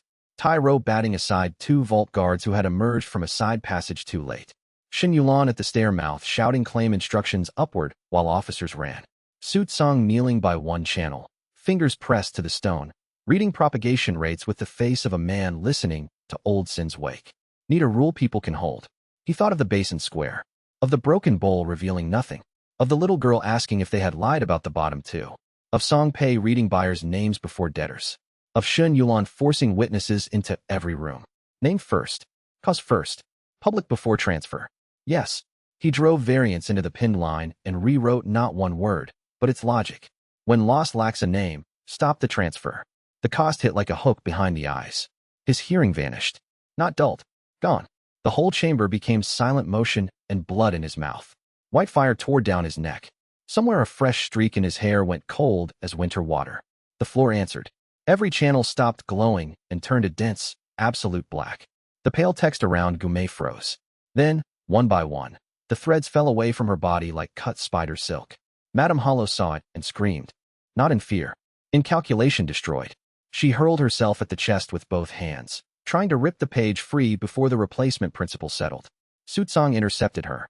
He did not strike. He simply stood in front of the chest and said, with the exhausted authority of one anchor finally condemning another, enough. Madame Hollow hit him in the throat with a hidden blade. Blood jumped bright. Old men should have fallen from that. Sutsong did not. He caught her wrist, twisted once, and snapped the blade hand backward until bone showed white through the skin. Then he shoved her away from the chest so hard she struck the shelf base and went down in a ruin of silk and ledger dust. I buried a world for this sentence once, he said, blood running down his collar. I will not bury another. Outside, the district bells changed rhythm. Not panic now. Response. Claim tables opening. Witness sheets filling. The city naming loss faster than the routes could disguise it. The chest shuddered. Its pages began to blank themselves line by line. Not erased. Waiting. Gume sagged forward as if someone had cut cords inside her bones. Gushin caught her, and for the first time since Wei Liang had known him, the revised one looked less like a hunter than a man realizing he had been holding his child above an abyss by trusting the abyss to behave. Chapter 139. The city did not sleep that night. Neither did the ledgers. Wei Liang sat wrapped in 2 blankets on the floor of the old archive annex while all around him tables filled, emptied, filled again. Lamps smoked. Wax dripped. Brushes scratched over paper in urgent, ugly harmony. Every district had sent runners. Every runner carried witness sheets with names, causes, missing grain, unpaid labor, false funeral premiums, seized dowries, vanished transport fees. No anonymous remainder. That was the only rule that mattered before dawn. Song Pei moved through the room like a man conducting war with footnotes. No initials. Full names. If you don't know the surname, describe the courtyard. If you don't know the courtyard, describe the scar. We are not feeding vagueness tonight. Scribes bent harder over their boards. At the north table, Fang Tianzi was still in yesterday's formal sleeves gone gray at the cuffs from dust and use. He had set aside princely posture entirely and now signed seizure warrants, claim validations, and emergency grain releases with the focus of a tired magistrate earning his first honest title. Xin Yulan stood over the route map wall with red cords in both hands, readying transfer chains as new claims arrived. Her face had thinned into pure decision. Several times clerks brought her food. Several times she forgot it existed until Tai Ro ate it on principle. Meizhu came and went between rooms with bowls of bitter medicine and threats about organ failure. Xiao Jin slept for exactly 14 breaths upright against a pillar before waking on his own and resuming message traffic with a soldier's blankness overlaying a disciple's conscience. And in the corner by the shuttered east window, Gu Shun sat on the floor with Gu Mei asleep against his shoulder. Not preserved. Not copy. Breathing. Real. Thin and exhausted and furious when awake, but real. Wei Liang looked that direction only in stolen intervals because the scene carried too much private gravity to stare at directly.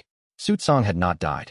Meizhu had called him difficult in a way I disapprove of but cannot medically forbid, and stitched his throat while he apologized to no one.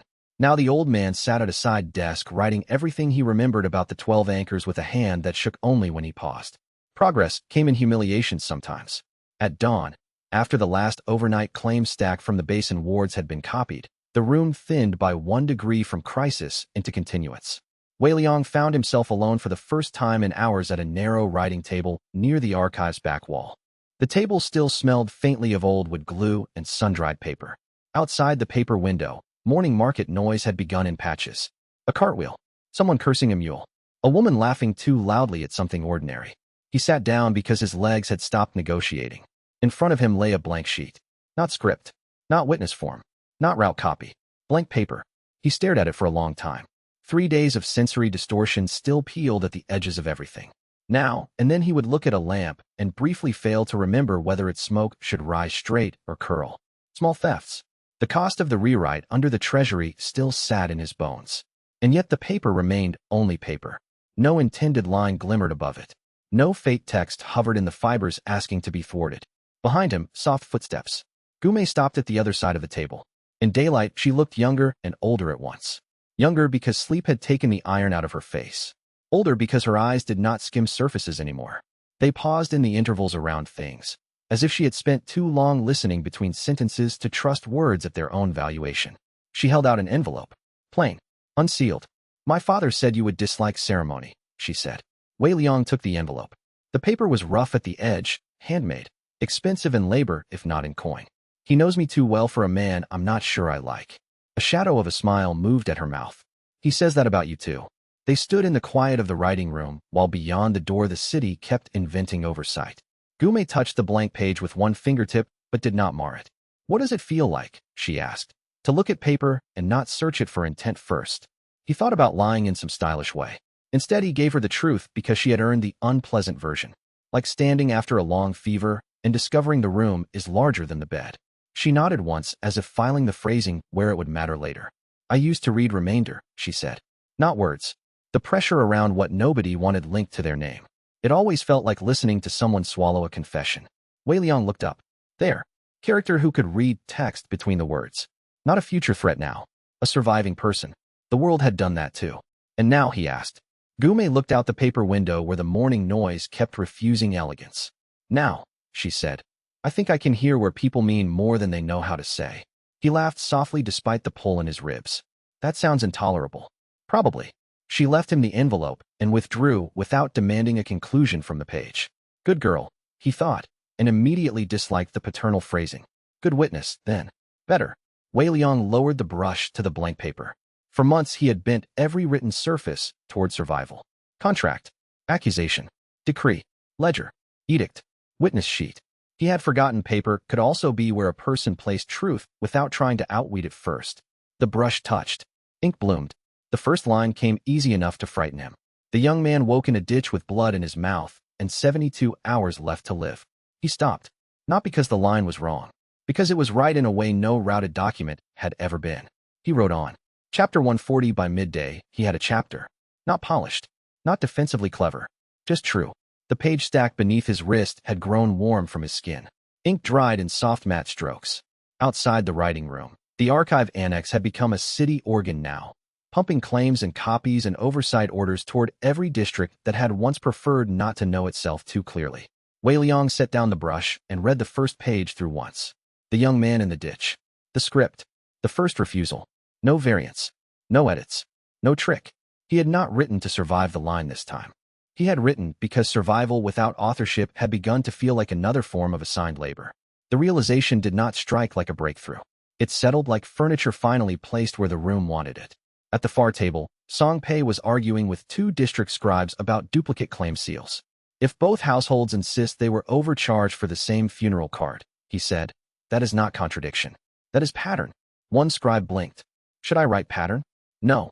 Write the names, and let the pattern humiliate someone later. Tai Ro, asleep against a shelf with his arms folded, snored once like a distant drum. Meiju covered him with a blanket while scowling so no one could mistake the gesture for kindness.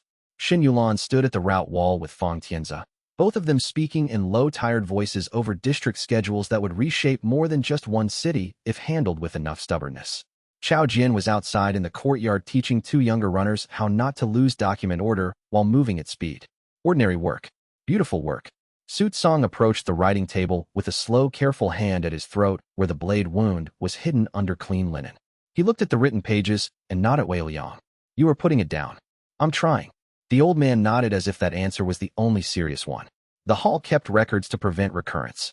It forgot that records can also permit it. Wei Liang capped the inkstone. You're in a reflective mood. Su Tsang's mouth bent briefly. Near death improves some archival instincts. He held out a wrapped packet of thin papers tied with plain thread. What's that? 12 indices, Su Tsang said. Everything I remember about the other adapted anchors. Not enough. Better than silence. Wei Liang took the packet. It was lighter than it should have been for the trouble it promised. Why give it to me?